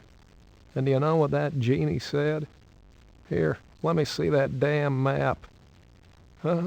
Enjoy the veal. I'll be here all week. Just the other morning, I jogged down to McDonald's with Hillary's new puppy. A guy yelled at me, "Hey, Mr. President, cute puppy." I replied, "Yeah, ain't she? I got her for Hillary." And he yelled back, "Good trade." Last summer, Vice President Al Gore and I were guests at a barbecue fundraiser when I noticed an old dog lying by the podium licking himself. I leaned over to Al and said, "Boy, I sure wish I could do that." You know what Al said? "I don't know, Mr. President. He looks kind of mean to me." I'll tell you that, Al. He can be a real cut-up sometimes. Okay, brace yourselves. This is a killer.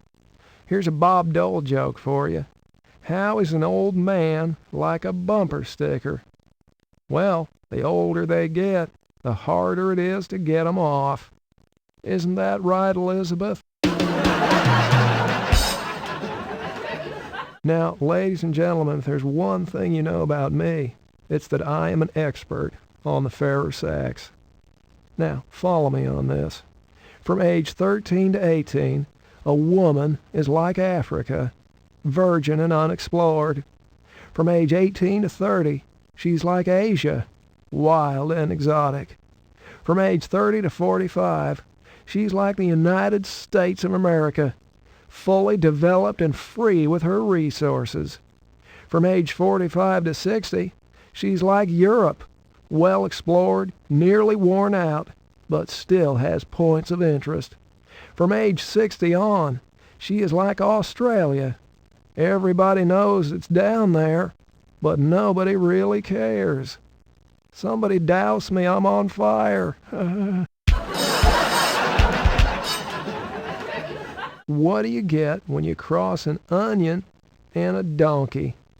Well, most of the time you get an onion with really long ears. But every once in a while, you get an ass that'll bring tears to your eyes. And if you see one, call me on the hotline. Now, folks, stop me if you've heard this one. No, I'm just kidding. Don't stop me. An airliner went through some really violent turbulence, rough enough that the flight attendants strapped themselves in and many of the passengers were airsick. When they finally got through it and the air calmed, the captain's voice came over the intercom. Well, folks, that was quite some ride, wasn't it? But we came through it with flying colors, and I'm glad to report it looks like the remainder of our trip will be smooth sailing. On behalf of myself and the flight crew, I'd like to thank you very much for your cooperation and extend our best wishes for a pleasant stay in Boston. Then, wrongly believing he had switched off his microphone, he said to his co-pilot, "What a friggin' ride. Man, I could use a strong cup of coffee and a blowjob right about now." As a stricken stewardess dashed up the aisle to inform him his microphone was still on, a sweet little old lady called out to her, "Honey, don't forget the coffee." Once when I was in college, I ate a hash brownie, but I didn't swallow. You know my definition of safe sex? Well, it's any time Hillary is out of the White House. Ha ha ha. One of my top aides, at least one of the ones who's still with me, Andrew Fairthorne, told me that joke. It's not bad, huh? Thanks, Andy. You know that FBI file we got on Al Lowe? Honest mistake, I swear. And you know, you can trust me. The Pope dies. And, well, naturally, being the Pope, he goes to heaven. It'd be kind of funny if he didn't go to heaven, huh? That'd be a whole nother joke. Now, he's met in heaven by St. Peter at the pearly gates, and after a whirlwind tour of heaven, is told that he can enjoy any of the myriad recreations available. He decides that he's going to read all the ancient original texts of the Holy Scriptures. After an eon or so to learn the languages, he sits down in heaven's library to pore over every version of the Bible. Suddenly there's a scream in the library. The angels come running only to find the Pope huddled in a chair in a corner crying to himself, muttering, "R! They left out the R!" God himself takes him aside, offers him comfort, and asks him about the problem. The Pope sobs again. It's the letter R. The word was celebrate. Think about it. Another one of the ones you'll laugh about on the way home. The convent is being remodeled, and 2 nuns are assigned the task of painting the library. Mother Superior cautions them not to get even a drop of paint on their habits. After discussing this for a while, the 2 nuns decide to lock the door of the room, strip off their habits, and paint in the nude. Can you imagine such a thing? In the middle of the project, there comes a knock at the door. "Who is it?" called one of the nuns. "Blind man," replies a voice from the other side of the door. The 2 nuns look at each other and shrug. and deciding that no harm can come from letting a blind man into the room, they open the door. "Nice tits," says the man. "Where do you want me to put these blinds?" Rush Limbaugh is a big fat idiot. Oh, I don't want to talk about the book. I just love that title. Now, don't you just love those Republicans? Bob Woodward writes bad stuff about Nixon, and he's a liar. Bob Woodward writes bad stuff about Reagan, and he's a liar. Bob Woodward writes bad stuff about me, and he's a thoroughly researched journalist. Boy, I sure got the short end of that PR stick. So what if Hillary consults with the dead? What about Nancy? I say, what about Nancy? The other night, I dreamt I was the Ayatollah Khomeini. Well, then I woke up and realized that Socks was sleeping on my face. Although I had developed a strange affinity for Muammar Gaddafi. Now, ladies and gentlemen, is it just me, or does Jimmy Carville sound like a hillbilly in a blender? Now, Vice President Al Gore had been working lots of late nights with me. Tipper, his lovely wife, decided to give him something to come home for. She bought a pair of crotchless panties. You know what I'm talking about. And when Al came walking in, there she was, sprawled across the sofa with her new purchase clearly displayed. "Don't you want a little of this, honey?" she purred. Al took one look and said, "Not after what it did to those panties."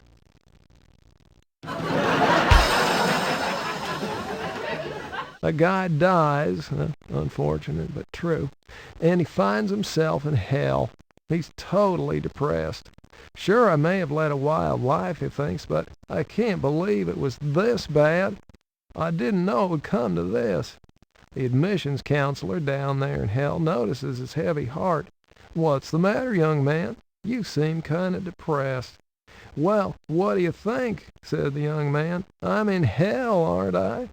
The counselor replies, "Well, yeah, but it's not so bad.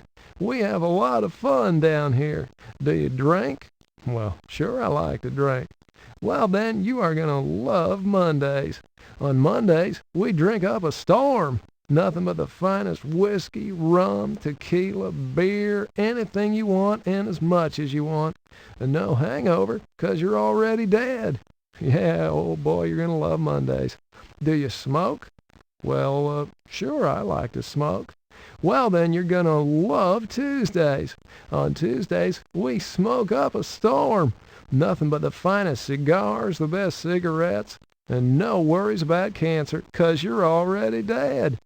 Oh, yeah, you're going to love Tuesdays. Now tell me, do you do drugs?"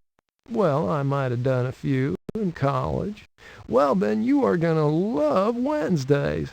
On Wednesdays, we do drugs all over the place. You can have all you want of any drug you have ever heard of, and no worries about ODing or addiction, 'cause you're already dead. Oh, I know you're going to love Wednesdays. Hey, do you gamble?" "Well, sure, I like to gamble." "Well, then you're going to love Thursdays. On Thursdays, we gamble up a storm. All day, all night, blackjack, craps, poker, slots, horse racing, you name it. And you never have to pay your bookie, 'cause you got it, you're already dead. Yeah, oh, I just know you're going to love Thursdays. Now, let me ask you this. Are you gay?" No." "Uh-oh. Well, then, you are gonna hate Fridays." One of my secretaries stopped in at a bar in Georgetown for a drink. As she waited at the bar, she was startled to hear a bowl of pretzels say, "Lady, you are beautiful." She was questioning her own sanity when the bowl of peanuts said, "Lady, you're not just beautiful, you are gorgeous." As the bartender returned with her drink, she told him, "Your bowl of pretzels said I'm beautiful, and your peanuts said I'm gorgeous." And the bartender replied, "But of course, ma'am, they're complimentary."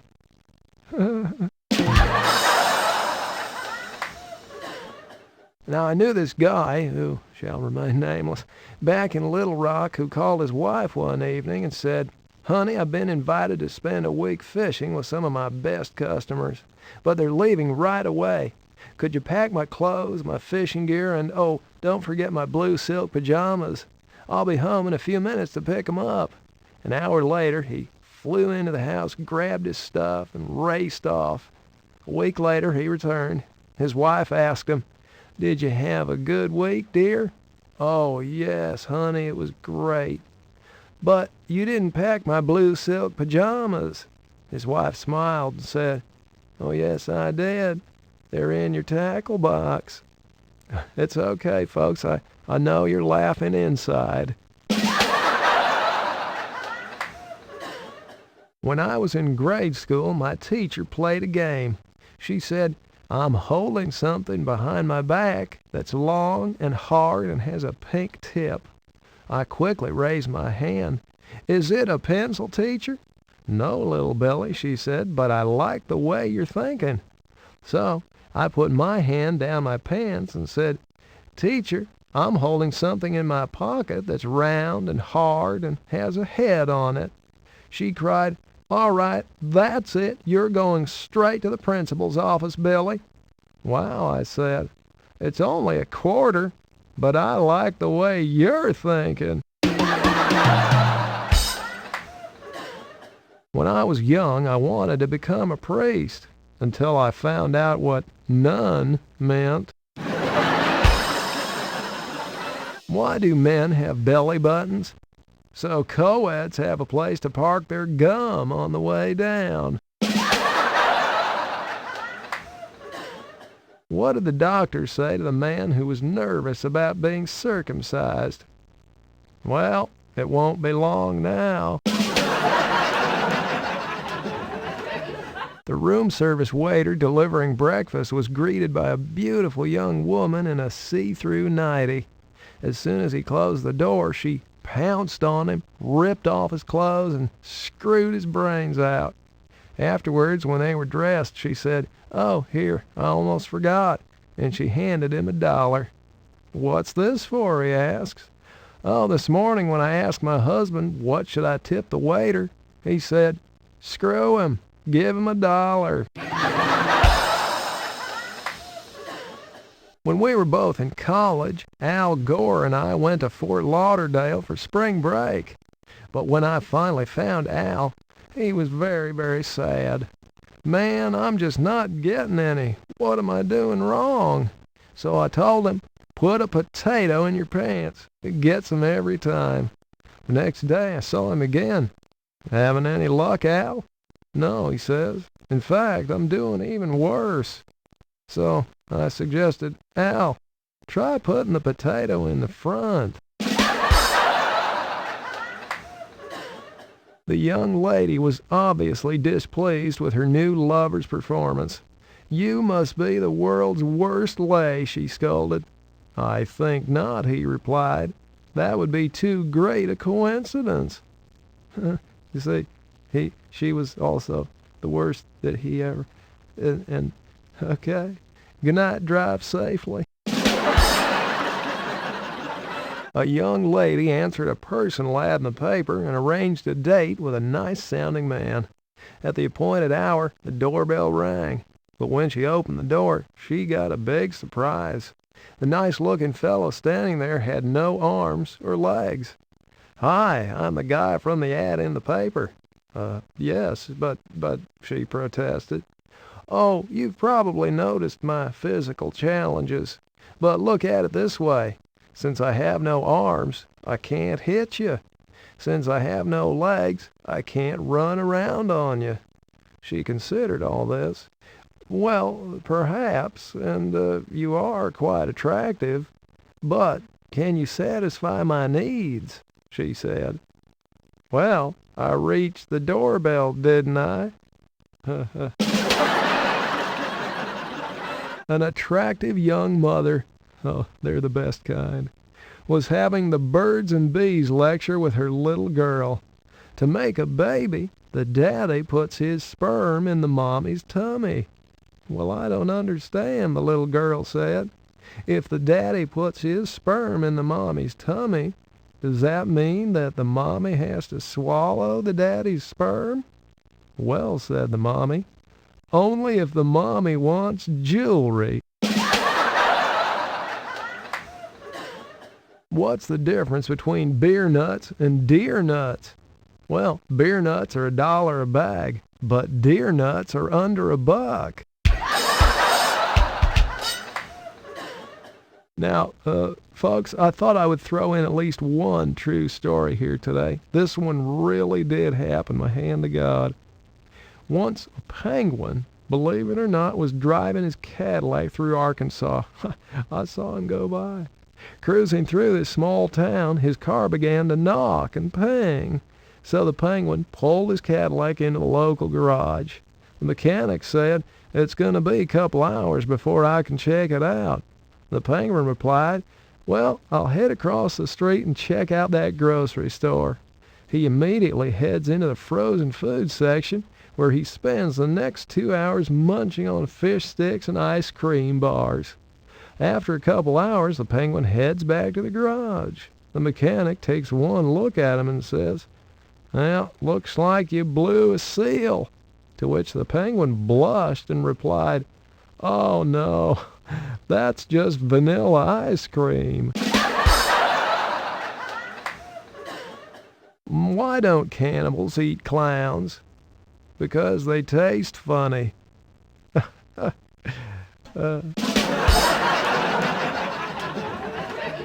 You know how a French woman holds her liquor?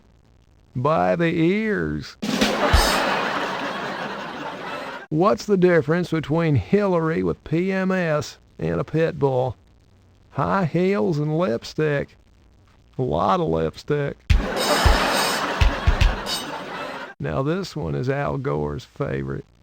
A male and female whale are swimming off the coast of Japan when they pass under the very whaling vessel that killed the male's father 5 years before. Excited at the chance to exact revenge for his father's death, the male says, "Let's swim right underneath the ship and expel air through our blowholes until we capsize that boat. That ought to make them think twice about killing innocent whales." The female whale agreed, and together they managed to sink the whaler. But their celebration was short-lived when they noticed that most of the sailors were swimming to shore. "Hey, let's gobble 'em up," cries the male. "No way," says the female. "I agreed to the blow job, but there's no way I'm swallowing semen." I had a buddy back in Arkansas who divorced his new wife when he found out she was a virgin. I asked him, "Why did you do that, Virgil?"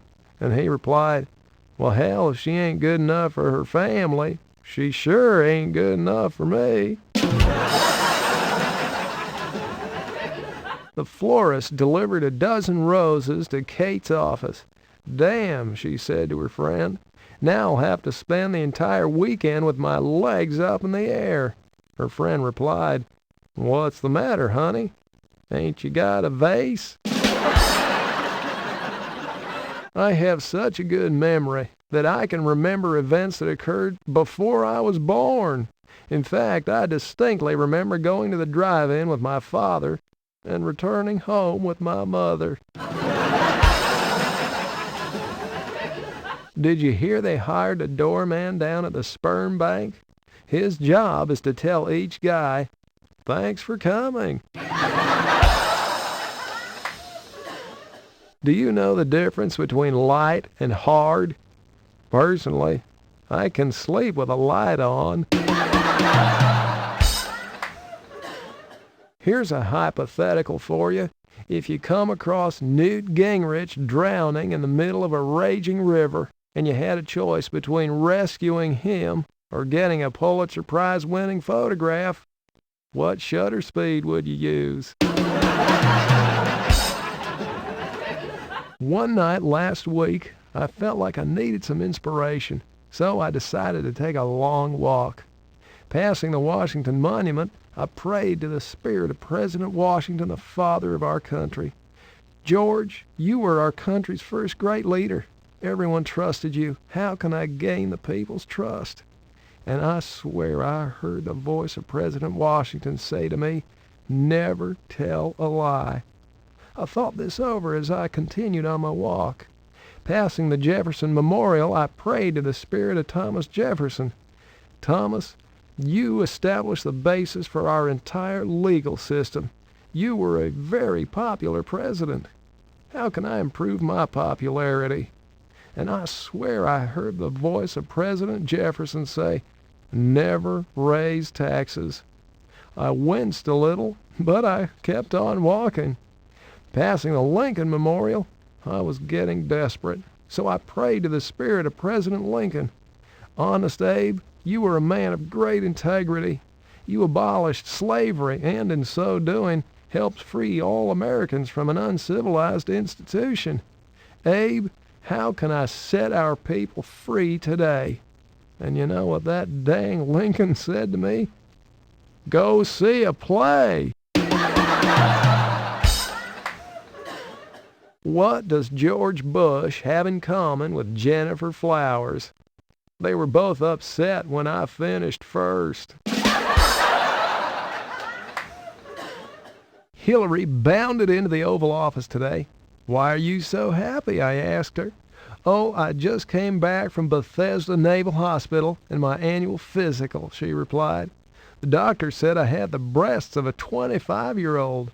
Well, I asked her, what did he say about your 50-year-old ass? Oh, she replied, your name didn't come up.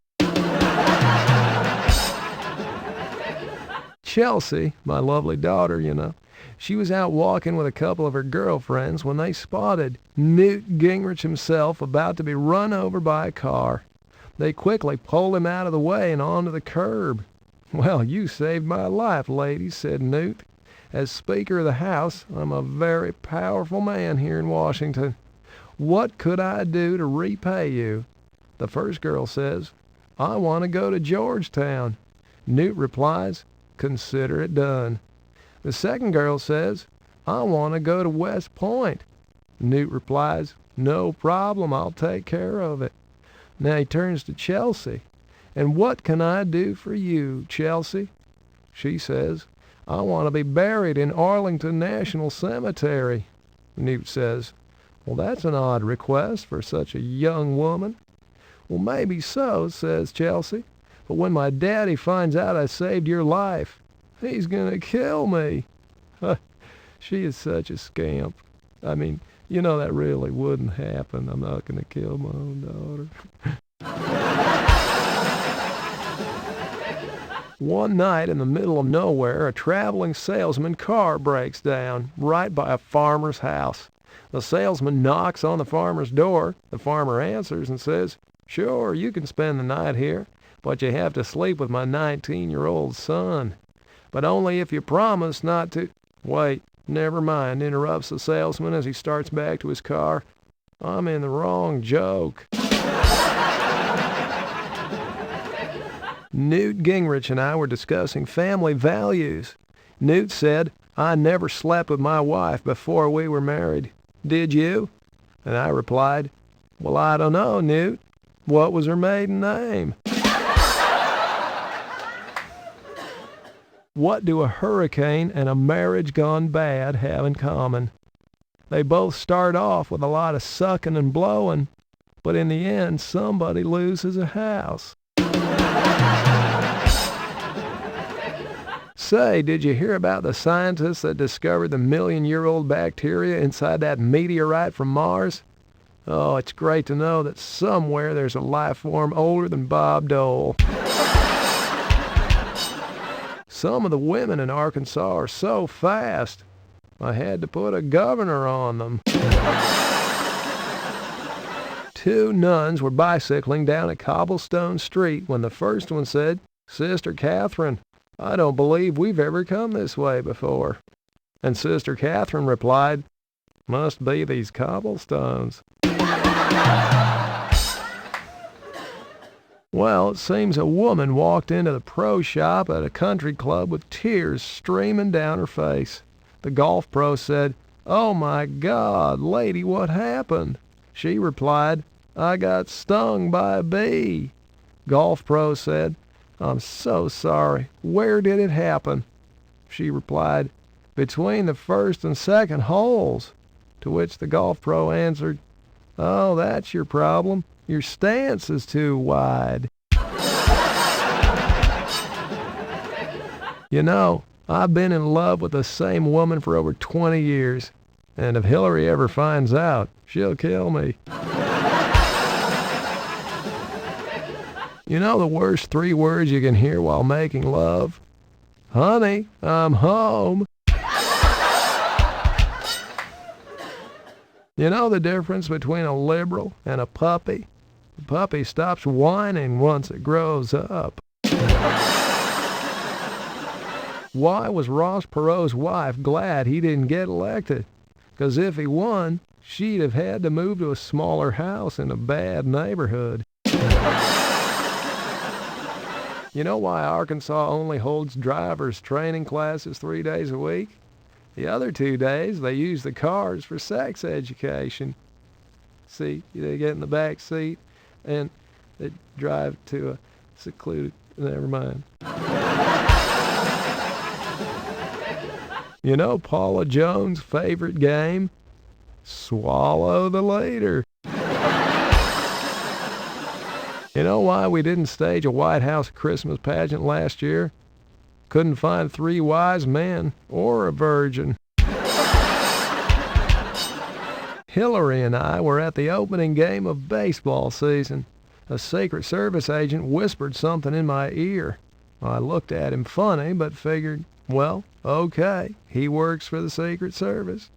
So I grabbed Hillary by her belt and the scruff of her neck, and I tossed her over the seats and out onto the playing field.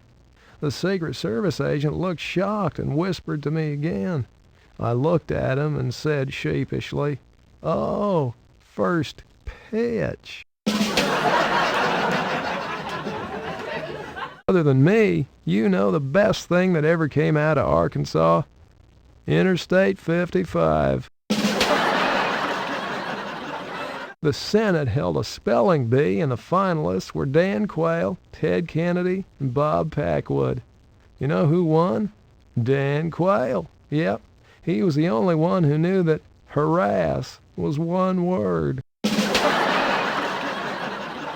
What's the difference between a porcupine and a limousine filled with lawyers? On the porcupine, all the pricks are on the outside. Rush Limbaugh and Janet Reno found themselves alone on an elevator. Janet grabbed the stop button and pulled it out, stranding the pair between floors.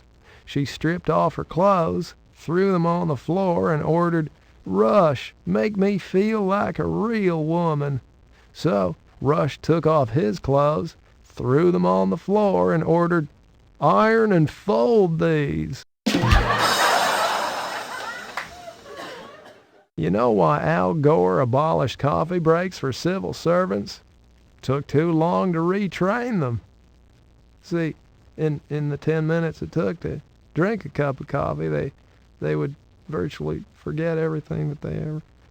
Okay, moving on. The Secret Service got a real scare the other day when somebody threw a can of beer at me.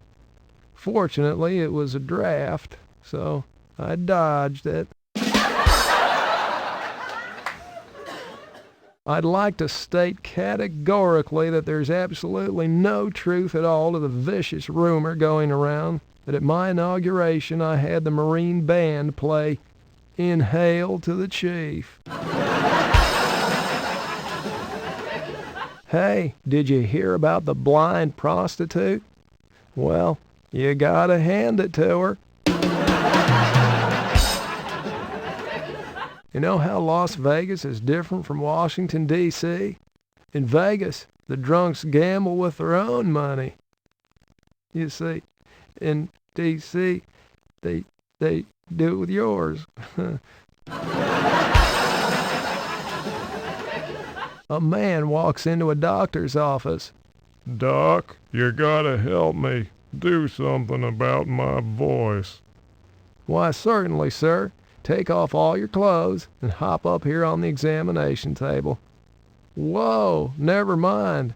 I can see exactly what your problem is. You suffer from penile elongation. Is it serious? Oh, it's a simple operation. We'll just shorten you a foot or so. You'll still have plenty left to live a full, rewarding life. And so he did. About 3 months later, the same guy returned. Doc, remember that operation you did? I kind of miss, the way I used to be. How about sewing part of that back on?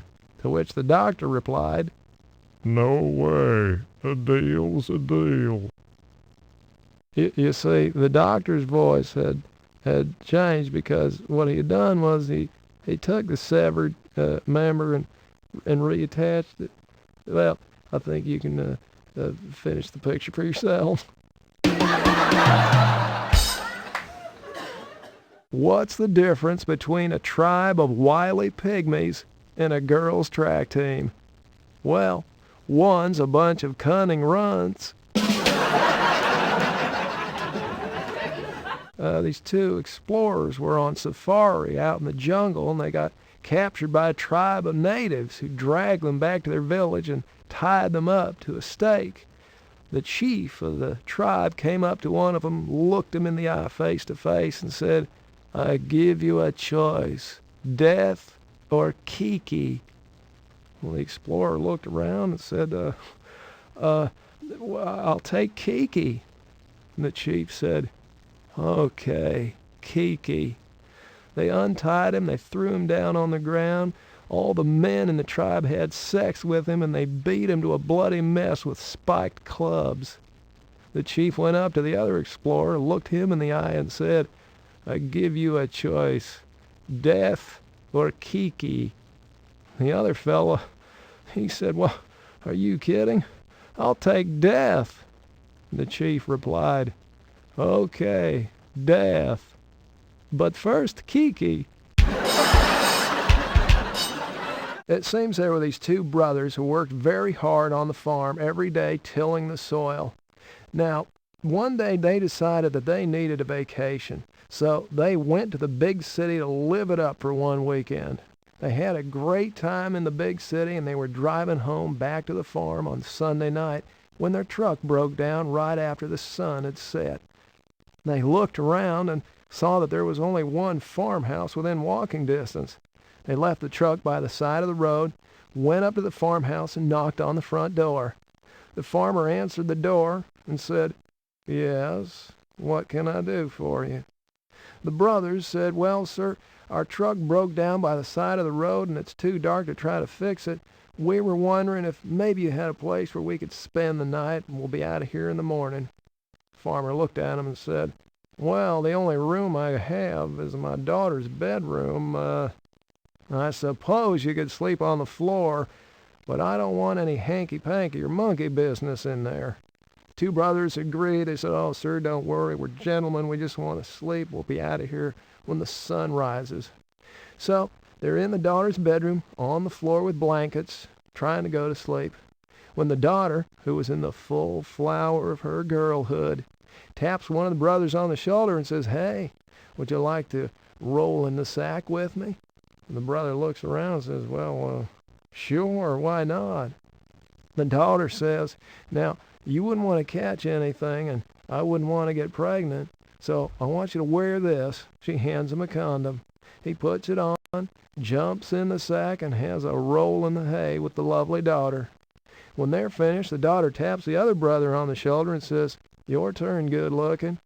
But I don't want to get pregnant, and you don't want to catch anything, so wear this. She hands him a condom. He puts it on, jumps in the sack. They roll in the hay. He gets back down on the floor and goes to sleep. Now, early the next morning, they get up with the sun, they fix their truck, and they're on their way. Father never knew anything about it.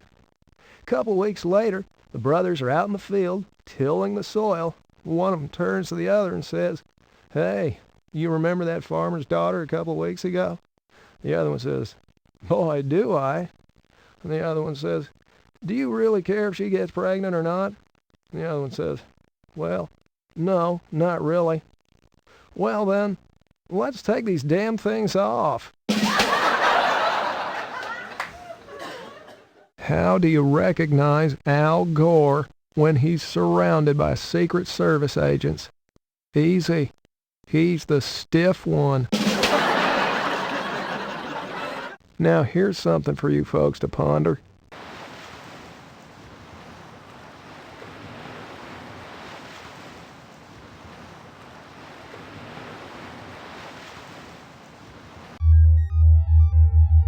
Your attention, please. Let's just Jason see what has this just guy's won got. the Atari 800 hacking What a place to competition. hide a card reader. Oops. Syntax error.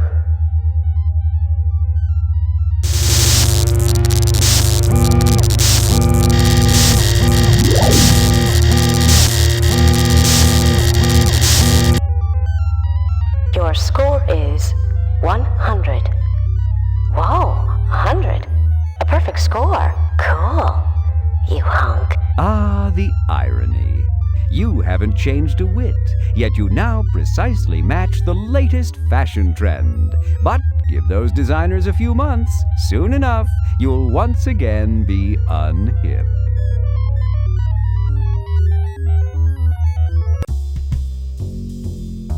Your attention, please.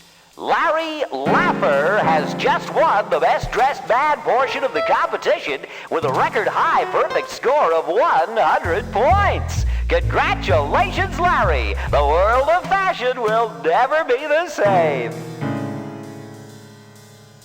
The ballroom is locked, but there's a note hanging on the door. Cher Larry, after changing the course of world fashion, I'm off to do the late-night talk show circuit. I'm sure you'll derive great satisfaction from knowing you played a tiny part in moi's greatness. If you are ever in Manhattan or Paris, feel free to buy some of my clothes. Yours truly, Jamie. Gee.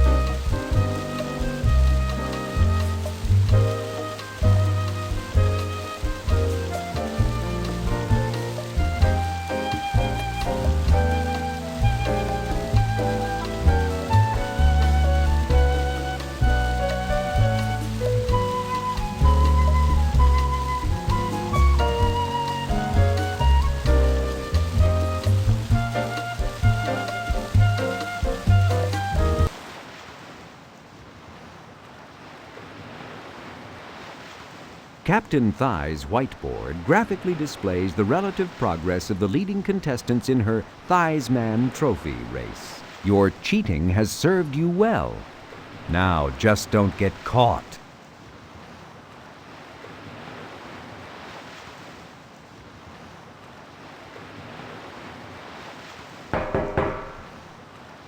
Okay, Captain. Prepare to meet your new master.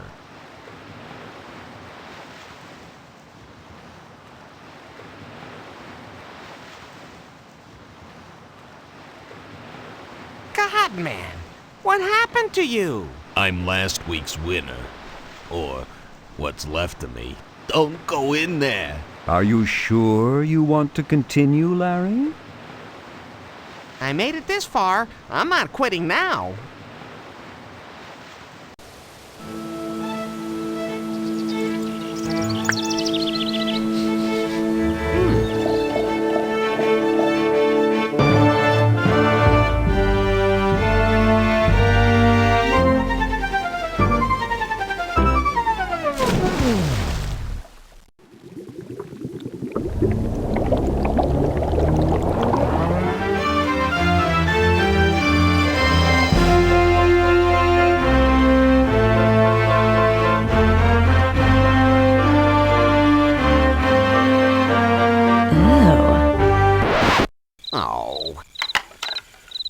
There's been some terrible error. I was told the winner of my competition was one Larry Laffer. Oh, that's me already. I am so excited about winning the free cruise and spending a week with a beautiful babe like you. Why, there must be some mistake. No, that was never part of the offer. I thought, your cabin, a week of, and me and, oh. But I won the contests, fair and, well, I won the contests. Yes, I know. Well, the cruise part is no problem. I'm sure your room is available next week. But... And I know that the winner is supposed to spend a week with me, but I'm filled with ennui. What do you mean, ennui? Ennui. Oh, it's difficult to explain. Ennui, noun. Listlessness and dissatisfaction resulting from lack of interest, boredom. French, from the Old French ennuyer, to annoy, to bore, from the vulgar Latin. To quote John Barth, the servants relieved their ennui with gambling and gossip about their masters. Who the hell is that? I don't know, but I hear him all the time. But how can you change the rules now? I thought I'd won the game. After seeing you, Larry Laffer, suddenly I expect something more. And besides, I always say a man should give before he gets. So, what do you really want out of life, Captain? Oh, I don't know. The cruise game just isn't what it used to be. Once everything was tinsel and glamour, jet-setters and high rollers, playboys and loose sex, And now, Richard Simmons and Kathy Lee. Besides, this was never my idea of a career. I want to return to my previous occupation. Oh. Supertanker captain. Really? Oh, yes. I'd do anything to put some real mass under me again. I just can't understand why I lost that gig on the Boning Valdez, just because we happen to run aground. Oh, like it's my fault Hazelton would rather spend the night in my cabin instead of on that drafty old bridge. Don't you get tired of spending every week with a new man, learning his fancies, his desires, his sensitivities, his erogenous zones, learning to please him? Perhaps I don't understand the question. What exactly are you trying to say? So, what do you say? A little game of drop the anchor? You and me, stem to stern, tug and tanker? God, Larry, you're pathetic. How'd you ever get past the Love Master 2000? Cheat? Was that a no? But I thought you just automatically had sex with every guy who won your contest. Yeah, I did. Until now. Perhaps it's time for a change.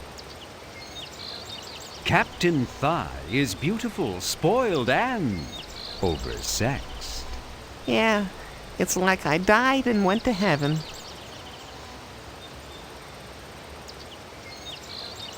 How I'd love to dock my skin boat in that harbor.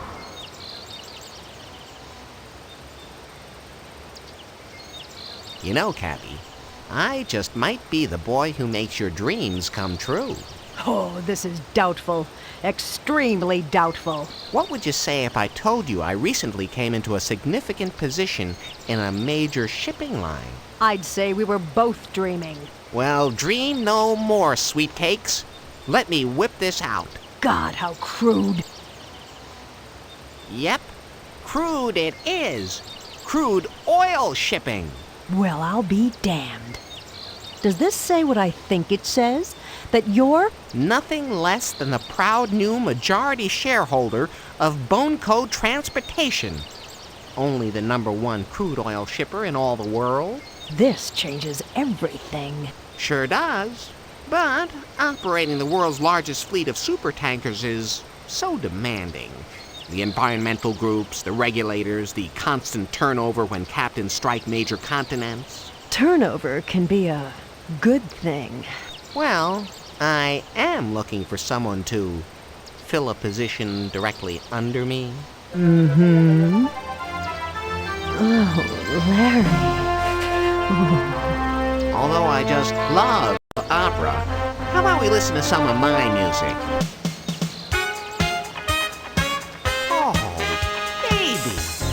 You're the greatest! This has got to be the best night night of my life. Put on these handcuffs, Lapper. Celebrate.